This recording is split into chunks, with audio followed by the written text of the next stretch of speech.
The MC of this story is truly named Gu Yang-chan, and he was once an exceptionally brilliant swordsman from a prestigious noble family, but he fell in with a bad crowd and ended up becoming a mere lowly soldier in the military army of the Heavenly Demon. Now he sits defeated before the strongest swordswoman of light, pointing her sword at his pathetic state. She insists on an answer. The guy is in a dreadful position and goes on to reflect about the irony of his life, how the woman before him ended up as the sovereign sword's direct disciple. She is the same woman who utterly annihilated hundreds of demonic martial artists through her unmatched sword. In fact, this very same woman is the greatest martial artist the world has ever seen. And the odds of this guy running into her are shit, because she's the same cold-blooded warrior who defeated the Heavenly Demon with her sword. Keep in mind, the Heavenly Demon began this hellish war between both sides, and it only ended because the warrior's blade pierced through the Heavenly Demon, finishing her off with a final slash. Meet the Heavenly Sword Ciola, who is out here shouting at the bastard who is refusing to answer her question. The Divine Warrior is pissed that Yang-chan is still holding on to the information about the demon's hideout. An expression of regret and anger takes over her as she reminds the young man of the humanity he once had, but of course, even if he wanted to talk, this guy couldn't even say a single word. Why? Because the dude ended up getting the Jiraiya treatment from Naruto. His throat was crushed. Not to mention, the very heart that's beating inside of him is marked with a terrifying curse.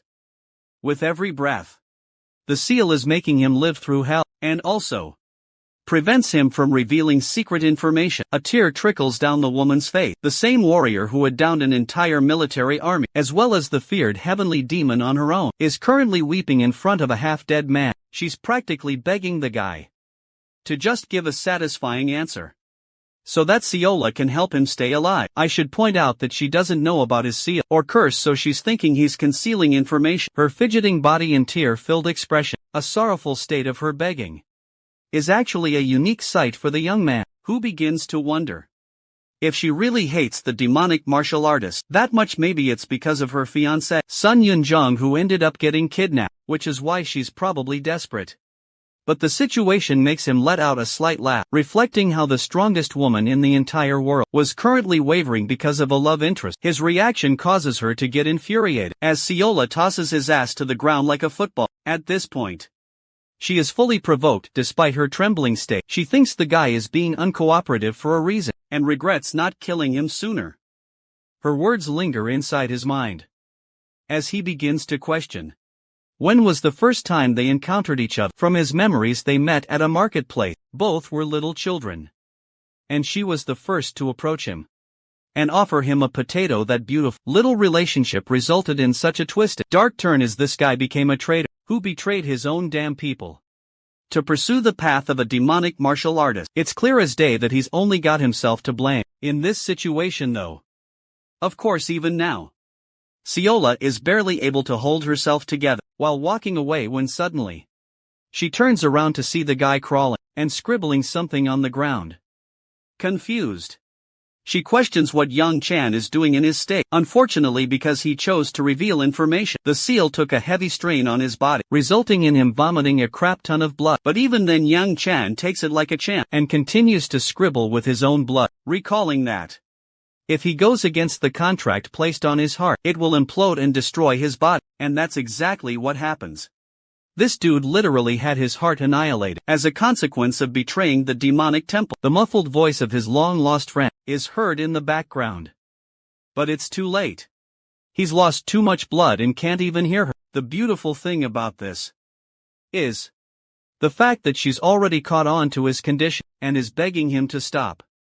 But he still goes on. The only regret in Yang-chan's life is that he couldn't reveal the truth. He didn't actually betray the clan on purpose, but was tricked and forced into it. But that doesn't matter anymore, does it? And even Yang-chan takes it like a champ and accepts that it's still his fault as he finishes his scribbling. This is his final service to his friend, revealing critical information of the demon's hideout to Ciola. But then the effects of the seal cause an agonizing outburst and wreck his organs from the inside. In his final moments, Yang Chan ponders why things had to end this way. He remembers a sequence of him being helpless, in front of his dying sister, who wished him a good life. Seola's voice screams into the alley, where he can no longer hear her. Instead, Yang Chan is overwhelmed with the kind of regret he led up to in his pointless existence. Another sequence comes fresh into his memory, when Yang Chan finds a woman clinging to the edge of her life. She felt sorry for him, while he could only stare at her with a look of regret and sadness. Seola's voice roars loud, proclaiming his name again and again. As her tears drip down onto his face finally, Yang Chan recalls the sequence of another loss he experienced. The white-haired woman rested in his grasp, murmuring to ask if he was crying, but Yang Chan always kept a tough exterior, and told her that it's just the rain. Her final words were a request to know about the moon. In her dying words she found herself relieved, and eventually her existence faded, because of the gash she endured in her abdomen. The same Yang Kian, who was once a member of House Q of Sanxia, a house that was known for being virtuous and righteous, ended up becoming the worst traitor, and became a demonic martial artist. And now his fleeting existence mattered little, as he was going to die as a consequence of the war. After his defeat that is supposed to be the penultimate ending to his life. And it's exactly as miserable as it sounds. As he closes his eyes, Seola's voice actually starts becoming clear in his mind. But there's a catch this time. It's the same little girl asking if he wants a potato. Yang Chan's eyes widen with shock as he appeared, standing in the same marketplace on that fateful day, not knowing how he'd return to the past. Our boy stands absolutely clueless, recalling how he gruesomely experienced his death, after breaking the forbidden seal. I mean, bro's heart literally burst open. There's no coming back from that one. His final memory was in being in Seola's grasp, as he was shouting his name. But now, he could feel the heartbeat coursing through his body, like it never even happened. Not to mention his midget body. As he'd become much shorter and younger, it's as if he was daydreaming about the past, and Seola's past self stood there, just staring at him in confusion. Yang Chan tries his best to recall the exact words he told her in his original life.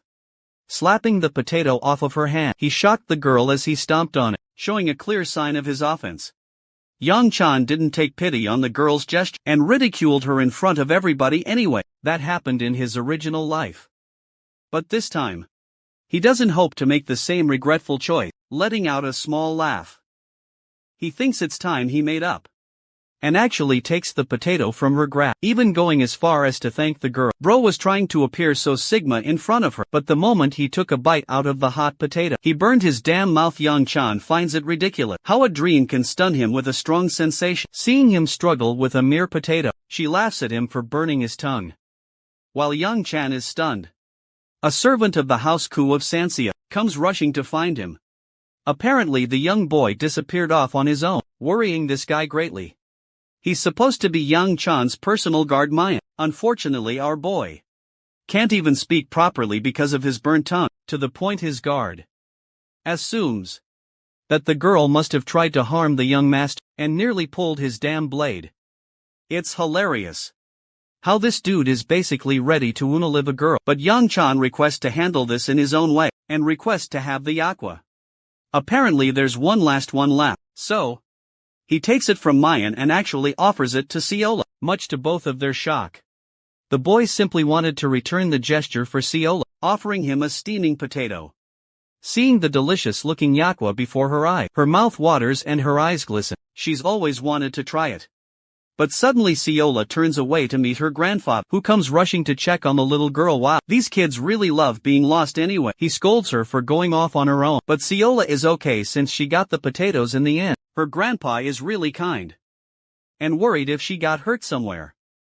But just seeing the guy in person puts Yang Chan in a daze. When the girl expresses that she gave a potato to the young boy, her grandpa showed a forceful reaction by pulling her back and actually showed great respect by bowing to the young master of the great house. But our boy tells him that it's nothing to worry about, as the girl merely offered him a nice snack. Yang Chan shows proper respect and consideration by praising the food and even offers a yakwa in return. Initially Seola's grandpa is contemplative, but the little girl jumps in joy and wants to grab it immediately. But the poor girl is absolutely devastated when her grandpa drags her the heck away, believing it would be dishonorable to accept such a delicious snack from the young master. But bro is not giving up. Because he stops the old geezer, even showing consideration to the little girl, and personally handing her the snack. Seol's eyes are literally beaming with joy, and her grandpa is speechless. But from this interaction alone, Seol's ambiguously conclude that they found what they were looking for. The two part after that interaction, while Yang Chun goes into a state of reminiscing, recalling that this old geezer was actually the head of the Miram Alliance, so he's not a joke. He once sat at the top of the martial world as the strongest ever and was single-handedly the most feared man from the demonic path, the original sovereign sword, Hyo Genui. But he can't put together why this man would be here at all. It's as if Yang Chan's life is flashing before his eye. He spots the beautiful girl, bidding him farewell with her kind eye. The two parties turn the opposite direction to return home. Now that Yang Chan's life has already ended, he no longer has any regrets, and thinks it's a good time for him to conclude this dream of his, but for some reason, the damn dream doesn't even end. After he reaches his family estate, it's been far too long at this point. Yang Chan is starting to wonder if this is some kind of final curse bestowed by the feared heavenly demon as a last resort. There's a lot he doesn't know about. Until he suddenly hears a girl's voice walking up to him and expressing her surprise to see her brother returning home. Meet the Scarlet Fire Sword, Yeonsuku, Young Chan's second older sister, and the one person who hates him the most in the world. Basically, she's a bitch also. He reflects his surprise that his father's returning home today, while Yensu continues to tease him, talking him down for being a troublemaker who's going to pull another lame stunt again. But dude doesn't have time to give to an attention seeker and states that he's here because he should be, so she berates him for never showing up in the past, but instead of getting offended, Yeonchen shows maturity by stating he will apologize to his father. Now that is the definition of character development. He actually wants to change his life, even with the smallest moments anyway. That pisses Yensu off a shit ton, as she roars his damn name and channels her beaming rage to step up to him, accusing him for plotting some kind of trick. She openly tells him how much he pisses her off. Bro cuts her little whimpering session and points out that their father has arrived. And I should tell you that this entrance is straight up cold. That's how you know Young Chan's papa means serious business. Their father, who basically looks like Musashi over here, is pretty surprised to see his son greeting him, so forwardly he turns his attention to Chief Steward, asking if his sword squads are all prepared. Turns out the first sword squad has already returned from battle, while the fourth squad is prepared to leave whenever needed. So he signals to his chief to prepare the fourth squad and find him as soon as possible.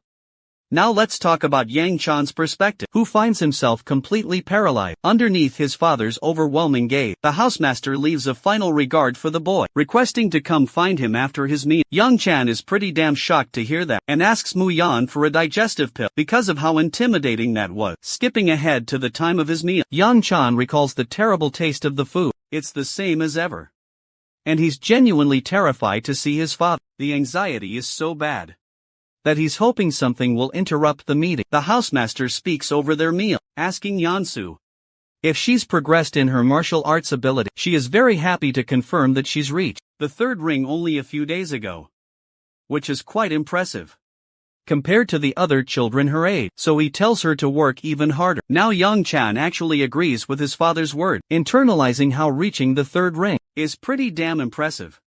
For a child, Yensu has always been the talented type, so a bit of hard work results in wonder. But most impressively, he's shocked to see the little girl smiling, when unusually she has a damn resting bitch face, which is funny because as soon as he thinks of that, she looks at him with a murderous glare.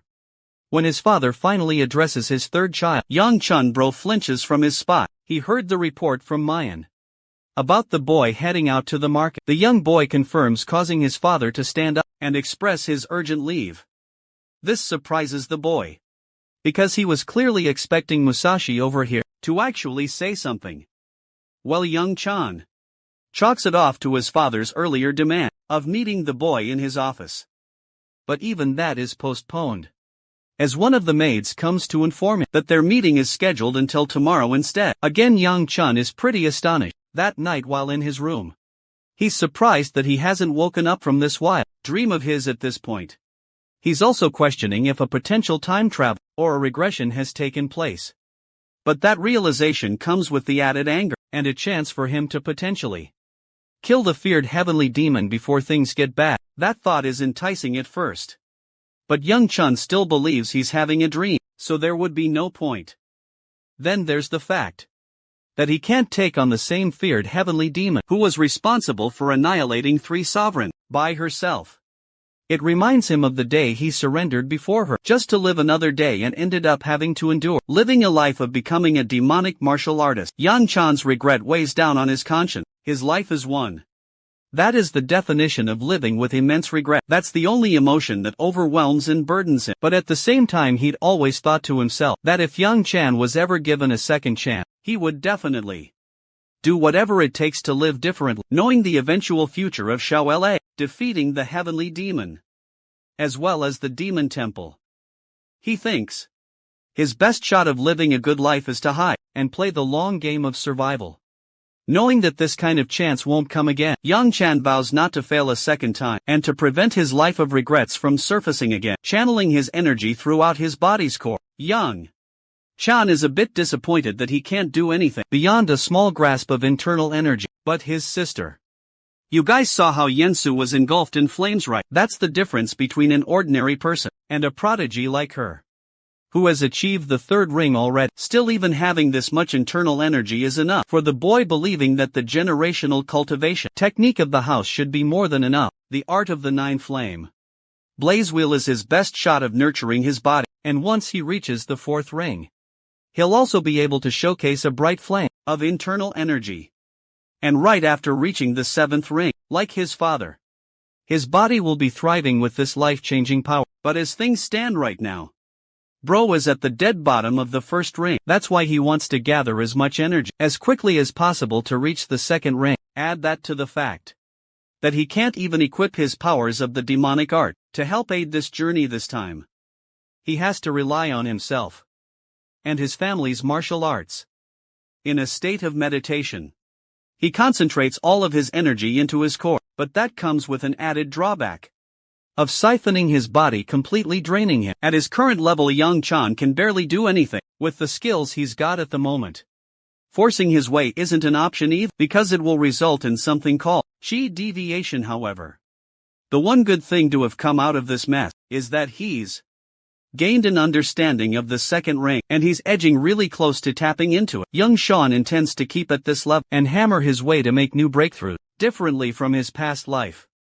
At the same time, he has to be cautious and ensure that things don't go off track from the original timeline. Morning quickly comes around, and the dude is still out of commission, unable to sleep because of his agonizing bodily pain. It's his fault for not taking his training seriously throughout his childhood. Preparing himself, he plans to visit his father later. But when he opens the door, he's surprised to find the same little girl from before, greeting him. Hello. Let's take a little detour and explore what happened. On one fateful day, a crack appeared in the sky, as the people began to question if what they saw was a star or something else. Suddenly, a demonic eye popped out from the crumbled space and tore its way through. That was the day the demons invaded their realm, and these weren't just any demons. They were ruthless and wrecked the planet. The dimension where they spawned from is called the Gate of the Demonic Realm. Now every single clan decided to counter the demon by creating a special force. These special forces, or squads, were known as the Sword Squad, and every known clan had one. But the Great Q family actually has 5. The eldest sister of the sibling, Hebe Q, is actually the head of the 5 commanding squad, and because he's widely known as the brat who constantly stirs trouble in his clan, he trained under her for 6 months. In the original timeline, that was actually when he ran into Seola, who adopted a blank, almost frowning expression at the time. They were supposed to meet 6 months later, but because of the way he treated the young girl, somehow she ended up at his doorstep the next day. Bro is done with the day already and goes back inside, but she pulls on his shirt, stopping him and hoping for them to get along well with each other. But before the poor girl could express her words properly, his grandpa swatted her hand off, calling his grandchild a brat. for carelessly touching the young master. Without permission, Yang Chuan doesn't know what to say. As Xiao La apologizes to him, he's still surprised by the purpose of their visit, or why her grandpa is here.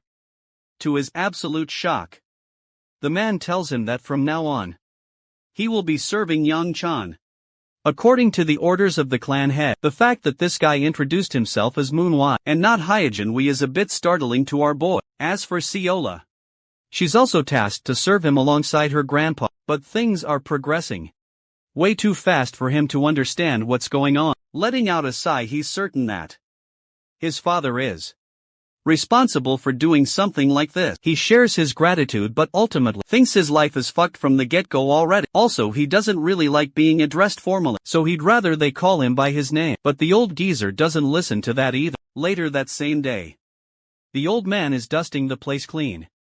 While Young Qian sees him doing his task with content, he's got no clue what's up, and turns his attention to Siola. This little bold girl wants to impress him, and carries a bundle of laundry all on her own. Even the other maids show her kindness and request her to share some of the burden, but Siola vows to do it alone. Unfortunately, her bright confidence eats dust when she stumbles across a rock and tumbles down with a heavy crash. That faceplant has got to hurt with the way she fell. Even the laundry basket ended up on her head. As she began to weep in disappointment, seeing her in this state, Yang Chun thinks she's truly one of a kind for being bad at everything she does. His real talent lies in martial art, so he doesn't get why she has such little control over her body.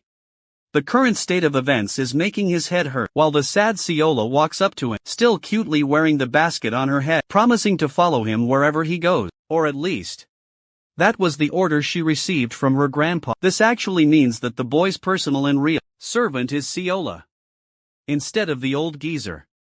But it's almost like the other maids pulled a scheme and trapped her with such a duty. Being the son of an incredible family, the boy doesn't know if it's nice to choose a servant of his own volition apart from her being Siola herself. There's also the fact that her grandpa, the sovereign sword, is going to be monitoring him in close proximity. She tries to tidy up his robe, but even that is a depressing mess of wrinkles. Bro crushes her confidence by doing it on her own, and begins to wonder if the clan head even knows about the sovereign sword's identity. Knowing that he has to go and meet his dad, Yang Chan thinks he'll come to find his answer soon enough while he's leaving. Sioa catches up to him, but he shuts her down, stating that she should finish up her work here. The remark makes her genuinely cry, and it's noticed by her grandpa too. Anyway, Yang Chan leaves and shows a bit of his softness for Siola when he promises to return with Yakwa if she does her duties well. That little comment alone makes her flutter with joy. The perspective shifts to Yang Chan, who stands before his father's office, getting anxious just standing outside. He's scared of what will happen and wonders if he should ask about Hyo-gun and Siola instead. Bro's approach ends up in the gutter when the clan head pops from behind and scares the living crap out of him. He's told to go inside and regrets immensely that he loudly swore in front of his own father. Young Chan is seriously questioning how he didn't die of a heart attack. At that moment, they begin the conversation by discussing his new servants. The boy is grateful to receive them, but he doesn't know the reason why. His father refuses to elaborate on the reason, and believes his son will come to know eventually. This isn't good because Young Chong now understands that his father probably knows about the sovereign sword, but the purpose is kept ambiguous. Instead, the clan head recommends that the boy prepare for the 9 Dragon Counts. That's due tomorrow, though Young Chong complies. He has trouble remembering what the purpose of the council was. Suddenly the little dude reaches an enlightenment, this time horrified to remember the council's name. Yang Chan thinks even death would be more acceptable. At this point, while Mayan, his personal guard, questions if he truly doesn't want to participate in the council. Let's explore the concept of this unique council. It's supposed to honor the original Sword Squad, who worked tirelessly hard to guard the demonic realm, risking their lives for the people of Sansa. It's held twice a year to commemorate their effort, and it's also a recruitment event to help bring in new members into the Sword Squad. And as he's the member of the main family itself, he has to attend the council. But bro just doesn't want to go, ordering Muyan to behead him immediately. But even the personal guard thinks his father will probably kill Yang Chan a second time if he refuses to go. Then there's the fact that the second elder is hosting the council this time, and he also promised to beat the shit out of Yang Kaian if he refuses to participate in this council. The situation got so much worse than he expected. The second elder is a damn annoying geezer, who has always treated him harshly ever since he was a child. Then again, the kid is a troublemaker, so it makes sense anyway. He entrusted the boy and had high expectations for him to act befitting of the great family household. In some ways Young Chan is grateful to the old man, but at the same time he is afraid of him because of his unending training session and handing him a mountain of chores. But it's actually endearing, because the second elder always looked after the boy, even when the clan had ignored him. It's a miracle that he turned out the way he did. In his original life, even after the training he endured from the second elder. Anyway, it's time for them to head out. They're supposed to leave when the carriage is ready. So the boy inquires Manhwa about the update. The maid explains that they're looking after Ziola, which worries the young master, who wonders if she ended up making more trouble. But apparently they were actually busy prepping her in a tidy and presentable outfit. Looking at her in this elegant attire, it even causes Young Chun to find himself flustered against the girl's pure smile. She walks up to him like a beaming child and expresses how the other maids were praising her beauty. But that compliment is actually true, because even Young Chun finds himself weak against her cuteness. The girl musters up the courage to directly ask him if she looks beautiful, and yep, that alone is enough to make the little master embarrassed beyond hell. He's so flustered that he avoids her and completely switches topics. In the next scene, we get to see the carriage moving at tremendous speed, giving Ziola a joyful ride.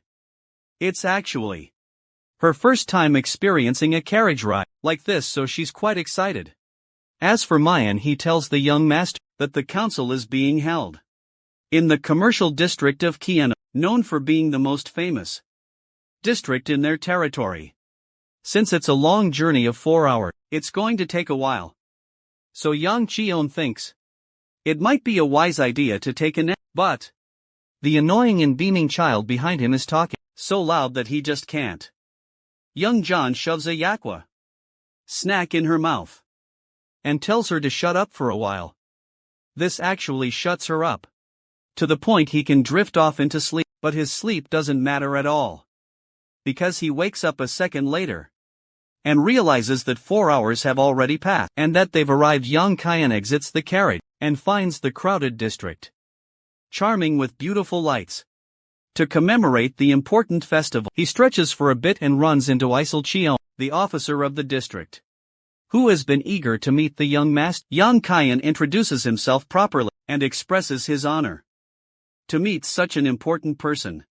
He learns that it's thanks to the boy's sister and the second leader that they were able to pass the first day with ease, but just the mention of Yunsu is enough to remind him of her shitty attitude. He's hoping to God that they don't run into each other, while God apparently doesn't like him, because bro literally finds her in the very next scene. Like always, she gives him the look of disgust, offended that he even bothered to greet her. Yunsu mouths off about how annoying her little brother will be during the festival, recommending that he behave himself. But just like last time, instead of getting offended, he casually responds that he'll just stay in his room. This comes across as a bitch slap to his attention-seeking brat of a sister.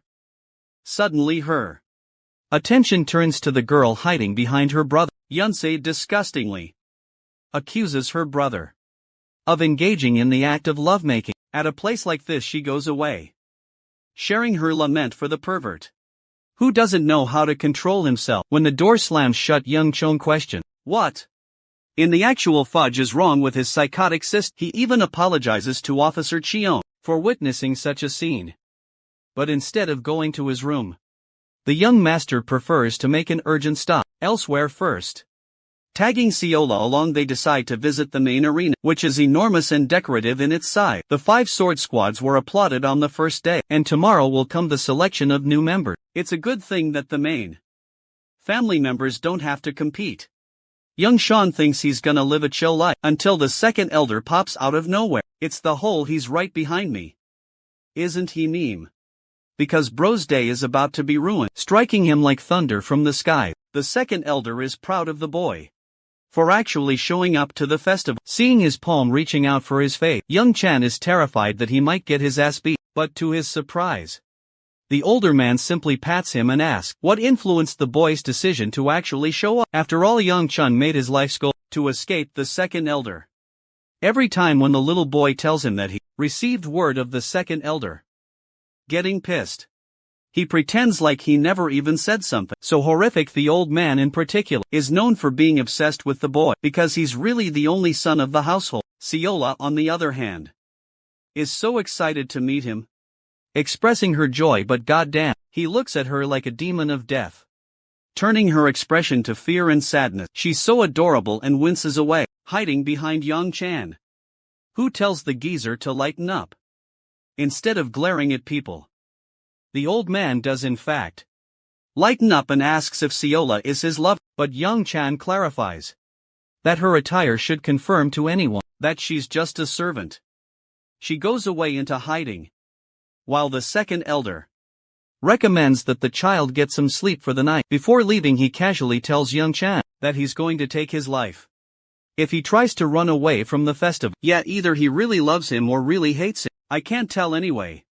Sioa keeps calling him the Bear Man, and I'm inspired by her. So that will be his new name from now on. Interestingly, Berman concludes that there's something different about the kid. This time, fast forwarding to the second day of the festival, Yang Chan is already here early in the morning, but at the back of a long SQ. Because the requirements are flexible enough for anyone to participate, there's way too many people lining up to join the sword squads. It's an honorable thing to become a part of the sword squad after all. Suddenly Siola's body shivers with fear because she thinks the bear grandpa will hunt her down. She even cutely suggests that they ask the bear to hibernate for a while, which is hilarious anyway. Our boy doesn't know what's keeping her afraid. Unfortunately, he can't order her around as much because she's the grandchild of the sovereign sword. Himself, he promises Siola that Mayan will take care of any threat if she's afraid. The personal guard has no idea what the term bear grandpa even means until our boy expresses that it's the second elder they're referring to. Unfortunately, the duty is too much for a personal guard like Mayan, so they conclude that maybe it's best to sacrifice Siola. The funny thing is that she actually takes this order to heart and concludes that today is her funeral day and that she will sacrifice her life for everyone's happiness. The heartwarming portrayal of her past self is enjoyable. Yang Chan reminds her repeatedly that he was just joking, but turns out Siola just wants him to buy her a bunch of dumplings to die happily. So he lets her do whatever she wants while she's away. Mayan shares how the young master is offering preferential treatment to Siola, despite her being a casual servant. Of course, it's because he still thinks of her as the Siola from his original life, though he acts like he doesn't care about her. Mayan is smart and points out how the young master still gave her part of his own money for the dumplings, unable to argue against him. The young master simply turns away. Mayan is actually pretty happy to discover that the boy is different from the way the rumor portrayed him, while Yang Chan advises him not to have a change of heart over a bunch of damn dumplings. Of all things also, he catches Mu Yen on his point that he judged the young master for a few rumors. It's only been 2 weeks since he's been assigned as his personal guard. The only reason he said something like this is because Yang Chan freshly received him as his guard, right as he regressed into his past life. Their conversation is disrupted by a loud woman calling out to a lady, recommending that she doesn't wander all on her own. The girl expresses that she's fine on her own, as there are plenty of great people from the House of Q around her. The voice of these girls sounds similar to Yang Chayan, putting him in a state of reflection. Yobi, the mysterious girl servant, argues that it's troublesome if she runs into the young master of the Q family. Then again, there were plenty of boys in their family, so she could be referring to anyone. According to Yang Chayan, even the girl thinks it's impossible to meet him in a crowd like this. But even Yang Chuan has a self-aware, fourth wall breaking moment. Believing that this is some kind of foreshadowing, the girl turns back only to become startled to find the astonished young master before her eyes. Mayan whispers in his ear, explaining that the situation is probably awkward, based on their reaction. So he's wondering if he knows these people, but of course, seeing her face, Yang Chan simply couldn't forget the girl who had obsidian eyes. with a ring on her finger with an ambiguous pattern. Though no one knows about the symbol on the ring, he knows that it belongs to the Habuks House of Pang region. This very same woman is revealed to be his ex-fiancée. Let's talk about how the engagement happened. Between these two belonging to the great houses, they were mainly of a similar age. And the House of Pang suspected that the young boy would one day become the clan head. That's why they entrusted their daughter in an engagement with him, as obvious as it could get. This guy ended up causing a shit ton of problems, and because of his stagnating reputation as the troublemaker, the House of Ping became afraid, and the engagement eventually broke up because of his final words to her. Immediately she questions why he's here, but Young Chan cuts her off and asks the same. She tells him that it's because of some urgent business, and that she isn't required to explain her intention in the Sanseo region because of his family. He treats her coldly, which pisses her off, as she reminds him of their age difference of 1 year, so he decides to adopt immediate manners, and refers to her properly. He turns his attention to Ziola, and expresses that they should leave. With the dumplings meanwhile. This adorable little monster acquired a crap ton of dumpling, and is happy to leave with his parting word. He tells his ex-fiancée to enjoy her time here, which comes across as a shock to her. She regrets having run into him of all people, and takes a note of the servant next to him. She's a bit annoyed that he's already found himself a pretty servant, and internalized that he's still the same damn pervert, going back to his fateful words. From the day their engagement broke off, young Sean called her nothing more than a spoiled daughter of a mistress, basically insulting her mother, and causing her to get so enraged that she was about to beat the hell out of him. But Yang Chan apparently had balls of steel, as he doubled down instead of retracting his statement. So bro ended up eating a Mike Tyson hook from a girl, which is well deserved. She was done with his attitude, even after the strategic engagement. Because of her house, Yobi was there to stop the girl, but she swatted her hand away, stomping her foot next to his face, and was more than ready to kill Young Chan's ass. Yeah, that was one hell of a day. From her memory even now. She's trying to convince herself that he's the same, but this kid is actually helping his servant out with the dumplings. It's as if something is different about him now, though she chalks it off as just an unusual day for it, believing that a clown like him could never become mature. Still, a thought lingers in her mind that maybe he did change. Suddenly, they hear another loud voice roaring in the distance. Apparently some guy is pissed off, talking about how the recruiters are going to be responsible for his arrest. It's a vague remark that leaves everyone dead silent, while those people are arguing. The young master recommends they help out with the situation, because he senses that some people are stirring trouble. Mayan emphasizes that they shouldn't really act, unless reason compels them to. In the end, they decide to let the guy be handled by the recruiter, who will take care of the troublesome fellow. That actually does happen. But the difference is, this guy literally slams the recruiter into the ground, believing that it should be enough to prove his worth, to join the competition. Of course, because of his harsh way of handling things, he is forbidden from entering. Mayan suggests they step in, while Ziola is entertained by the cool thing that just happened. The personal guard is very surprised at the young master's dismissal of the situation. Young Chan argues that he just doesn't want to get involved with troublesome affairs.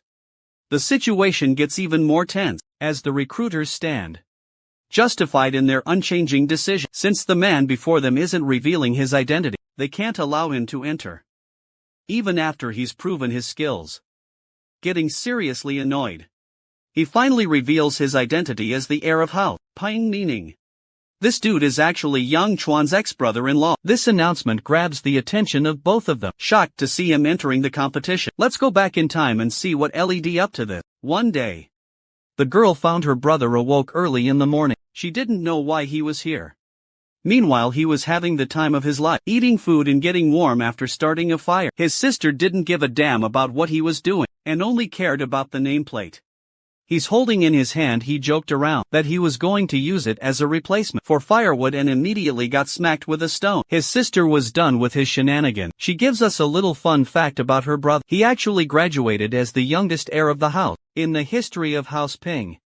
The nameplate is special, because he received it directly from his lord. While she keeps on trying to maintain the serious topic, her bro is still joking around about the firewood, and receives a beating from his sister. She emphasizes the duties of the heir of the house, and her words saddened his expression.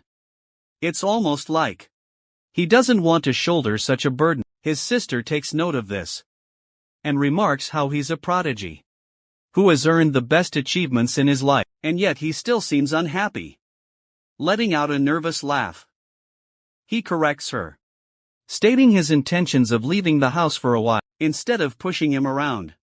She recommends that he enjoy himself on a walk. Then the suggestion lights up an idea inside his little head, but in a way that his sister never could have anticipated. 4 damn months passed since that moment, and all she got from him was a note saying, he'll be gone for a bit.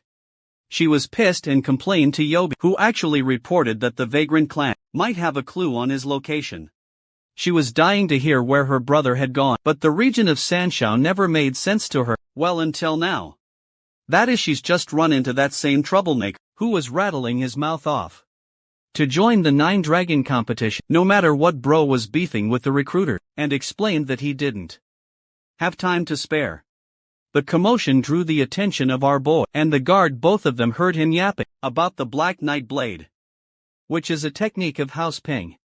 Our boy figured the situation would only get worse from here on out, so he sought to scatter away, but of course, Grandpa Bear had to rain down on his moment, at the worst possible timing, and grabbed the boy's face. He personally found the troublemaker impressive because of his connection to the Peng family, and allowed the boy to join. It is only then Wu Jinpeng makes his official introduction, expressing his great honor to meet the second elder of the House of Ku. Grandpa over here laughs his face off, and because Wu Jin kissed his ass just now, he's even more prepared to let the boy join the competition now. Even though the recruiters are strictly against the decision because of the boy's identity. The second elder believes that Wu Jin must be telling the truth, because the boy takes after his father's look. Apart from that, the ring he's wearing is yet another proof. I have to point out that Yang Chan is pretty surprised because he didn't know it was Wu Jin either. Anyway, Grandpa Bear expresses that the purpose of the competition is to allow people to join the great squad, so he's curious why the heir of House Peng is here, of all places. Wu Jin confidently reveals that he doesn't really enjoy his time back at his house, a reason that makes the second elder break into laughter, while at the same time causing Yang Chan to think they're both retarded. Wu Jin casually shares that he ran from his house because he loves rebelling against the rule. Yet another reason for the geezer over here to crack into laughter. Okay. The really intriguing part is that Wu Jin is a whopping 23 years of age, because I could have sworn he was a teenager if they didn't point that out. The second elder is impressed by the product of House Ping and gives a disgusting glance to Yang Chan for being pathetically weak in comparison. Both Mu Yan and Sayola probe Yang Chan for clarification, and he can't do anything but tell them to shut up, while silently suffering. Well, on second thought, Yang Chan reflects that he isn't offended or jealous by the remark, because the heir of House Ping truly can be considered a dragon.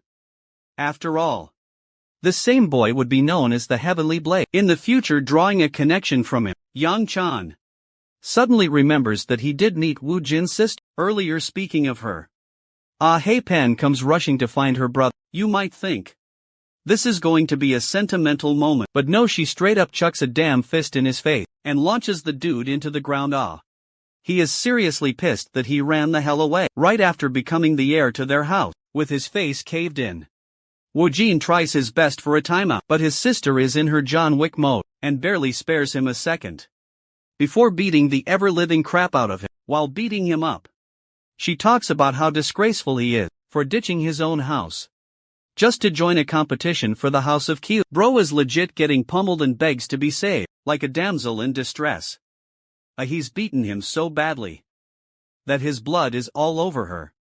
But the elder's done watching and demands that she stop immediately seeing him. She gets startled and apologizes, before clarifying the situation and apologizing for the troubles caused. Hei promises to make it up to the House of Q with additional reimbursements in the future, and commands that they'll be leaving now. But her stubborn brother is firm on his decision that he'll stay, causing her to question if he's looking for yet another beatdown. But this time Wu Jin is serious as hell, to the point that it creeps out even Ah. She doesn't know why he's acting like this, or what's gotten into him.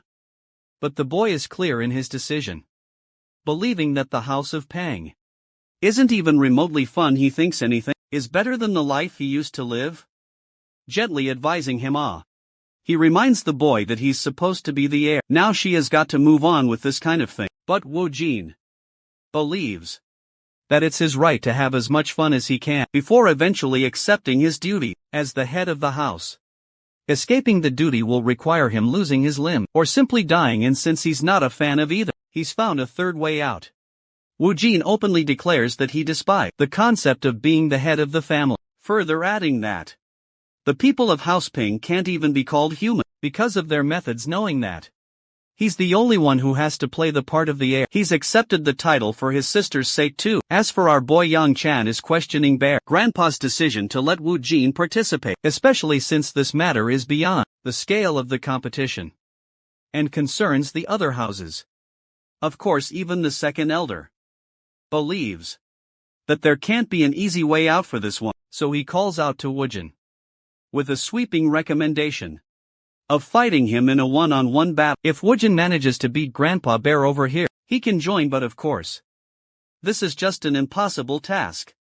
Even he thinks he's terrible with his joke, but the old man is firm on his words and believes 10 hits should be more than enough to decide the winner. As for Wu Jin, he's got those young and determined eyes. The second elder has no thoughts of going back on his word. The second elder is in the middle of explaining the wind condition for Wu Jin, stating that even a single contact with his body will conclude the young man as the victor, when suddenly the young heir of House Pang dashes right behind him with immense speed. Grandpa Bear over here is standing nonchalant, while Wu Jin is about to Chidori his ass from above, but the tables are instantly turned when Wu Jin literally faces a goddamn monstrous reaction from the old geezer as he unleashes his punch. Yep, he's definitely dead. In the next scene, we fast forward to the competition arena, where the battle between Yang Chan and his sister, Yan Su, is fixed. Of course, his two-faced sister appears, blooming and cute in front of others. Meanwhile, our boy is out here questioning why the hell he's here at all, not to mention his fight against his sister. Anyway, let's rewind a little bit and see what happened to Wu Jin. Just like I said, the kid got demolished by Graham and was launched into the ground like a tornado, with a heavy crash. The fight was decided in the first damn hit, and this geezer suddenly turned from a murder machine to a fun-loving grandpa again. Yang Chan, on the other hand, is questioning why the hell this madman went so far when he could have easily evaded the strike. Their grandpa emphasizes that he held back massively, even with the punch that knocked the wind out of Wu Jin. Yang Chan is seriously afraid of House Peng's wrath if they come to learn of this information, but the boomer does not care at all. Our boy even tries to console Ahi, but she thinks her brother deserved that punch. The girl analyzes that this was perhaps the only way to teach the young heir a lesson in humility, though that sounds logical. The second elder quickly denies such claim, clarifying that he only offered a spar because he wanted to have some fun. Hearing that kind of reckless bullshit coming from his mouth, Young Chan even proposes to his servant that it's a good idea for them to ditch the geezer, contrasting his reaction. Ciola is out here animated like hell, like she just saw some kind of movie scene take place before her eyes. Her current state makes our boy wondering how the hell this same girl ended up becoming the most terrifying warrior in existence. The second elder has quickly become a fan of Ciola for praising him. He even shares a little snack with the dessert-loving girl, who suddenly switches her attitude and has grown fond of Bear Grandpa. Seeing as though Yang Chan must be feeling left out, the second elder thinks it's best to give him a gift, as well, revealing that he's going to make our boy spar against someone at the end of the competition. And well, what do you know? That's how we got into this shitty spot. In the first place, Yang Chan has to face his sister, and she's rather shocked that he's choosing not to use his sword. It makes the boy surprised too, making him wonder if he used a weapon at this age. The good thing about the art of the 9-flame blaze will technique is that it can help reinforce various different weapons. However, typically, it is used on swords for maximum effectiveness. The issue here is young Qian has no idea how to use a sword, as he transitioned to a fighting style with his bare hands later in life.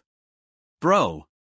Really just said these hands are rated E for everyone. Yunsu confesses that she couldn't give two shits whether or not he used a weapon in this case, and her arrogant personality helps his cover. The girl is most grateful about one thing, and one thing alone. She's landed a golden opportunity after all, allowing herself the chance to beat him black and blue, without getting in trouble for it. It's even better that his humiliation will be witnessed, in front of the rest of the world. This bitch is seriously crazy.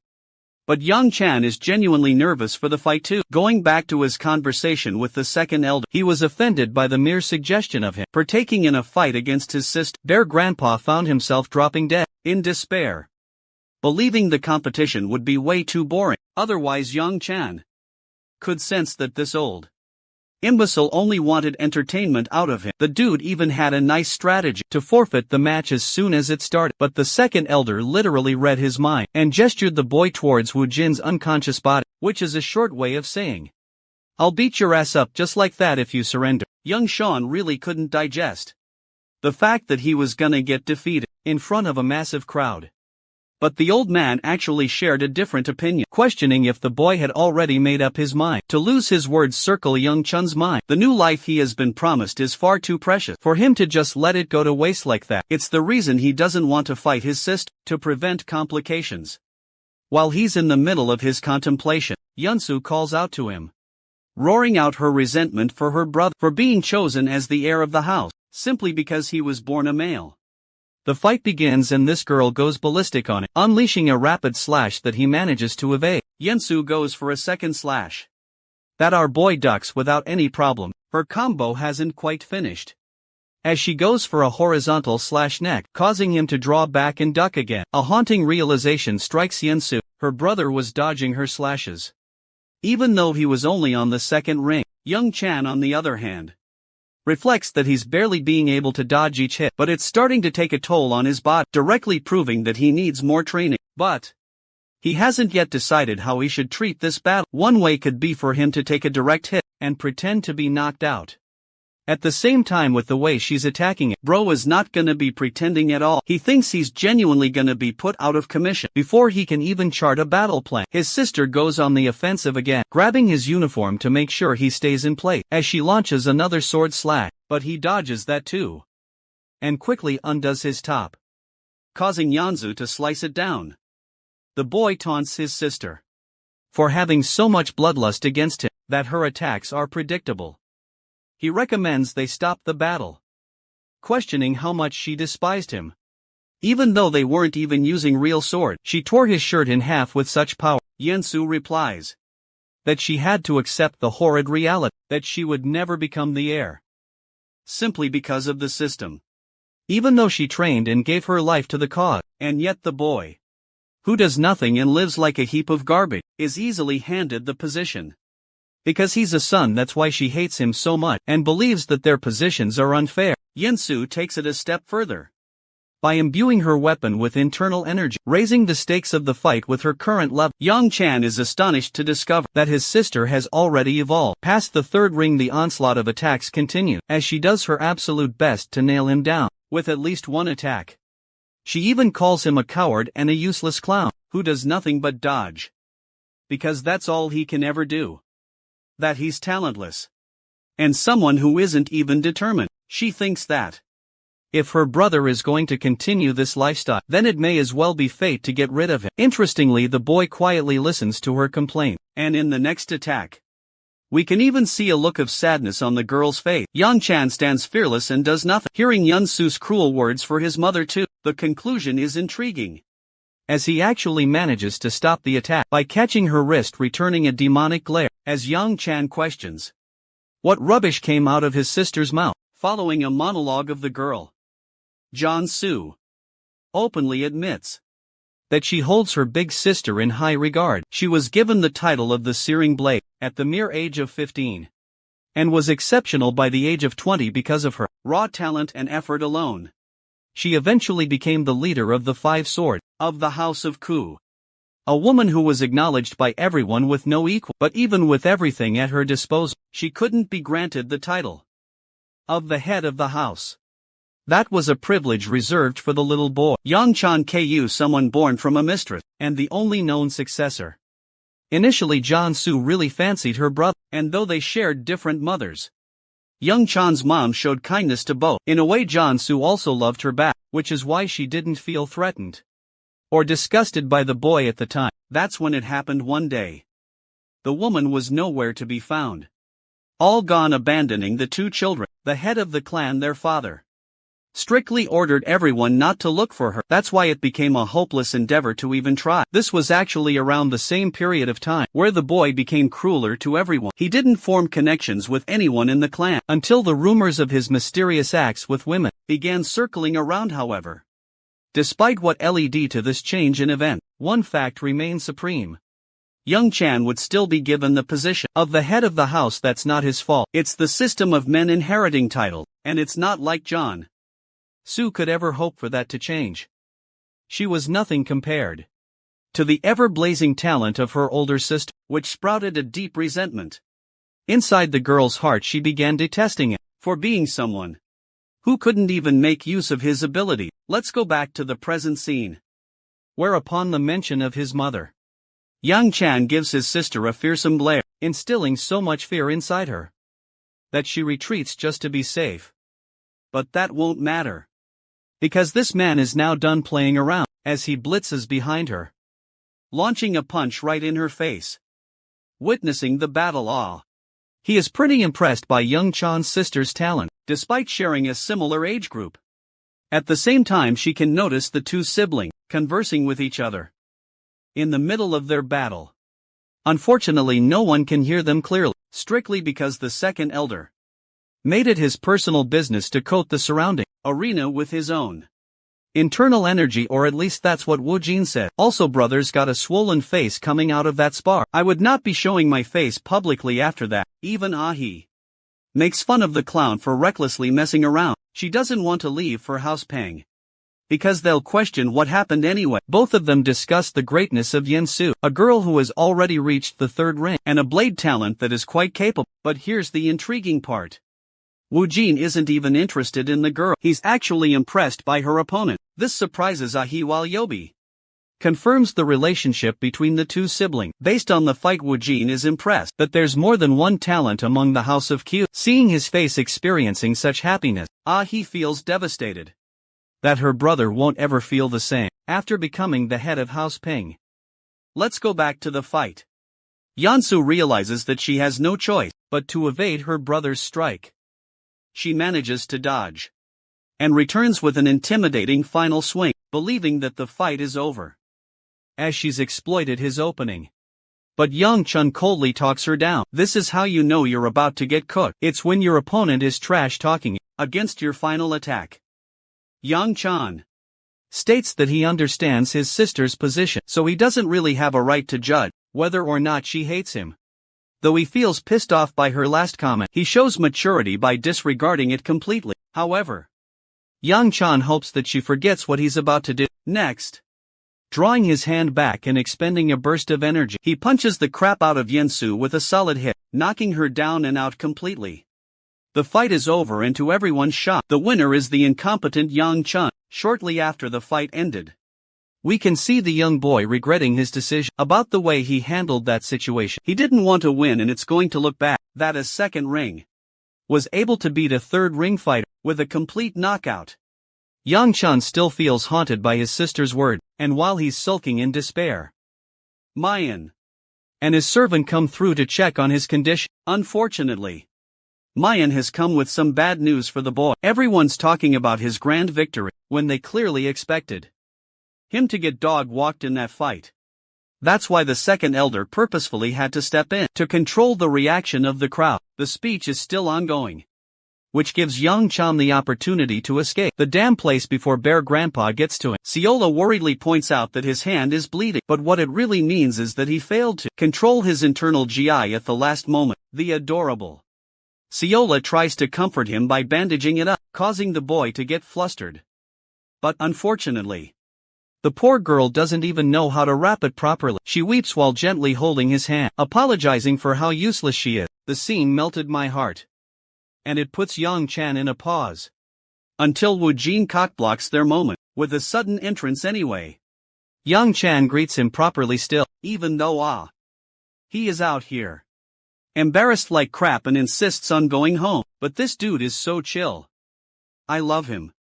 Because he's treating Yang Chan like a homeboy, even though his engagement broke off with him. He even recommends the two of them together again. Our boy is a bit surprised and wonders why he's here at all. Wojin expresses that he just wants to connect and network with talented people. He also holds his older sister Hibiko in high regard, but was unaware of a hidden talent like Yang Chan. The boy is actually surprised that Wu Jin knows about his sister. The heir of House Pang reveals that they actually share a pretty close relationship, but he doesn't know how she thinks of him. Basically contradicting himself, Yang Chan simply laughs it off, ignoring the ridiculousness. He sees Wu Jin going away with Yoga, but strangely his ex-fiancée is still here. She wants to break her silence, apologizing for hurting him with the chair. She's about to conclude something, which I suspect would have been about a reconciliation, but Yang Chen cuts her off and shocks her by his own apology. He knows that he overstepped a boundary by saying stupid words about her mother, and it's only fair how she reacted. They're both in the clear, with he accepting the situation and leaving him with a reminder to check what her brother left him with. Yang Chan inspects his uniform and discovers a little slab, not knowing what it means. The night ends with the two of them sharing a farewell. With this, Yang Chan is starting to mend the mistakes of his past life, but still, there's so much more for him to correct. On their way back, Iola is knocked out like a log. Our boy is still gloomy about his duel against his sister in his previous life. Rare opportunity to do that. And of all the times he could possibly think of, Yang Chan deeply thinks he shouldn't have been able to win that fierce fight. From his current understanding, the future began manipulating. The moment Siola began working under him, a small act of kindness could have possibly shifted the tide of the story he was supposed to follow.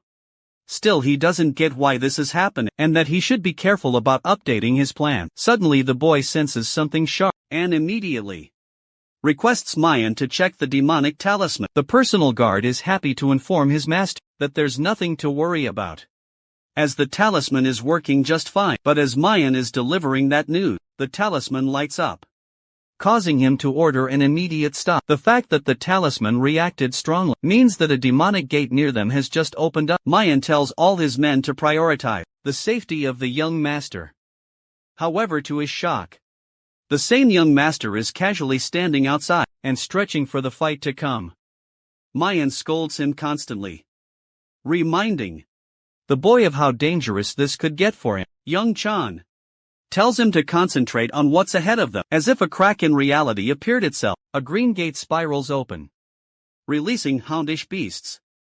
The good thing about a green gate is that it's supposed to be the weakest level of the demons. Preparing his technique, Yang Chan goes on the offensive and annihilates the monsters without any sense of trouble.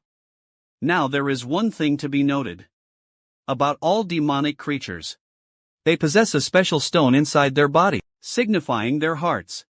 Think of these stones as a power core and a weakness that can be exploited by simply pulling it out. One other demonic beast attempts to bite him from behind, but our boy is quick with his reflexes and efficiently focuses on extracting the demonic stone. However, just having taken down two of them has inflicted a crazy amount of exhaustion on his internal energy, affecting his usage of the 9 flame blaze will technique. Still, it's not like he can stop just because he's tired, especially when 3 more of these ugly dogs were heading their way. But to his surprise, Mayan comes sweeping in to protect his young master, reacting with such unfathomable speed and unleashing a spree of slashes across the creatures' bodies.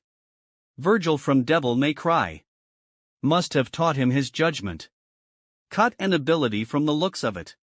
Even Young Chun is straight up speechless, seeing his cool-ass servant knock it out of the park. Mayan turns to inquire about his condition, and he's glad that nothing serious happened. The fight's already finished, considering not a lot of the beasts came out from the other side. In a way, they got really lucky.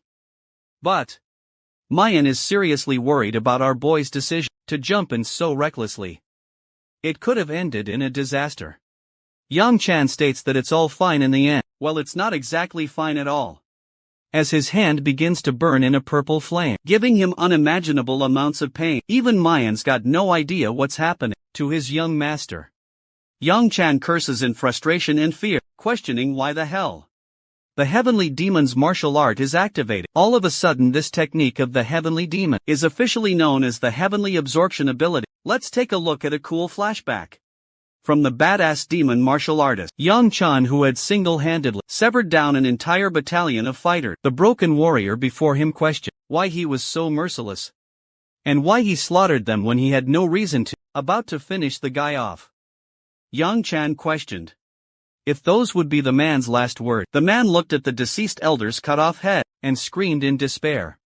A large shadow hovered over the sky, and from a scarlet gate emerged a gigantic dark dragon. The heavenly demon decided to descend from her dragon and walked up to the kneeling Yang Chan, stating that he could have put more effort into trying to amuse her, but having gained a slight sense of satisfaction, she decided to imbue him with a skill. And well, that leads us to the present, where much to the boy's shock, the same absorption technique is purified thanks to the effects of the 9-flame blaze wheel. The boy describes this unique process as a kind of emerging effect, something that never even happened in his past life. Anyway, Siola and Muyan are crazily worried for him as he finally gets back up, stating that he's fine. He deeply thinks it's possible he might have sustained an unknown injury during the duel he had with his sister. Muyan wants to find an immediate doctor, but our boy insists that he's okay, especially considering the fact that he wants to hide his ability to consume demonic energy. Siola, on the other hand, is whining like a puppy, squishing his face and asking for confirmation, as she finds his condition to be sad. Luckily, the other servant stops her cute meddling and pulls her away for Yang Chan's sake. Once again, Muyan requests that they visit the doctor, but the young master believes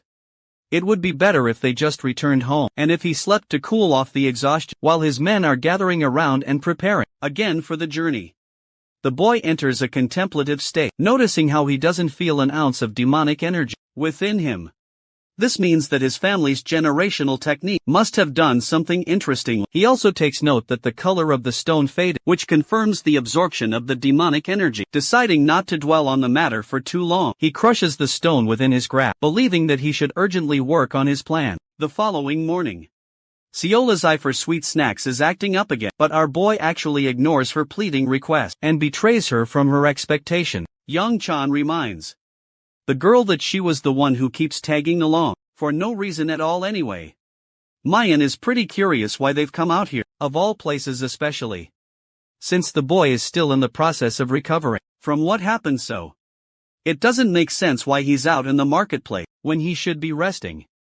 The considerate Mayan even offers to help him if he's looking for something, though the young master appreciates his consideration. Yang Chan concludes that he doesn't want any help right now. He notices a specific street and scans the alley, confusing Mayan a bit more. First, Yang Chan requests the girl to retreat back home, and then tasks Mayan to follow him. He wants Siola to be the messenger to his house, stating that he'll be back by dinner. The young girl is worried that her grandpa will scold her, so Yang Chan plays with her greed and offers to buy her 10 yakwa snack for completing this task. Suddenly, the girl is beaming with confidence and adds a condition of dumplings on top. Yang Chan is more than happy with those terms, and the two of them shake on it like best friends. Anyway, back to the alley. Mayan is curious, but our boy doesn't feed him any answers yet. The personal guard is scanning his surroundings, believing that this place seems a bit dangerous to wander alone. But that's something even Yang Chan knows about. It seems that he's found what he was looking for, at last. At first, he was worried he wouldn't be able to find it. Mayan is curious why the building is of interest to the young master, and even states that his senses are telling him that something is wrong with the building. Yang Chan commends him for having sharp instinct, and opens the door, receiving annoyance from a bunch of crooks who think that the young boy must have lost his way. They also noticed that the boy's guard is armed with a weapon, which means this is a good sign for them to kill these two. These thugs put Mayan on edge as he prepares his weapon. One of them questions why the boy came here. Of all places, Yang Chan confidently reveals that he's simply a customer, but his arrogant tone makes the thug pissed off. He actually threatens Yang Chan to the point that Mayan is ready to strike all of the bastards down. But the young master Young Chun intently stares down at a variety of spicy food options. He's truly having a hard time selecting what to eat when everything around here is drenched in spices. The House of Dang firmly insists that they eat to their heart content, but Young Chun is afraid and decides to go for the safest option, dumpling. As he's about to pick one and take it in his mouth, he notices the poisonous queen staring him down with a careful glare. She's been staring at him just like that in his past life as well, making him wonder what's the deal with her. He's a bit annoyed having to deal with the same pensive stare again. Anyway, the young master puts the dumpling in his mouth, immediately stunning himself with the sizzling spice. Dude is begging for a chance to spit it out without looking disrespectful. Even Soil appears to be having trouble with the level of spice. BIA offers him water to survive and actually offers him a piece of meat that isn't as spicy. Seeing her casually talking to him like this, the young master questions why she's doing this. Meanwhile, I just love how Cha Eun-jun is out here, crushing his chopsticks out of sheer frustration. Finally, Soil comes around to sit right next to our boy, showcasing much of her shyness. Much to his confusion, this man is about to end up with a harem. At this point, Bro is collecting girls from every region. Yang Chan teases Soil for having a lot to say, but she's a flustered mess. Girl is so bold that she nearly asks him if he was into her look, when suddenly Cha Eun-jin interrupts and asks for a training ground area. Unfortunately, the place is reserved for family members only. The place is well maintained, but Cha Eun-jin is interested in taking a visit, so they all think it's a good idea to go there collectively after the meal. Meanwhile, Young Chan is getting a bad feeling, realizing that this guy must be plotting something fishy behind his back. Fast forwarding to the scene of the arena, the training ground is gigantic compared to the ones they've had before.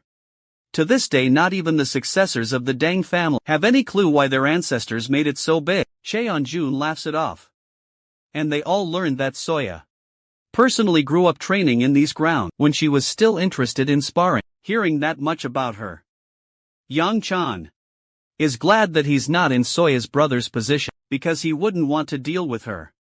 The cute thing about the young poisonous queen is that she feels embarrassed after her brother blurted out that fact. Cheon-jun believes that it's a good idea to digest food with a bit of training.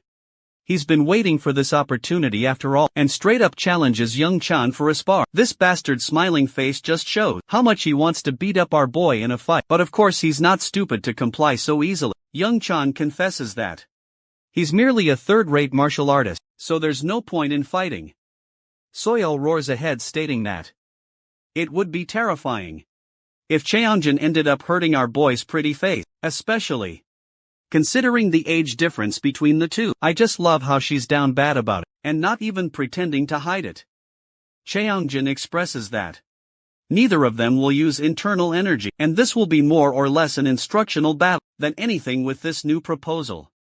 He's waiting for Yang Chan's answer with a confident face, hearing that there won't be any use of internal energy in this battle. Young Chun finds himself amused and questions if such a fight will even be possible. The bitch face doesn't get his question, so our boy clarifies and repeats himself. He's dying to know if Cha Eun-jun is really in the position to instruct him at all. Seeing the tension rise between the two of them, Soil's brother sweeps in to tell Yang Chan that he should respect Cha Eun-jun for his aid. Still, the bitch face is fine with accepting the challenge, convulsing his aura, curious to see just how good his opponent really is, before Cha Eun-jun is even able to allow him the courtesy of making the first move. Yang Chan cuts the dude off and declares that he will go second.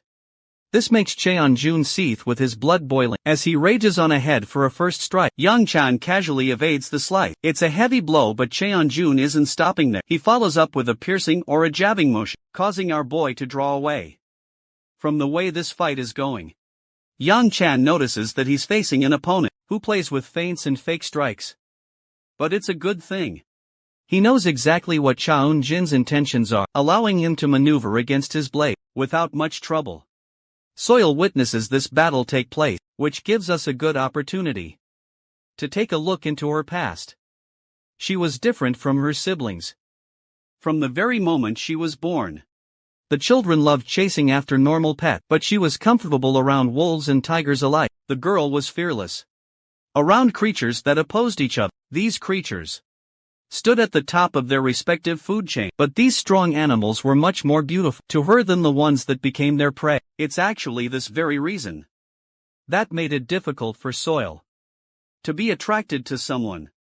She was more interested and fascinated by powerful beasts than human, though she was hoping that she could find someone like that. In the exhibition, it was true that Cheon-jun was strong, but hilariously, she found him feminine looking more than anything. Goddamn, she really destroyed the twinks here. She regretted that most men weren't like the respectable Wolf Dongrong.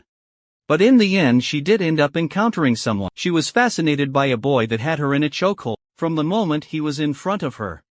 Soil's heart was beating so fast, and she didn't know why at first. She thought that it was just a fleeting feeling, and that tomorrow she would see him no differently than any other person. But when they had breakfast the next day, he appeared as bright as ever. Eyes unlike any other, and inability to eat spicy food. Bro did the smallest of actions, and this obsessive bitch was down bad for him for it before she even knew. She was already sitting next to him and breaking down, realizing that it was really love. The bold Soil was moments away from confessing her love, with the next step in. Well, that's how they got here in the training area. A piece of Cheon-jun's wooden sword is shattered and goes out of bounds. As for the battle, Bro is finding himself winded. Dude is demolished because he just can't get an edge on our boy, who is enjoying Cheon-jun's demise. The scene makes Soil a steaming mess for him again. The girl literally drops to her knees here. Let's focus on the fight now. The bitch face is out here getting a reality check that he's not as special as he thought he would be. He's being toyed with even after making serious attack, in his helpless state. Yang Chan gives him a lesson to remember. He talks about how geniuses and talented people think way too much during their decision, which opens a path of exploitation, a weakness. Yang Chan is of the opinion that in a real battle, he would have killed this guy 3 times at least. His punch strikes the ground as Bia's brother draws away in fear, calling his opponent a coward for attacking when he didn't have a weapon. But our boy is a straight-up shit talker. He tells bitch face to grab another weapon and continue on the fight. After all, this is supposed to be an instructional spar, so the senior fighter should be teaching him lots here. Cheon-jun is seething with rage as he picks another blade, as Yang Chun continues to talk down on his opponent, but all of a sudden bitch face forgets about the rule of not using any internal energy and imbues his blade with its full might. Then he charges against Yang Chan. The ironic thing is that he still misses. Yang Chan, who wants to return the blow with double the payback, retaliates with a punch, but before he can do anything, Cheon-jun pulls up with a slashing cage technique to entrap him regardless. Our boy is literally him, because he breaks the slashes and frees himself, proving his worth as a fighter and as an opponent, even stronger than Cheon-jun. Now that he doesn't have any reason to hold back anymore, Yang Chan thinks it is time for him to unleash his might, so he goes for the all-powerful anti-army, anti-world, anti-universe, ultra-mega, super-powerful generational nutcracker technique. Bro cracks his egg so hard that even I felt it. Just look at Cheon-jun's face. Bro reaped his damn soul. The funniest part is how the author conveyed how the eggs were literally cracked from that attack. Yang Chan stands over him as the victor, while he's trembling like a near-dead animal, giving him a final look of arrogance. He laughs at his opponent's misery and wonders if he ended Cheon-jun's bloodline here. Cheon-jun's on the ground, whining like a dog and cursing our boy out, causing Yang Chan to taunt him for perhaps maintaining his family jewels intact, for being able to still speak. Cheon-jun calls him a cowardly martial artist, and that he's going to report the matter to every single martial house he knows of, forcing them to act against Yang Chan. All of a sudden, the young master of the House of Q amusingly asks him how many men he's killed. Cheon-jun tries to feign ignorance, but our boy knows the truth about his life. Cheon-jun had killed at least around a dozen people here. After all, Yang Chun makes it his business to pin his arm in a position that makes him tremble in torture. At this point, Soil's brother interrupts and urges to stop the fight, but Yang Chan is right to call them out on their bullshit, as they all clearly saw. This guy used the internal energy before, as well as the fact that he wanted to kill it. In this battle they can't even use the excuse that he was just a young person, because he was still older than our boy. In the end, Soyo's brother emphasizes that Cheon-jun belongs to the Namgung house, so going any further than this will only invite trouble to young Cheon's doorstep. The boy clarifies that he's holding back much of his power, specifically because of that knowledge. But he's dying to know what would have been House Dang's reaction if the opposite happened, and their positions were switched. While he's in the middle of thinking that over, our boy ruthlessly shatters the bastard's arm, leaving Cheon-jun in a state of agony and pain. But it's only after he's done breaking the dude's arm that Young Chan realizes that he might have pushed it too far. After all, the second elder might react harshly to this, knowing that he reduced the lightning dragon to a shitty mess on second thought. He thinks that Elder Rayon might actually praise him for the accomplishment, so it may not be as bad as he thinks. The best part is that he's got witnesses all around this time. And it's clear that Cheon-jun is wrong in this case. Just as the boy is leaving, BIA grabs his sleeve and stops him. This time she desires to know his name. His real name. Young Chan pulls away and reminds her that he's Ju Liab Ku, of course. But somehow BIA knows that he's lying to her face. The boy doesn't have any interest in telling her his name, questioning if she's asking so that she can report the matter to the higher UPS. A thought clings to his mind. He just destroyed her brother. Black and blue, and yet BIA wasn't even sad or angry. Drawing closer to his face, she requests to know his real name. Bro is getting rizzed up by every house, and he calls her out for addressing him so informally. BIA corrects herself with actual manners and honorifics attached, and requests to know his identity. Yang Chan wants her to stop stalking him around, in case he does, and she agrees to uphold that promise. Deciding for a moment, he ends up telling her his real name, fluttering the feelings inside her heart. Yeah, this dude is literally Mr. Steal Your Girl. At this point, a while later, Young Chan comes to the realization that he can't attend the exhibition anymore.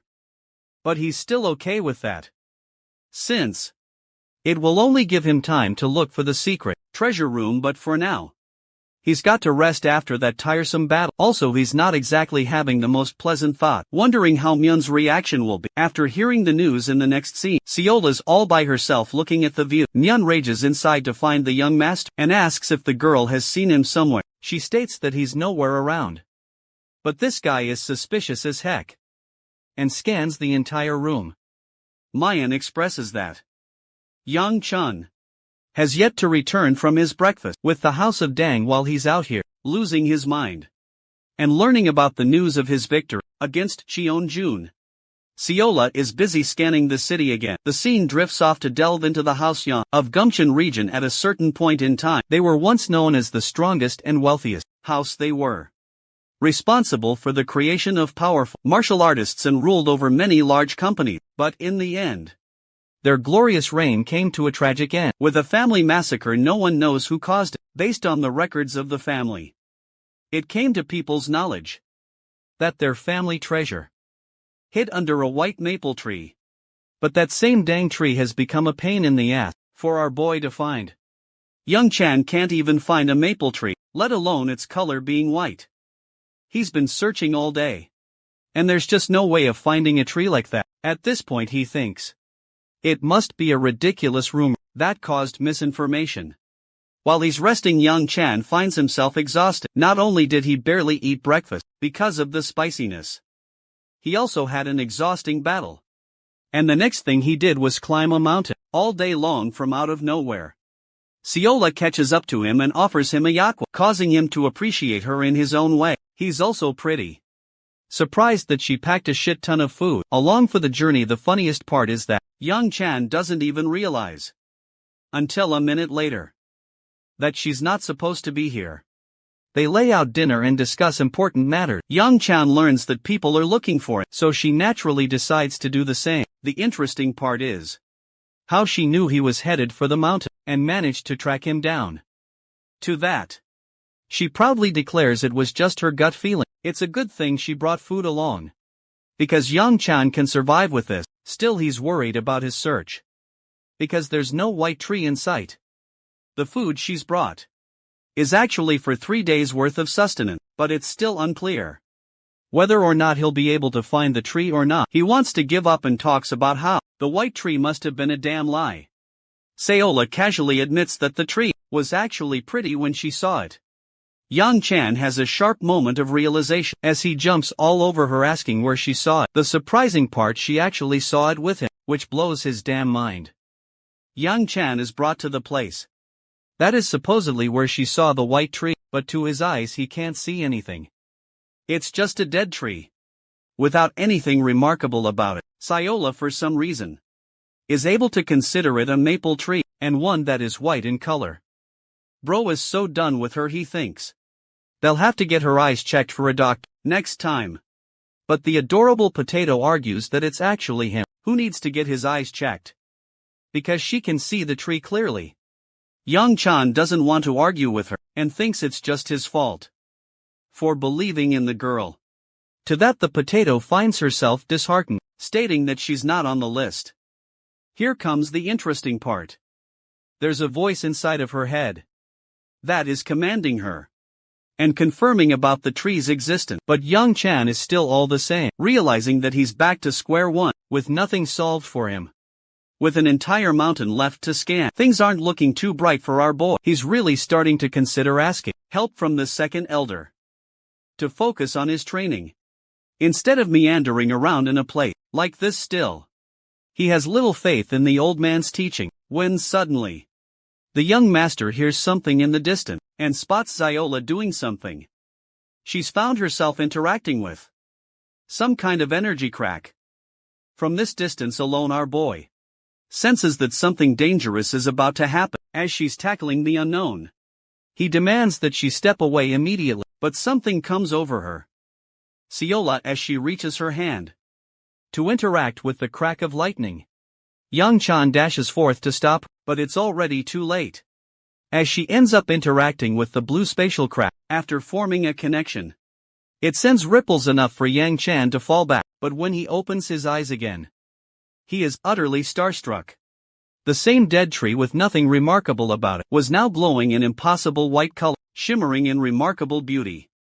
Sayola turns to face him, confirming that she was right in the end. She gives him this cute smile, as if proud of her accomplishment. Despite having the experience of his past life, Yang Chan has no idea how to explain what just happened before his eyes. A dead tree coming to life is unheard of, not to mention the fact that his girl just created a ripple through space. He wonders if she was interacting with some kind of special barrier that was meant to disguise the appearance of the tree. That still leaves the mystery of how Sayola herself was able to figure that out. He asks her about it, questioning how the hell she made the tree pop up all of a sudden, but this naive and dense potato has no idea what happened. In fact, Sayola doesn't even have the memory of interacting with the dimensional crack or barrier. Her reaction practically frustrates our boy, because he thinks she's being ridiculously difficult for no reason. Yang Chan chooses to focus on what's important and decides to postpone the interrogation later. For now, he has to discover the treasure from the tree. From the looks of it, there's nothing special over the ground, meaning it must be around. Suddenly, a crater glowing a purple hue catches his attention, drawing him in as he looks down into the abyss. To his shock, there's an energy sphere or a gate, indicating that it's the entrance to the special room. While our boy is hesitant, this girl is on another level of being fearless. She literally jumps off without even thinking about the consequences, like it's an everyday thing for her.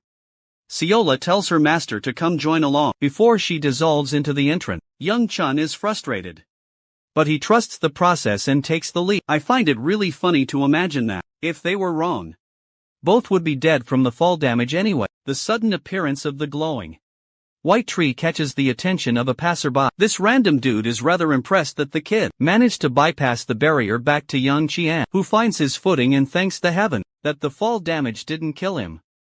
But Sayola, on the other hand, appears a bit confused. Well, it's actually because before their eyes, they've got two pathways. It only begs the question, which one of them leads to the treasure room? The adorable potato tries listening to her head and with conviction believes they should follow the path next to them. With her recent development and strangeness, Yang Chan only gets more confused, trusting in her gut.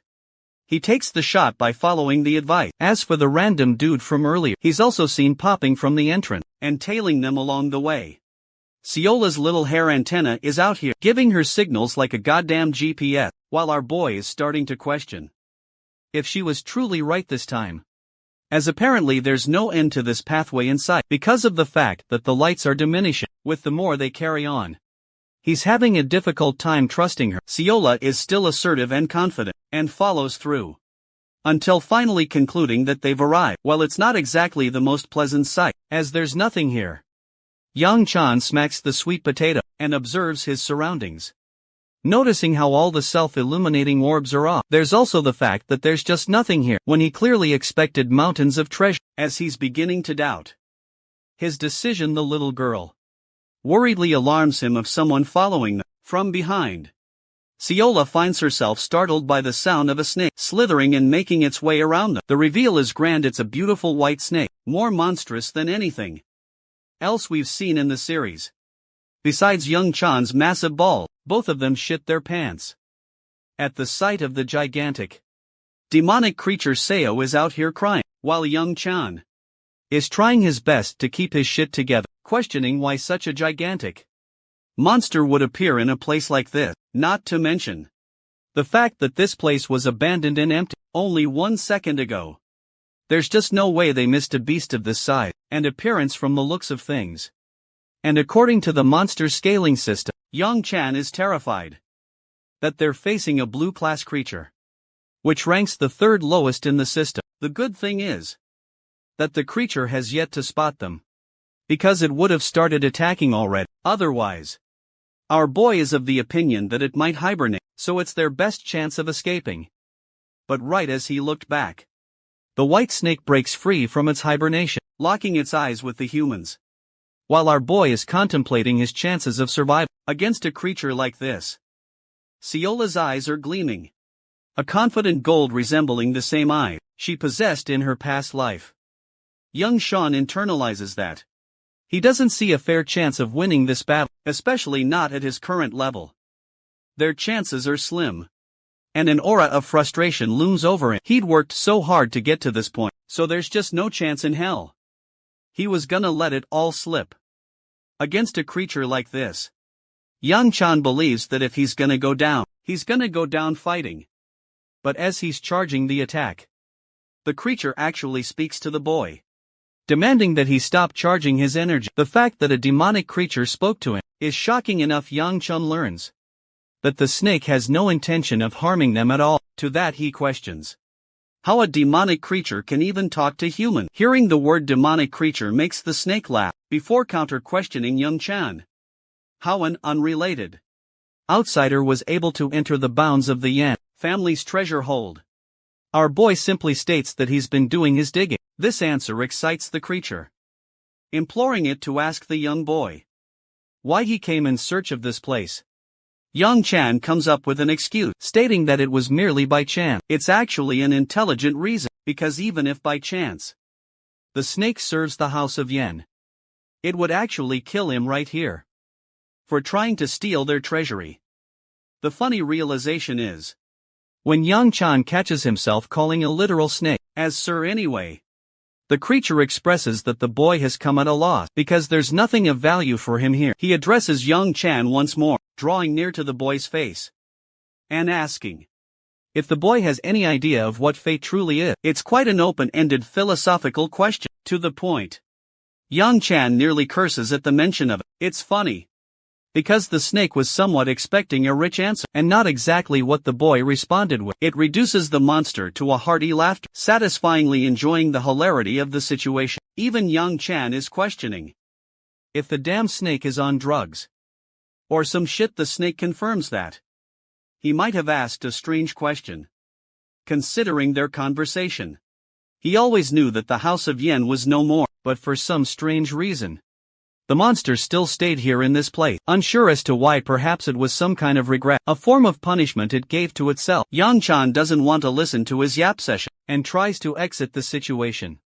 But the snake actually leaves them with a reward for making it experience joy for a long while. It's a golden stone that appears differently from a demonic stone. The snake understands that the stone will end up at the hands of someone else eventually, so it's best for the boy to keep it instead, while he's reaching to grab it.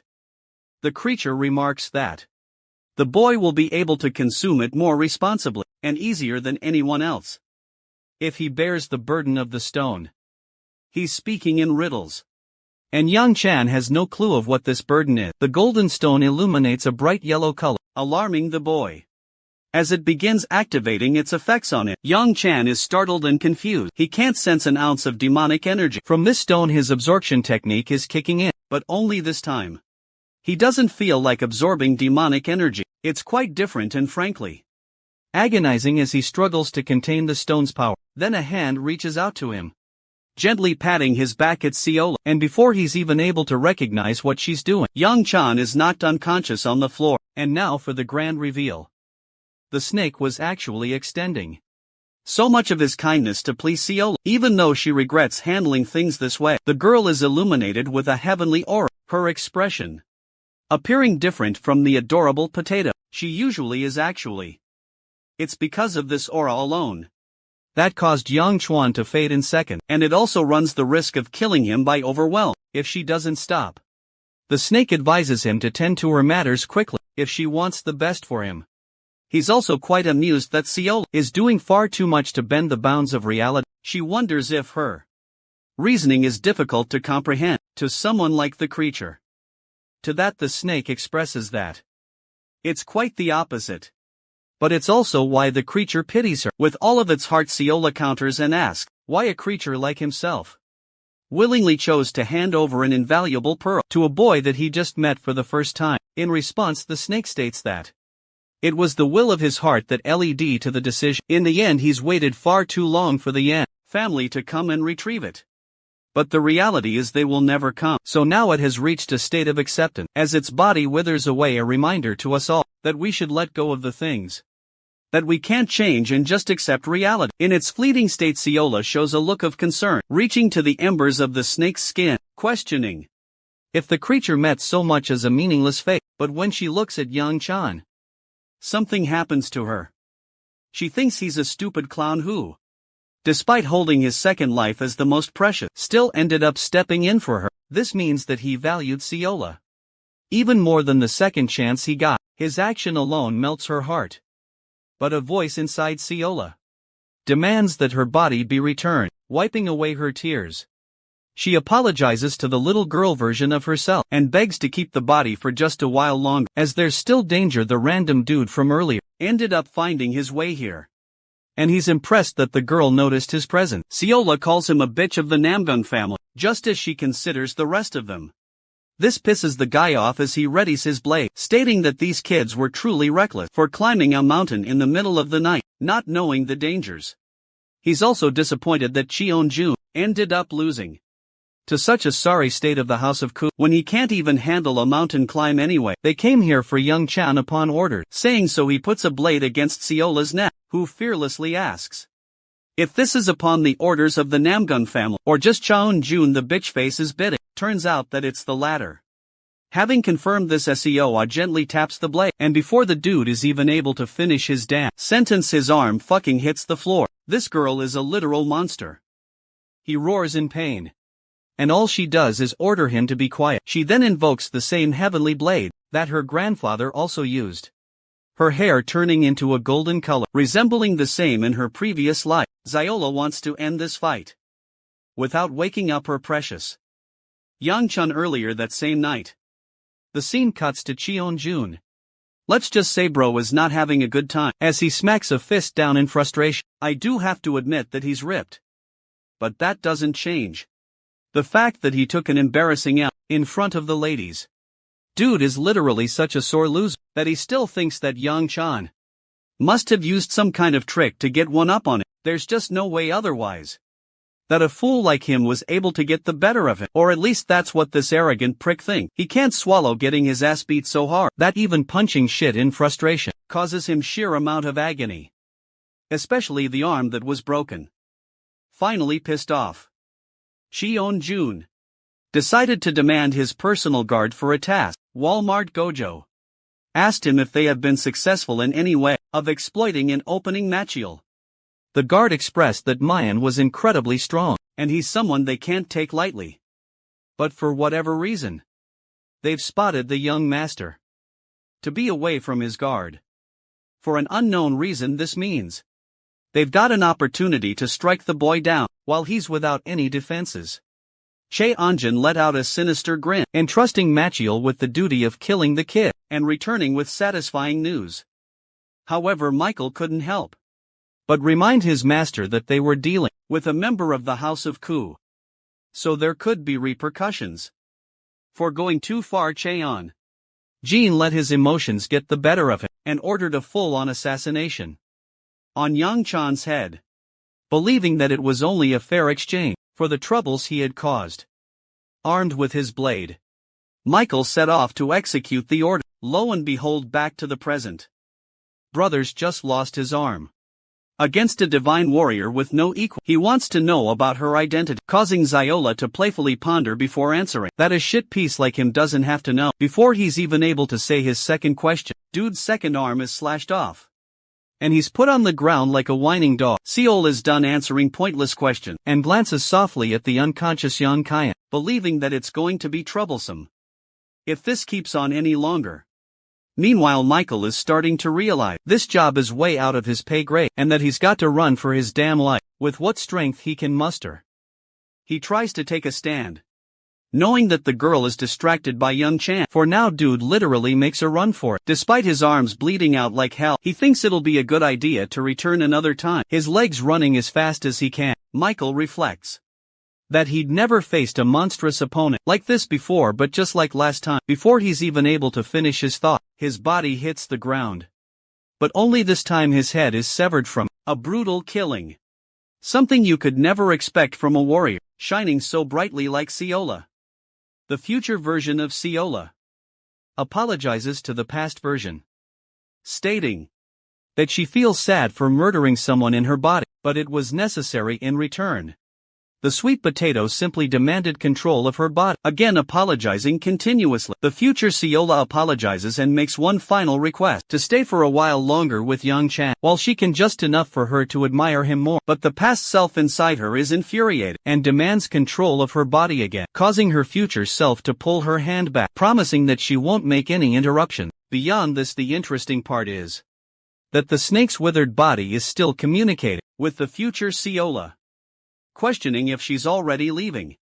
She confirms having burdened her past self more than enough. The snake asks if she knows who she really is, and to that she responds saying she's got a rough idea. Her golden swords flicker and fade away, and she understands that it will be difficult from here on out, with the snake fully withering away. It offers one final hope, a wish that Seola's future is blessed, though she shows an expression of hopelessness and regret. Seola gives Yang Chan one final smile, wishing for a miracle to allow them to meet again one day. With that, the past self retains control of her body, as her hair reverts to normal. The following day, we cut to the scene where Young Chan finally wakes up. The adorable potato is the first thing he sees. He quickly scans his surroundings, not knowing where the hell they are. Apparently the tree is back to being its normal, unremarkable self. While the both of them have exited the secret room, the entrance is no longer there. And Yang Chan is clueless about everything that happened. Well, folks, to recall what happened in the end, they found their maple tree, and a giant-ass snake greeted them.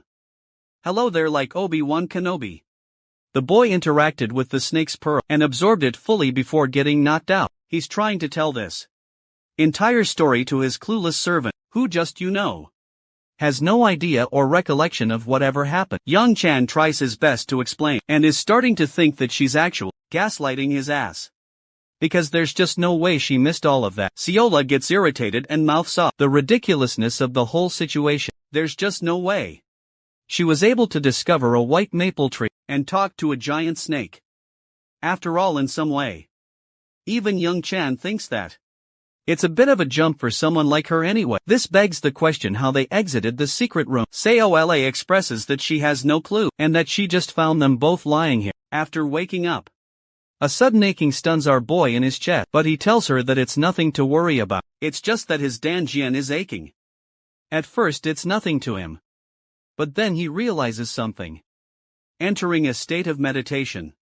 The boy closes his eyes and begins channeling his aura. He's confirmed his suspicions. Ever since he absorbed the invaluable strange pearl, he's experienced an increase of internal energy coursing through his body. It's more than enough to catapult him all the way up to the fourth ring.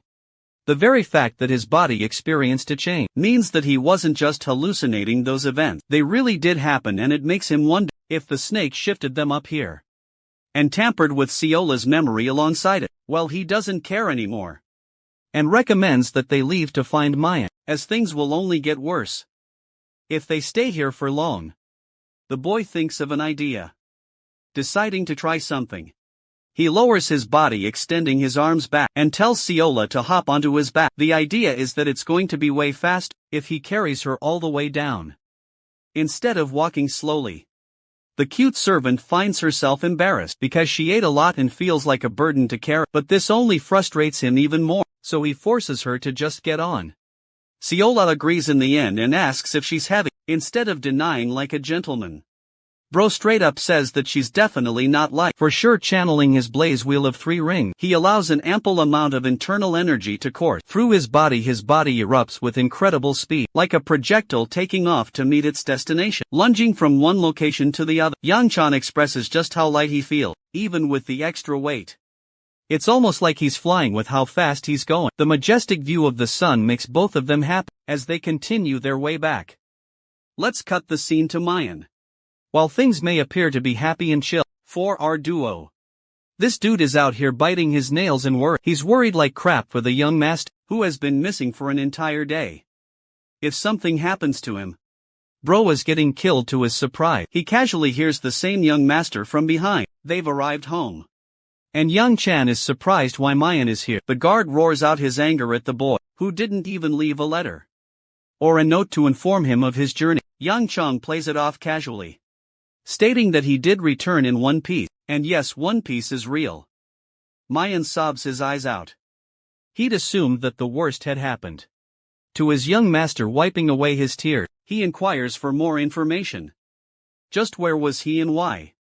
Siola is in the middle of blurting out their encounter with a titanic snake, but our boy stops her shut. He casually plays it off again, stating that they were taking a simple walk, as all Mayan is worried and suspicious, wanting to know if something happened along the way, thinking of immediate excuses. Yang-chan realizes that dealing with his clever and questioning servant will be tough. He switches topic and asks about the 2 random people hanging around in his quarters. Those 2 random people are actually not so random at all. They're the hoes. I mean the Soil and BIA, who are munching on food without a worry in the world. Even our boy is confused, questioning if Soil was waiting for his return. He's also pretty sure BIA made a promise not to annoy him, and yet she's here in his room. Both of them showcase different yet funny reaction. They're a double headache for our boy, who can't with these crazy bitches. Yang-chan learns that they're both actually here to bid farewell to him. Curiously, Yang-chan inquires if the Chaun-jun is also here, but gladly he learns that he's not. The funniest part is that BIA told her brother that she was going off to greet Yang-chan, and all he said in return was that she won't ever find him again.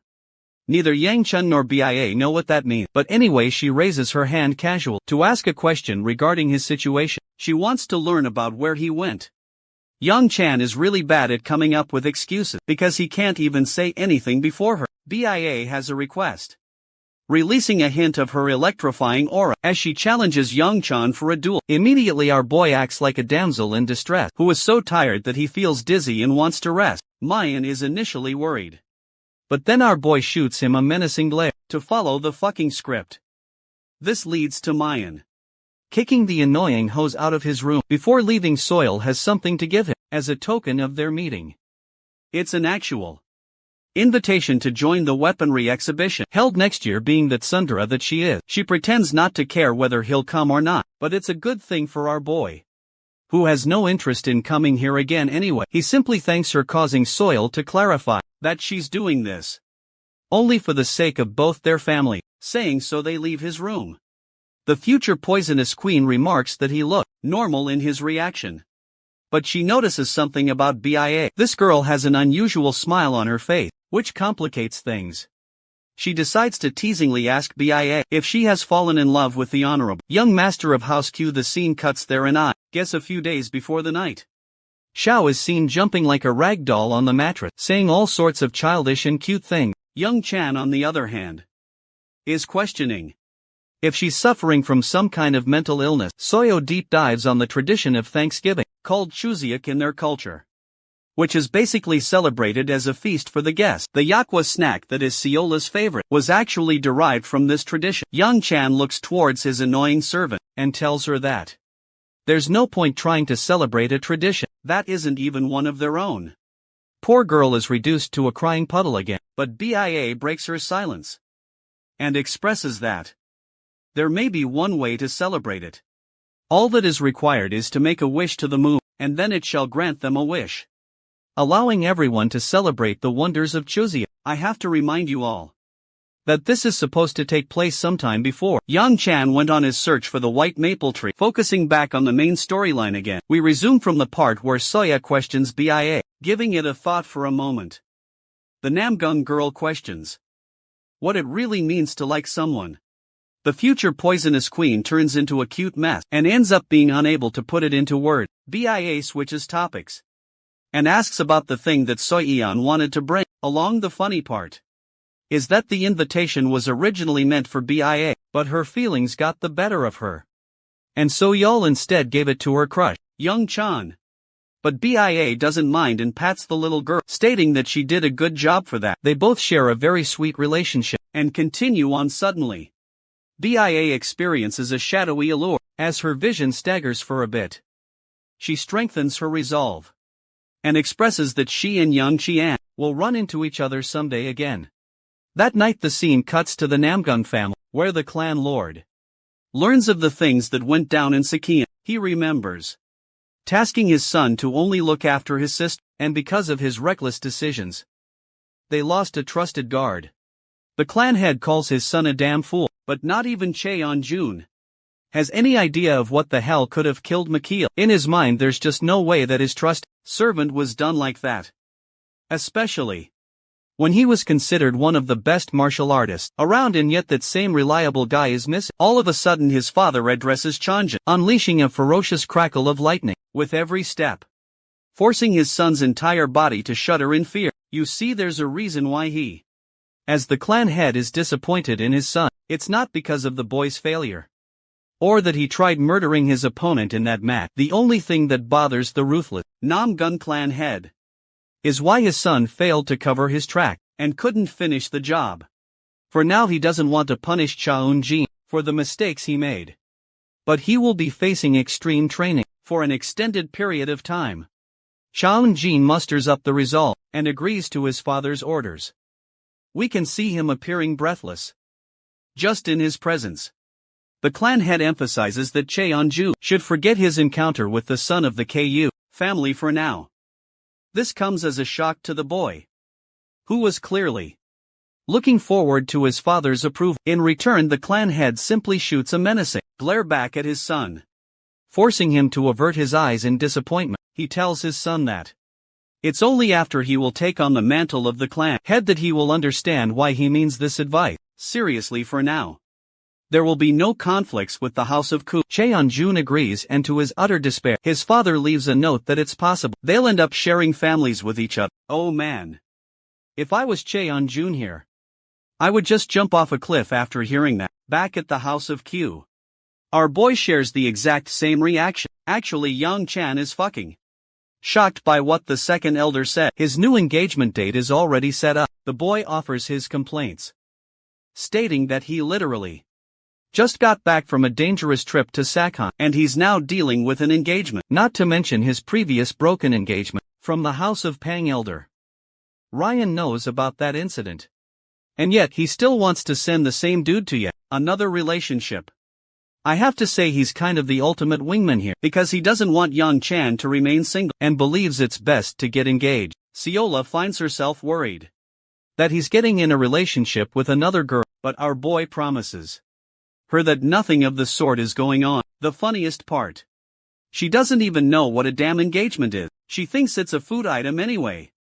Mayan consults the young master and confirms that the whole engagement stuff is actually real. He'd been on reporting duty in Sakyan and heard people talking about it casually. The funny thing, everyone knew about it. Except for the dude who was supposed to be part of the engagement anyway. Yang Chan is genuinely surprised that someone took up on the offer of settling a marriage with him, given how badly his previous engagement ended. Curious enough to ask, he demands to know what kind of stupid house ridiculously signed their daughter up with him. Grandpa Ryan laughs it off. And right as he's in the middle of saying Namga, Yang Chan finishes the sentence for him. Yeah bro. Is finished. He has no idea why the Namga family would ever even consider the possibility of tangling him, not to mention the fact that their family has already accepted the engagement proposal from the House of Ku. The boy adds 2 and 2 together, realizing that there's only one girl from the Namga house. Elder Ryan confirms that they've already met each other at the exhibition too. Young Chan's face draws a dead silence. Finally it clicks. His fiancée is going to be the beautiful Bia. Well, it goes without saying that our boy is pissed that he's got to put up with a crazy bitch.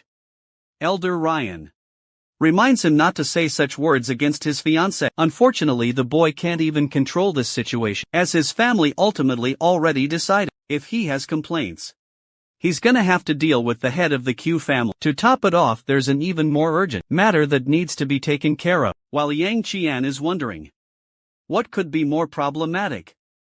The old geezer gives him a smile as he reveals that his sister has returned. The revelation cracks our boy's confidence. And no, they're not talking about Yen Su here, but the majestic older sister and the leader of the 5 squads. Exploring the words of the sovereign fighter of destruction, he once stated that the golden era was upon their world. The birth of geniuses from every family began sprouting, as if they were stars from the sky. There were many geniuses among each family, and the boy's elder sister just so happened to be born in that era. For Yang Chun, he was unfortunately always compared to his older sister, and even remarked as the unlucky child who was born in the wrong era. Even though he possessed talent, he didn't hold a candle to his sister. The searing sword Hibiku is the pride of the Ku family, a woman of boundless talent and strength that cannot be compared. It's actually one of the reasons the boy grew up despising his older sister. Just hearing of her arrival, Yang Chan's survival instincts kick in, and he's immediately trying to look for a place to hide. Any place far from this hellhole would do well, unless Grandpa Ryan comes in to stop him. Of course, he isn't letting this kid hide anywhere, not even this once. Believing that it's a time of reunion with his sister, Young Chan is begging for the old fart to just pretend to ignore his existence for a while. But Rian catches on that the boy is being dramatic over his sister's return. In reality, Young Chan is afraid of what his sister will do to him during her stay, so he's gonna make it his business to hide for a couple of months at least. Elder Rian grabs his head and questions if the boy hit his head or got poisoned in Sakyan because he's acting like a little prick. As they're discussing about Hebe's return, the boy hears an explosion from the training ground, and it's enough of a sign to him that his dear old sister is coming over to him. That flaming monster is excited to meet him after all. Young Chan doesn't share that excitement and tells Mu Yen to quickly make a blockade on the door, as if some piece of wood is going to stop his sister. The funniest thing is how they ended up using a damn broom to block the gates. As the most reliable form of defense, the personal guard inquires what his young master will do once his sister breaks her way inside. From the other side, Hebe laughs, almost annoyed that her little brother blocked the door when she was so excited to see him. Even Mayan is shocked when a mere touch of her hand forms cracks on the gate when she has a good sight on her brother. She destroys the door and sends Muyan flying, striding towards him. Hebe is pulsing with a crimson aura as she questions why her brother is being such an annoyance. Yang Chun probably thinks he's about to see God after this, but she simply waves him hello and recommends that the boy greet older people when he sees them. She's also surprised that he's standing still without doing anything. The question confuses Yang Chun, who inquires if he's supposed to be doing something else, quickly recalling his mistake.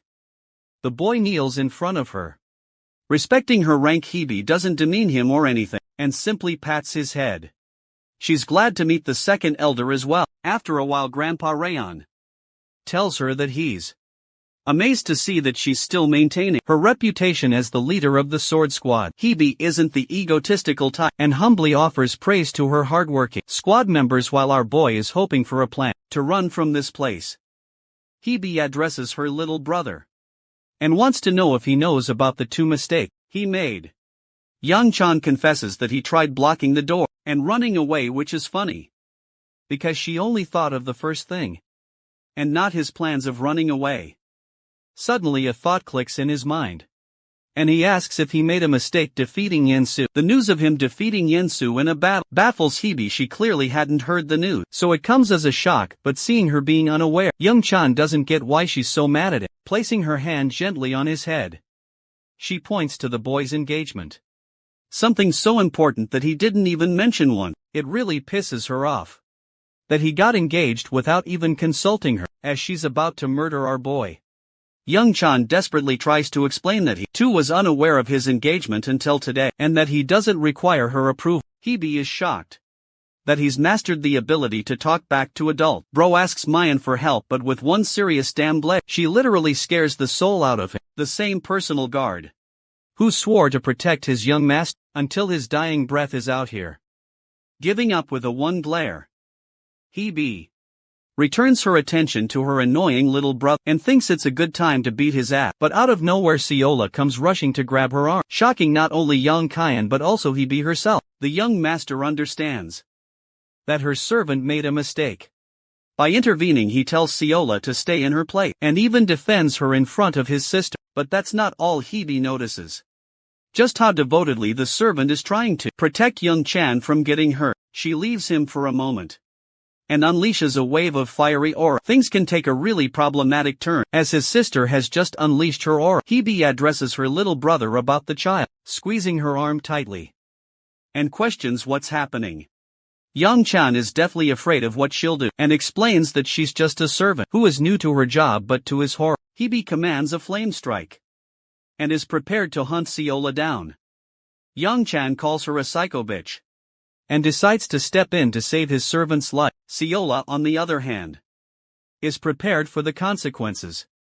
The end is anticlimactic, as Hebe ends up squeezing the potato girl's face for being so adorably cute.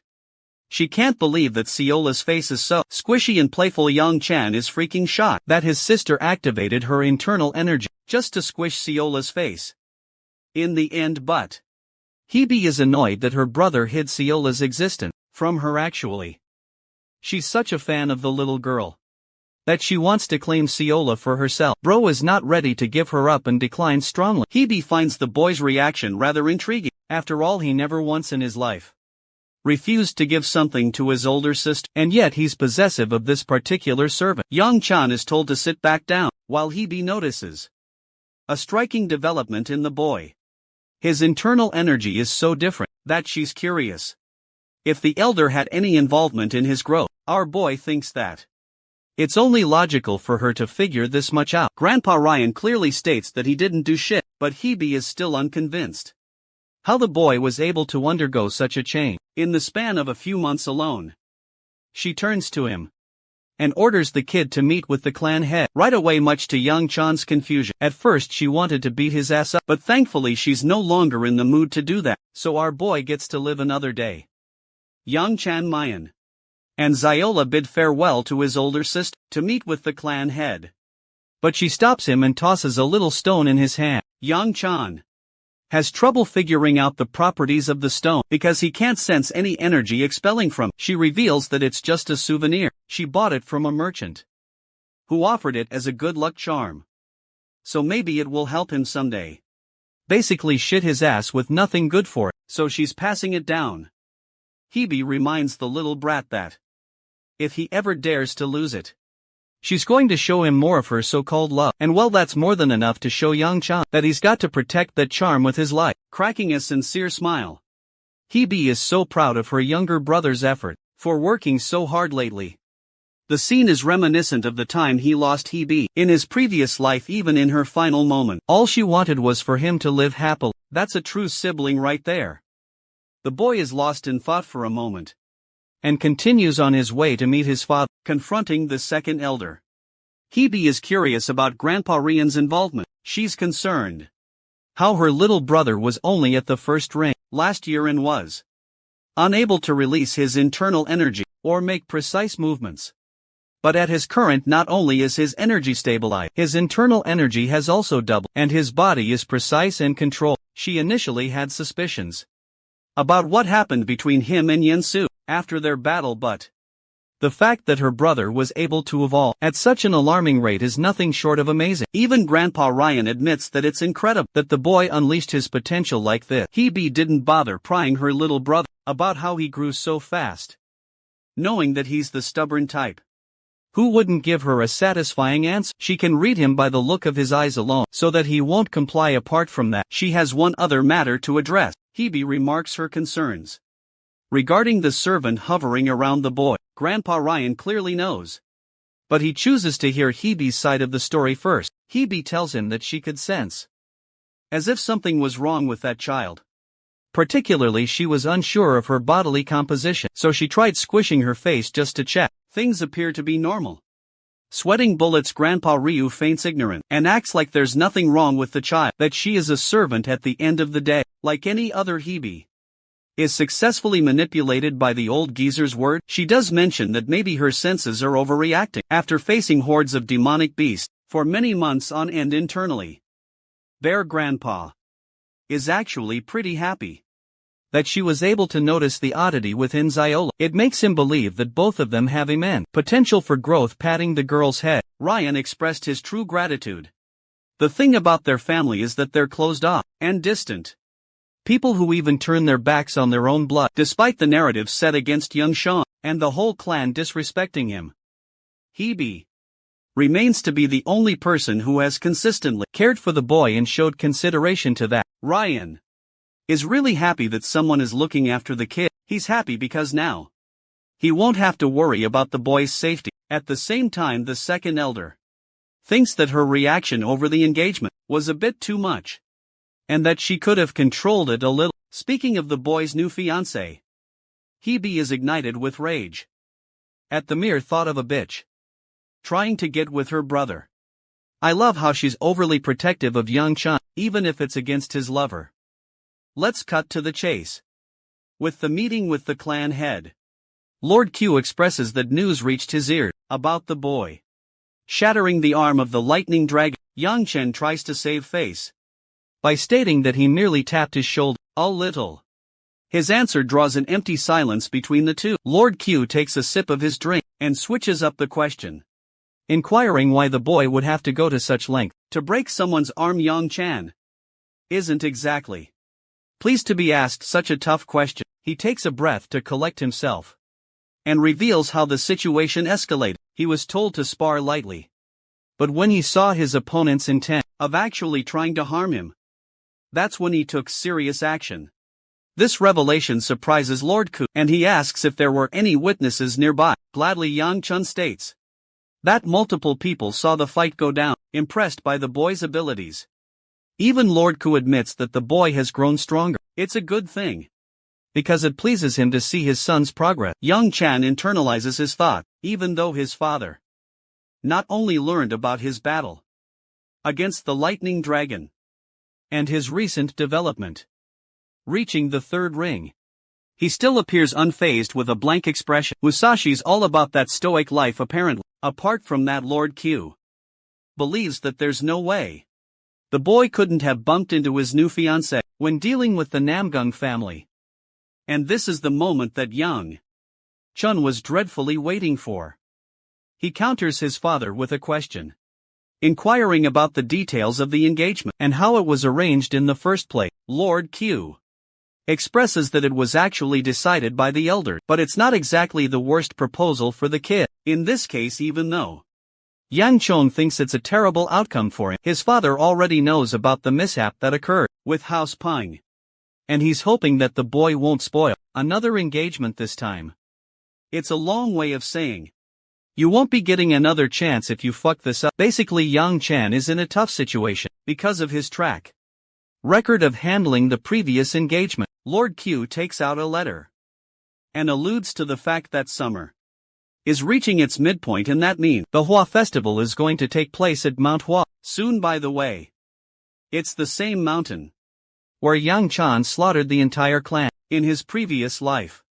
The boy inquired about his role in the festival. His father hands him the letter to read. Yang Chan gives it a thought and questions why he's being tasked with such a thing. Lord Ku cuts him off and orders the boy to bring his special someone back to the house. He's going to personally make sure that Yang Chan is escorted within 10 days. The boy isn't pleased to hear this and even rejects the idea because he just came back after a tiring trip from Sachin. His father happily allows him the liberty to refuse the task, which the boy tries to do immediately, until he hears that his father will reward him with a great sage pill if he succeeds in this mission. While this conversation is happening, Mayan and Siola are getting bored, sitting outside the office, hoping for Yang Chan's return. They suspect that he'll take at least 2 hours. In the meeting, poor Siola is tired from the trip and hadn't gotten the chance to rest. Unfortunately, both of them are servants and guard, so they can't rest until he does. While they're secretly snacking and hiding, the young master shocks the ever-living crap out of Maya by popping out of nowhere. He alerts them of their upcoming journey to Mount Hua. Within 10 days, it seems like a strenuous journey. We'll meet them once again. But it's a direct order from Lord Xiao, so refusing it is out of the question. Mu Yuan is curious about the goal of the journey. The goal is to return home with his other sister, who is currently meditating in solitary training. In the next scene, Yang Chan secretly spies around to see if the problematic old geezer and his annoying older sister are out of sight. The Namgung family is in Sakyan and Hebe is here, just when the kid thought he'd get a break. He's found himself with another tiresome task. Young Sean is so exhausted. He doesn't even care about dinner and heads straight to bed. A few hours later, as the boy is fast asleep, an ominous clan member enters his room. It's definitely Hebe, and she's brought him dumpling. Unfortunately, she doesn't even wake him gently and instead gives him a horrifying scare by choking him. The older sis cares about her little bro and doesn't want Young Chun to go around skipping meal. It makes me really glad to see a positive sibling relationship in a manhwa, for once drunk as hell. She shoves the dumpling in his mouth until he's got no choice but to bounce the heck away from his bed, questioning what the hell she's doing in his room. Young Chan reminds her that it's his personal quarters, so she isn't allowed to go and come in as she pleases, but Hebe channels her inner communist energy. It's also my room. She's already drunk as shit already and ready for more. Yang Chan's sister seemed quite worried why he failed to show up at the dinner. So this is her subtle way of checking in, apart from the fact that she's really annoyed. How Yang Chan ended up marrying a Namgung bit, the jealous older sister, is annoyed that he's always giving strong reaction to the mention of his fiance's name. But our boy doesn't want to argue with a drunk Hebe, who won't even listen to his words. Bro just wants her to take her booze away, to someplace else. Hebe thinks the boy should be celebrating an opportunity to spend some time with his sister, and recommends they share a room. Young Chan is not about that life and he's like, nah, fuck this shit, I'm out. Hebe thinks he's being overly rude for no reason, but Young Chan believes it's an appropriate reaction, dealing with her ass getting even more drunk. As the night goes deeper, Hebe enjoys her booze, staring at the view of the stars outside. His sister addresses her little brother, and recommends they have a little fun. And no, it's not about to be a Sweet Home Alabama moment, she's talking about having a match. Young Chan acts like he didn't just hear the ridiculous words that came out of her mouth. He tells her that she must have entered a new level of being drunk to say something so stupid, and he recommends her to return to her room, possessing an air of seriousness in her tone. Hebe questions if he's truly certain of his word. A confused Yang Chan asks what she means, so Hebe points to his little chest, stating that she has no idea how the boy trained or what he did to get to this level. But it's clear that a good amount of the energy that has entered his body isn't being absorbed. This is actually problematic, because it could lead to issues. Young Sean reflects that it's true that the pearl he received from the snake hasn't been fully dissolved into his body. It's mainly because his body is far too immature to contain an energy that great and make a part of himself. Hebe is of the opinion that they need to do something about the situation immediately. It's why she suggested the idea of sparring with him, but that's not the only reason why. Looking at him with a smile, she expresses that she's just in the mood to beat his ass is why she recommended it. Young Chan is starting to think that neither one of his siblings is a sane person, with the way they treat him. Hebe finds herself stretching in the training ground. In the next scene, she hasn't fought her little brother in a long while, and actually finds herself surprised to see him adapt to a swordless fighting style. Young Chan declares that he no longer relies on a weapon, which impresses her and surprises her, especially since he was using a blade up to this point, pointing her wooden blade at him. She thinks that maybe her little brother has become so arrogant that he thinks he no longer needs a weapon, even allowing him the chance to make the first strike. Young Chan's eyes widen and he tries to remind her that this fight is supposed to be for the purpose of helping him release some of the energy. Hebe lets out a sigh and understands that she doesn't have to kill him in the battle. After all, she's a monster who slaughters demons on a daily basis. But as she's in the middle of talking to him, Bro pulls a quick one on her and surprises Hebe with a high-speed lunge. His first punch actually freaking connects with her abdomen, grazing her side and putting her off balance. The boy quickly hastens to unleash a second strike, which also freaking connects, launching his older sister crashing into the wall. The boy's internal energy is more controlled than ever, but he's especially worried about what's coming his way after he's finished off his attacks. From the distance, his sister laughs. It's not just any laugh, she's laughing like a villain. Hebe's impressed by her brother's accomplishment and surrounds herself with rampant flame. Looking at her current level, Young Chun finds it hard to believe that she's only at the 5 rings level. It's as if she surpassed that and entered the bounds of 6 rings already, and even after using his most powerful strike right from the beginning, it seems to have done 0 damage against Hebe, who is happily smiling in his way. Bro knows he's about to get destroyed to the ground, so he suggests the idea of ending the battle here. But his sister isn't finished just yet, her fun only just started. Stomping her feet into the ground, with every step, she releases a column of destructive flame. Girl is walking through a nuclear reactor, with how much energy she's expelling. Young Chan can't even open his eye against her wave of internal energy, and before he even knows it, Hebe is already in his face, monstrously attacking him with a heavy blow that sends him dragged to the opposite wall. It's a miracle that he was able to block that blow in time, because if he hadn't, the consequences would have put him in the hospital for a while. From the distance, he sees her wooden sword and dodges. His maniacal sister comes roaring with her flame, making Young Chan worried for his life in a battle against the crazy bitch. Expending some of her energy into her feet, she swings a destructive attack from his side, but it doesn't end there. She forces Young Chan heavily on the defensive, with back-to-back heavy attacks, using martial arts alone. I know Hebe is supposed to be really strong, but credit where credit is due. Our boy is holding his ground pretty solidly. Well, unfortunately, Hebe ends up grabbing her blade from the wall and stops her fiery slash at the last second. Against his neck, this fight is over. She grabs his hair and recommends the child to tighten his mouth shut for the next attack, or else he's gonna end up with a broken jaw. Now that is a scary threat. Well, the end is tragic, because Young Chun is brought to the edge of tears, awaiting his demise as his screams reach the starry sky. In the next scene, we cut to the Namgun family. BIA has left the family with a note for the clan head. She wants to meet her fiancé. So, the girl ends up running the fudge away from the house. For a while, the news pisses off Lord Namgun, who demands her immediate return. A farmer is observing the quality of his crop and finds himself despairing. The season has been tough for the agricultural business. As he's thinking of that, he sees a lady clad in purple robes jumping over him. The mere sight of the girl seduces him, making him think that an angel has descended from the heavens itself.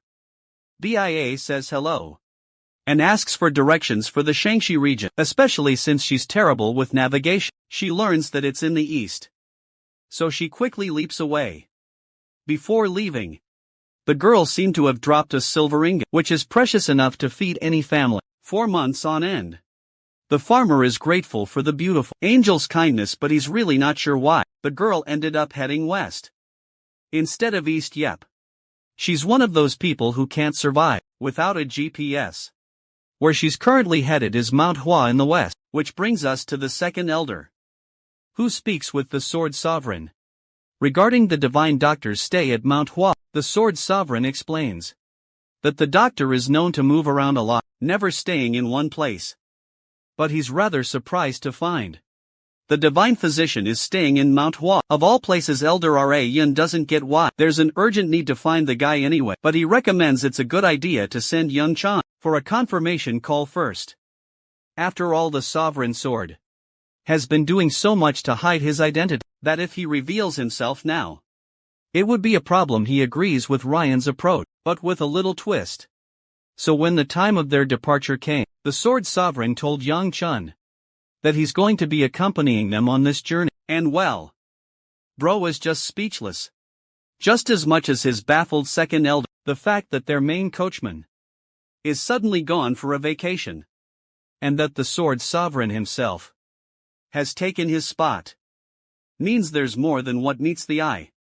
Especially for Yang Chun, who knew, for a reason, that both Seola and her grandpa weren't supposed to be on this trip among the list of people, so something must have happened in the span of a single night, altering their trip plans. The boy can't help but figure that something else is going on behind the scenes that he just can't figure out. For now, the second elder catches him and questions why the boy has such a confusing look on his face. Young Chan merely states it's nothing, but his trusty old geezer expresses that it would be best if he didn't try to beat up more kids. At first, Young Chan thinks he'd never do that, but from all his travel journeys so far, he realizes that he's amassed a reputation for at least beating one boy into the ground upon every visit. He decides not to do something like that this time. Well, hopefully not. Entrusting the kid with something special, the second elder hands the boy a small bag. The first thing the guy notices about it is its sweet scent. Finding himself becoming powerful by just keeping the object in his hand, Yang Chan assumes that it must be valuable, but the second elder tells him that it's not as special as he thinks. It's just a rock called the Blossom Stone, something that was once considered one of the 4 treasures of the Mount Hua clan.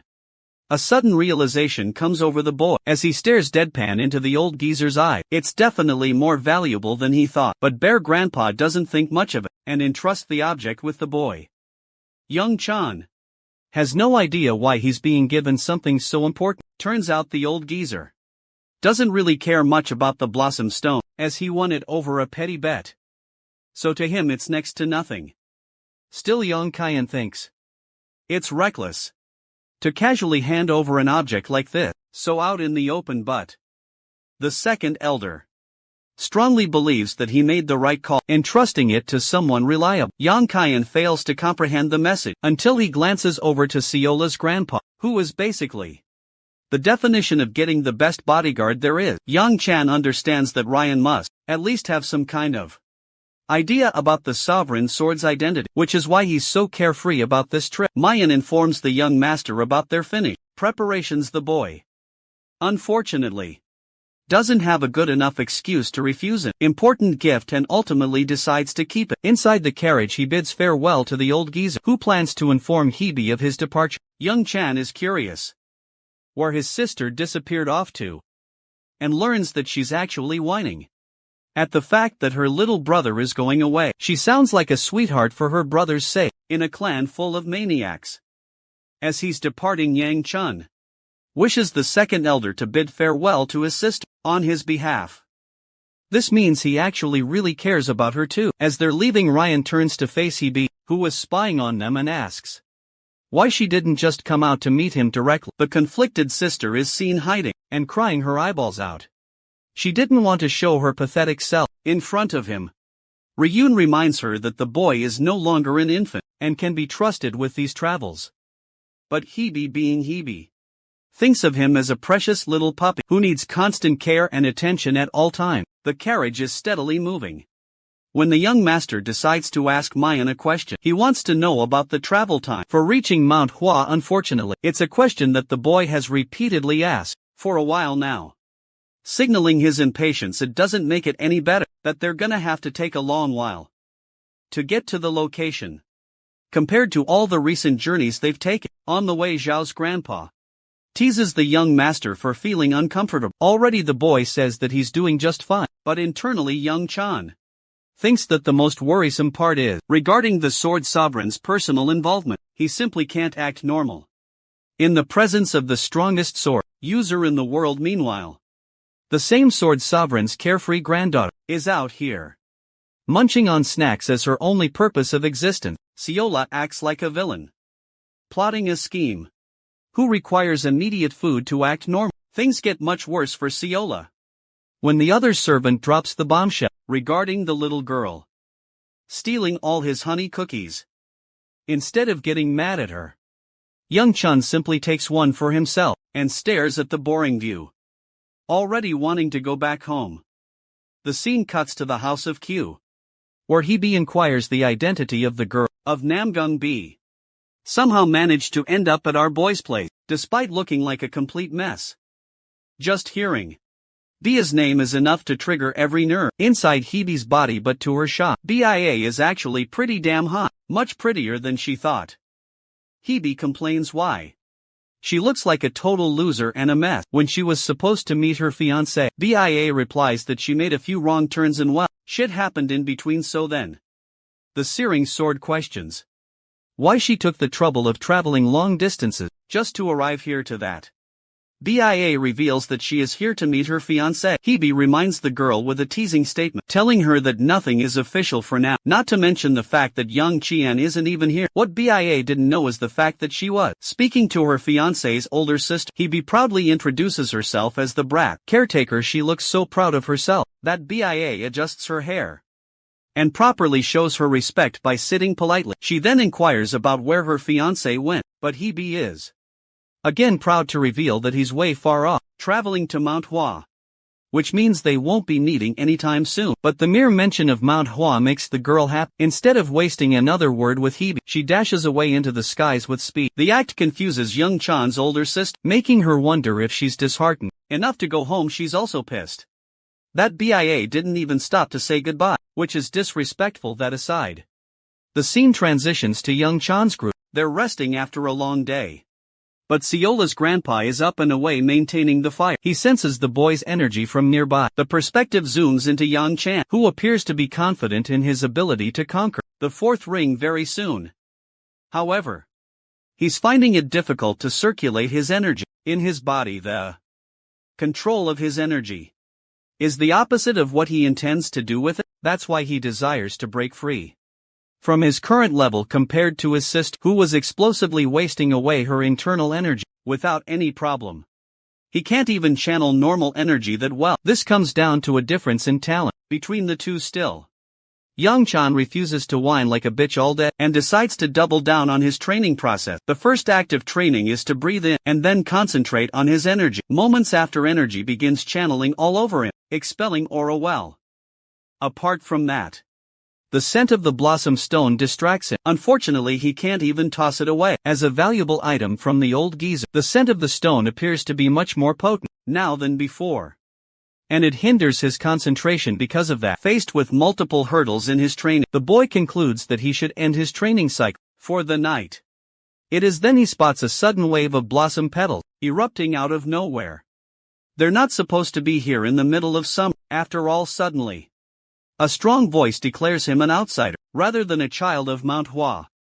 The spiritual pink figure appears to have an ambiguous form, and disappears right after. The startled young Qian looks around. He knows that he wasn't tripping just now. It's clear that he heard a voice. The same voice then questions how a boy like him is able to devour so much energy, even when he isn't from the mountain. This time Yang Chan is certain as hell that he heard an old man's voice, continuing with its words. The voice taunts him for devouring so much energy, to the point that he's bound to get sick. Young John still has no idea what's being discussed or said until the blossom stone in his grasp begins overreacting with a wave of energy. The boy finds himself appearing dizzy with the absorption of energy, and soon after he faints. The unconscious boy is brought back to life by muffled voices of his servant and guard. He awakens in a sudden panic, immediately getting up and questioning what the hell happened to him. Seola hugs him tightly, while the personal guard expresses that it's actually the sovereign sword, who discovered the unconscious boy in the wood, and returned with him.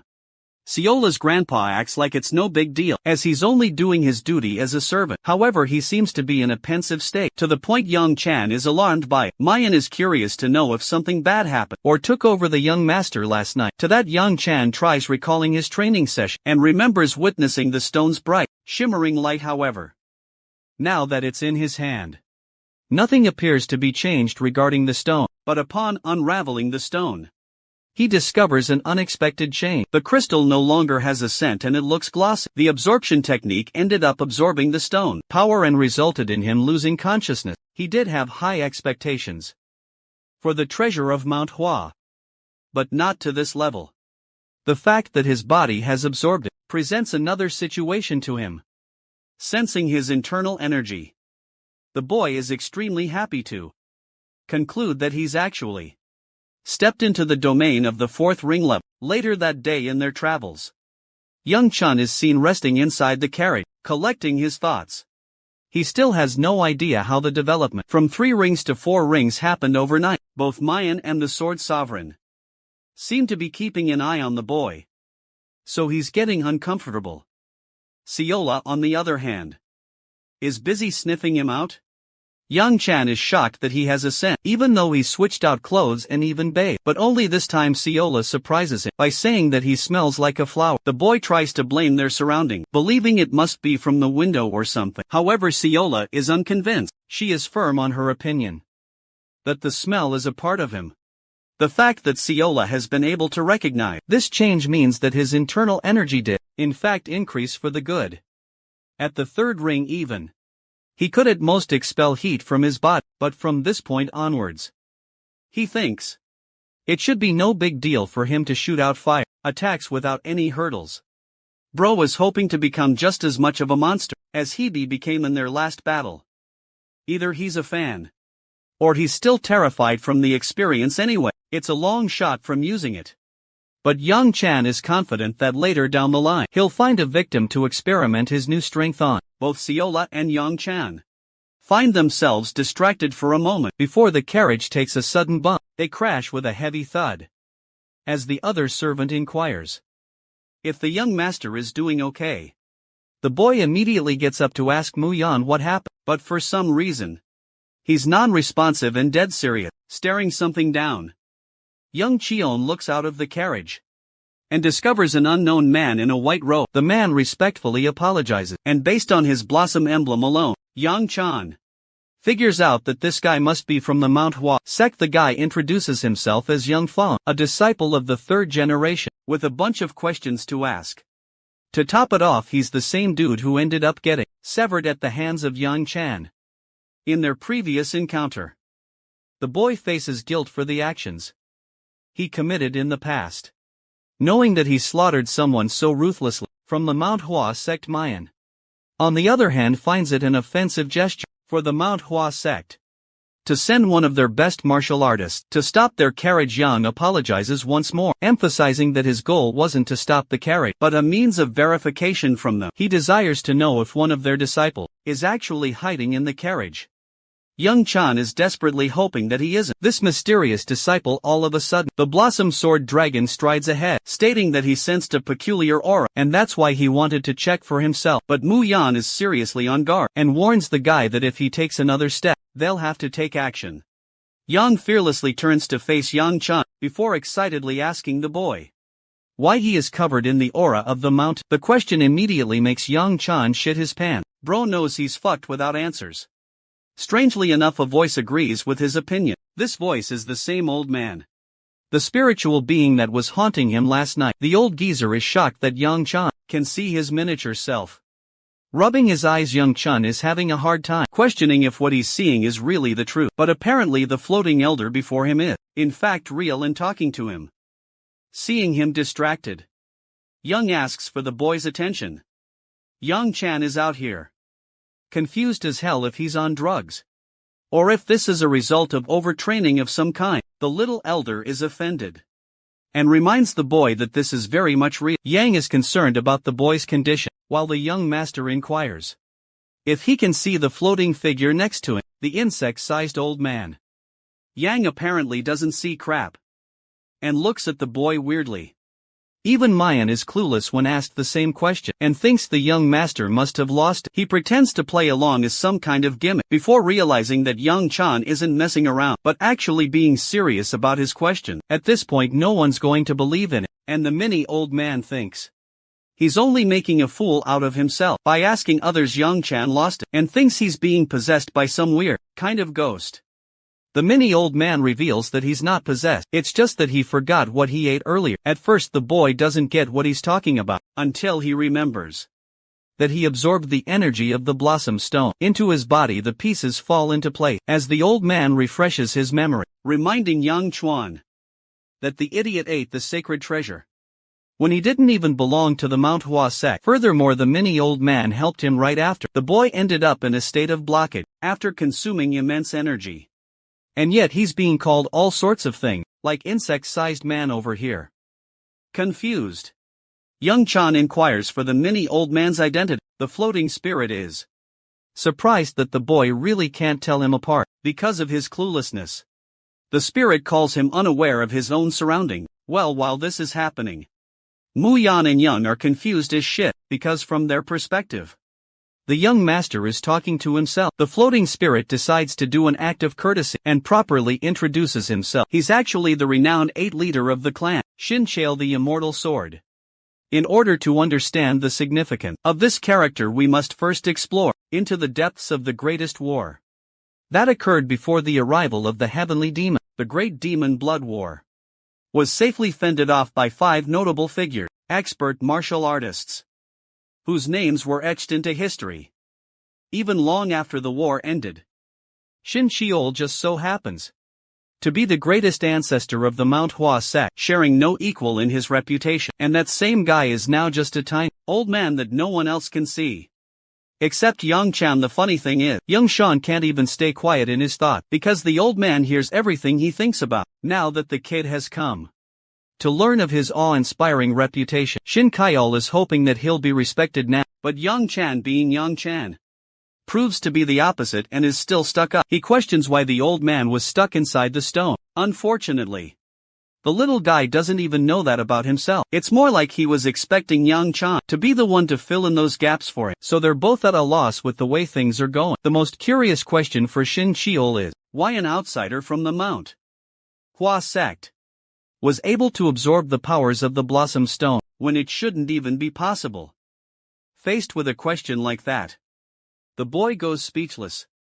His reaction is a good enough sign to the old man that Yang Chan knows something he doesn't. The best thing the boy can do is simply avert his eyes. Instead of hammering him with more questions, the tiny ghost confesses that young kids at Yang Chan's age are known to hide things, and he respects that as his senior, so he won't be annoying him anymore. Because of this, Yang Chan is indebted to him for being patient and understanding with him. At the same time, Shin warns him to pay attention to the important thing that's about to arrive in front of him. His warning proves to be correct, as multiple figures pop out of the forest to confront the carriage from their uniform. It's easy to guess that they're also disciples of the same clan.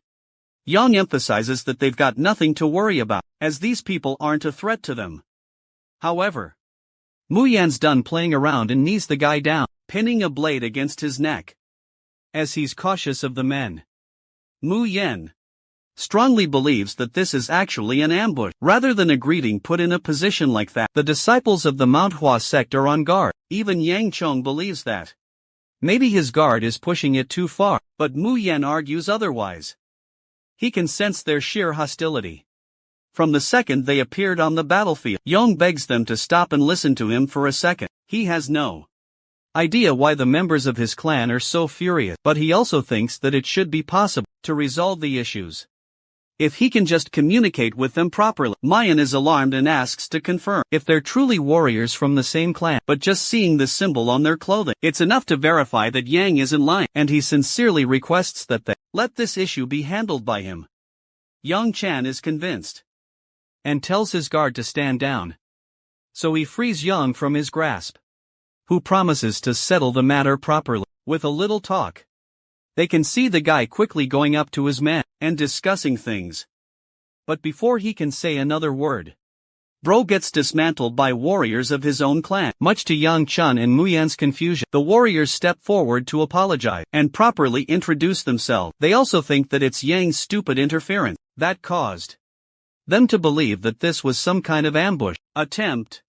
The young master is fine with everything that happened and returns the apology at the same time. He's dying to know why the warriors are out here so far from the mountain to that.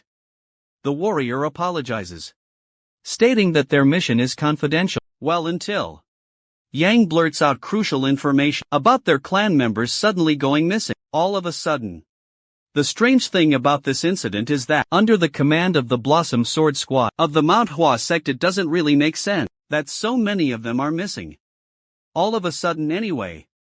That's one reason.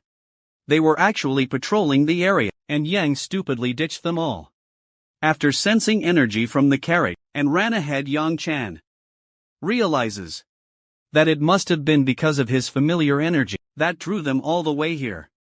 While Shin tells the boy that there's no longer any threat to worry about, as he's already blocked off the excess energy. This means they will no longer be able to gauge the energy coming from him anymore.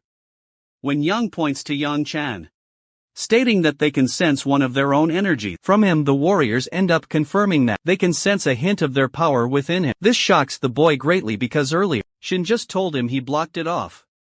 The immortal sword advises the boy to just whip out his special rock and settle the matter, so that's what he does, shocking both Yang and the warrior. Yang Chun reveals what appears to be the sacred treasure of the mountain, the same treasure that their sect leader ended up losing over a betting game against the second elder. Yang finally has his answer. Now the reason he felt the energy coming from him was because of the blossom stone wielded by the boy. At the same time, the warrior is curious why the boy is holding on to the object. Yang Chon decides to make his presence be properly known by introducing himself as the heir of the Q family, and that his purpose is to return the treasure back to the sect. The mere mention of the Q family is enough to alert the members of the Mount Hua sect, spurring a gossip session between them. The leader apologizes for showing hostility towards such a reputable house, because Yang Chan basically belongs to the nobility. Before them, Yong seems to be in a pensive state and decides to ask an important question. The question is actually regarding the boy's sister, but before matters could get any worse, his comrades quit him for blurting nonsense at the wrong moment. The warrior emphasizes that Yang Chan doesn't need to be worried about Yang anymore. The funny thing is, while he's saying this, the dude is literally getting his ass beat for talking too much. The boy questioned if his older sister became a pain in the ass for them. The hilarious part is that the warrior plays it off like she didn't do anything,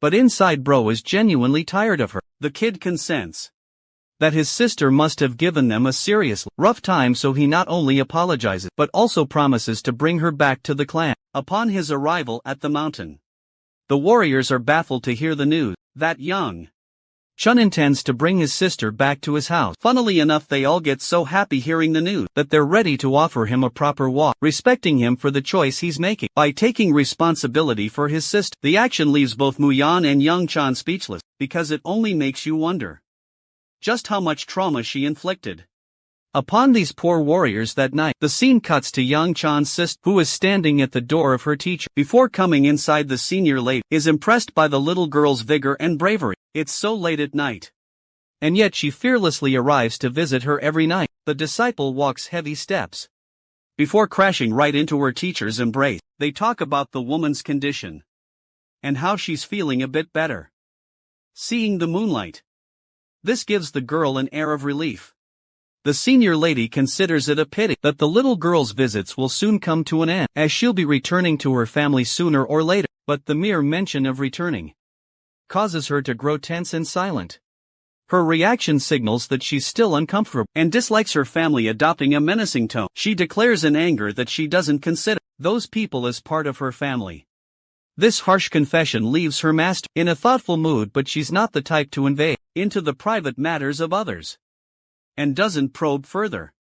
But the disciple corrects her master, showing her the respect that she deserved. After all, her master was known as the brilliant blossom sage just before falling ill to her sickness, but now that moniker is nothing more than a memory of the past. It makes the lady wonder just how much time she has left in this world. Sometime in the night, A writer is slashing down a bunch of demons, like it's nothing to them.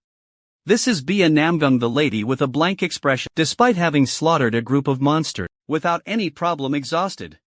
She senses something hovering around her. An object just behind catches her attention, causing Bia to leap away from her spot and tail it down with a few swift lunges. The following morning, Ziola is told to prepare a big batch of food for the warriors of Manhwa, who actually ended up staying the night for guard duty, with the group as for young Qian. The boy is already annoyed with the mini ghost, stalking him around and asks, "What's the easiest way to get rid of him?" Shin reminds the kid that he wouldn't be stubbornly attached to him if he knew a way out either, curious for a question. Young Chan calls the mini ghost an old man again, causing him to yap about his introduction as the immortal sword all over again, seeing the dude in a pitiful, tiny state. Young Chan gives him one hell of an untrusting look. Still he goes on with his question and is about to ask, when Shin emphasizes that the boy's worries are pointless, as he has no intentions of stealing the kid's body. For himself, nothing of the sort is going to happen. The young master of House Q struggles to believe it, as it's coming from a ghost. Of all things, Shin senses that the boy has things to feel guilty about, as if he's carrying a lot of burdens inside of him. Nervous, the boy asks for clarification. Shin is surprised that young Chun is oblivious to the things that are taking place inside of his body before that. Shin hammers the kid with another question, shockingly inquiring about information regarding the bloody demon. The mere mention of that causes the kid to be dubious of the immortal sword. True identity. Young Chan fully expresses his doubt. He's now certain of the fact that this guy isn't who he claims to be. After all, the immortal sword himself was responsible for taking down the bloody demon. So how can it be that this dude doesn't even remember the demon's fate that he slayed with his own hands? The tiny ghost surprisingly admits the same. For some strange reason, Shin doesn't seem to remember the conclusion of his fight against that demon. This leads Yang Shan to make a concerning expression. The conversation isn't going anywhere, so he goes back to asking about the strange thing inside his body. But from here on out, the mini ghost is giving him an attitude for not trusting in his identity. So he's going to be uncooperative as well, but he ends up complying anyway, as Shin finally reveals that not even he understands what's going inside Young Chan's body. Way to conclude that discussion. The old man claims that he finds it interesting that the boy can't sense what's going on, especially when there's a violent energy inside of him. For now, Shin is doing his best to contain the energy, but it's definitely nothing to scoff at. Yang Chan wasn't sure that it was going to be that serious, so the mini ghost offered him a chance to test it out. But before the boy has a chance to decline, the immortal sword releases his whole, which releases the exorbitant amount of dark energy inside of Yang Chan. The energy is so vile and pulsating that it surrounds the boy and attempts to swallow his entire being, before Shin quickly contains it again. Believing the demonstration served its purpose well, the kid is scared shitless and can't believe what he just experienced. The immortal sword emphasizes that it's the very reason he's been containing it. For the boy, why that thing is inside of Yang Kai is something not even he knows.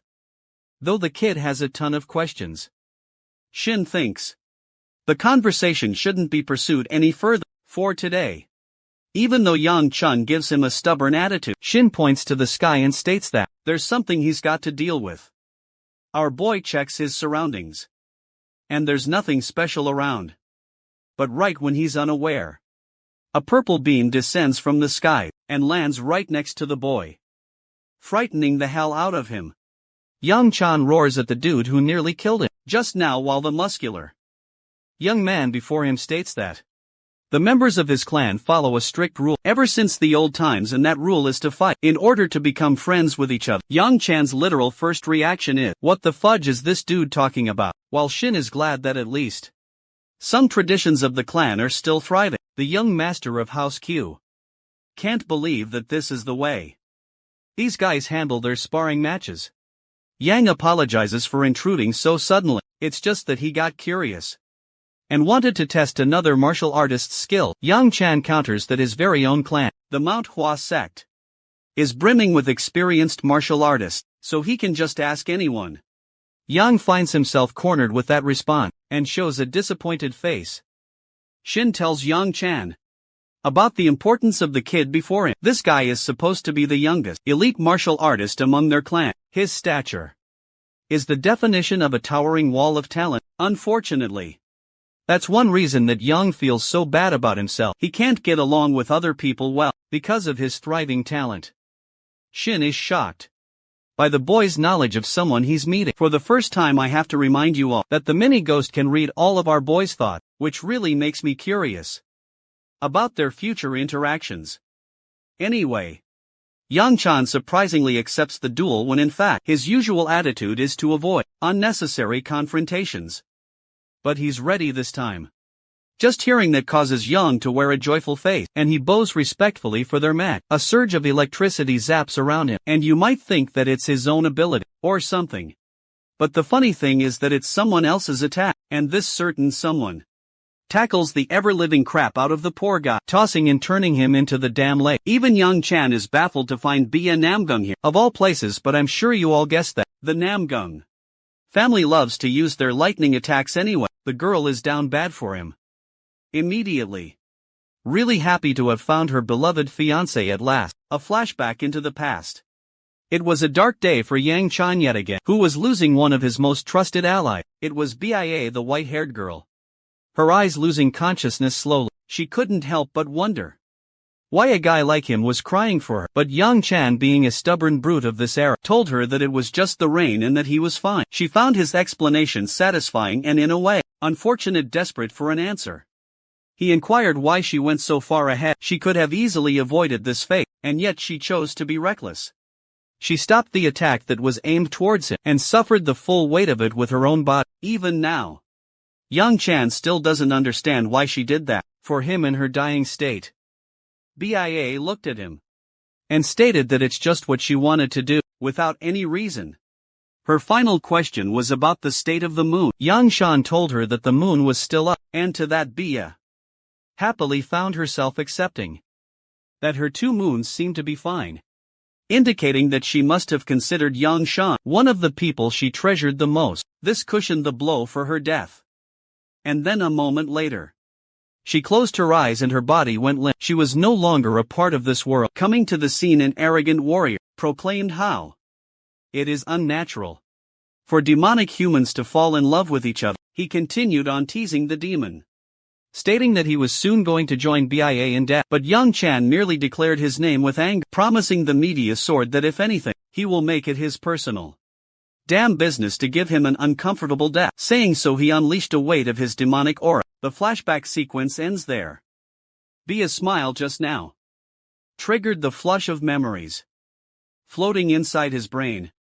Yang-chan is startled and doesn't want anything to do with this girl, questioning her intentions.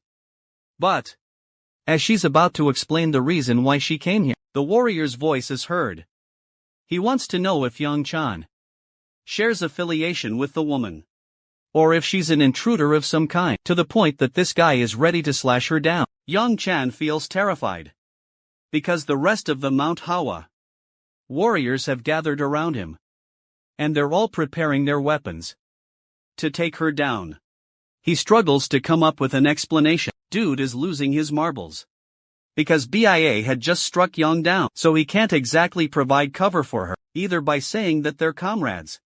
But before the boy can say a single word, Bia simply blurted out the truth. They're both each other's fiancé.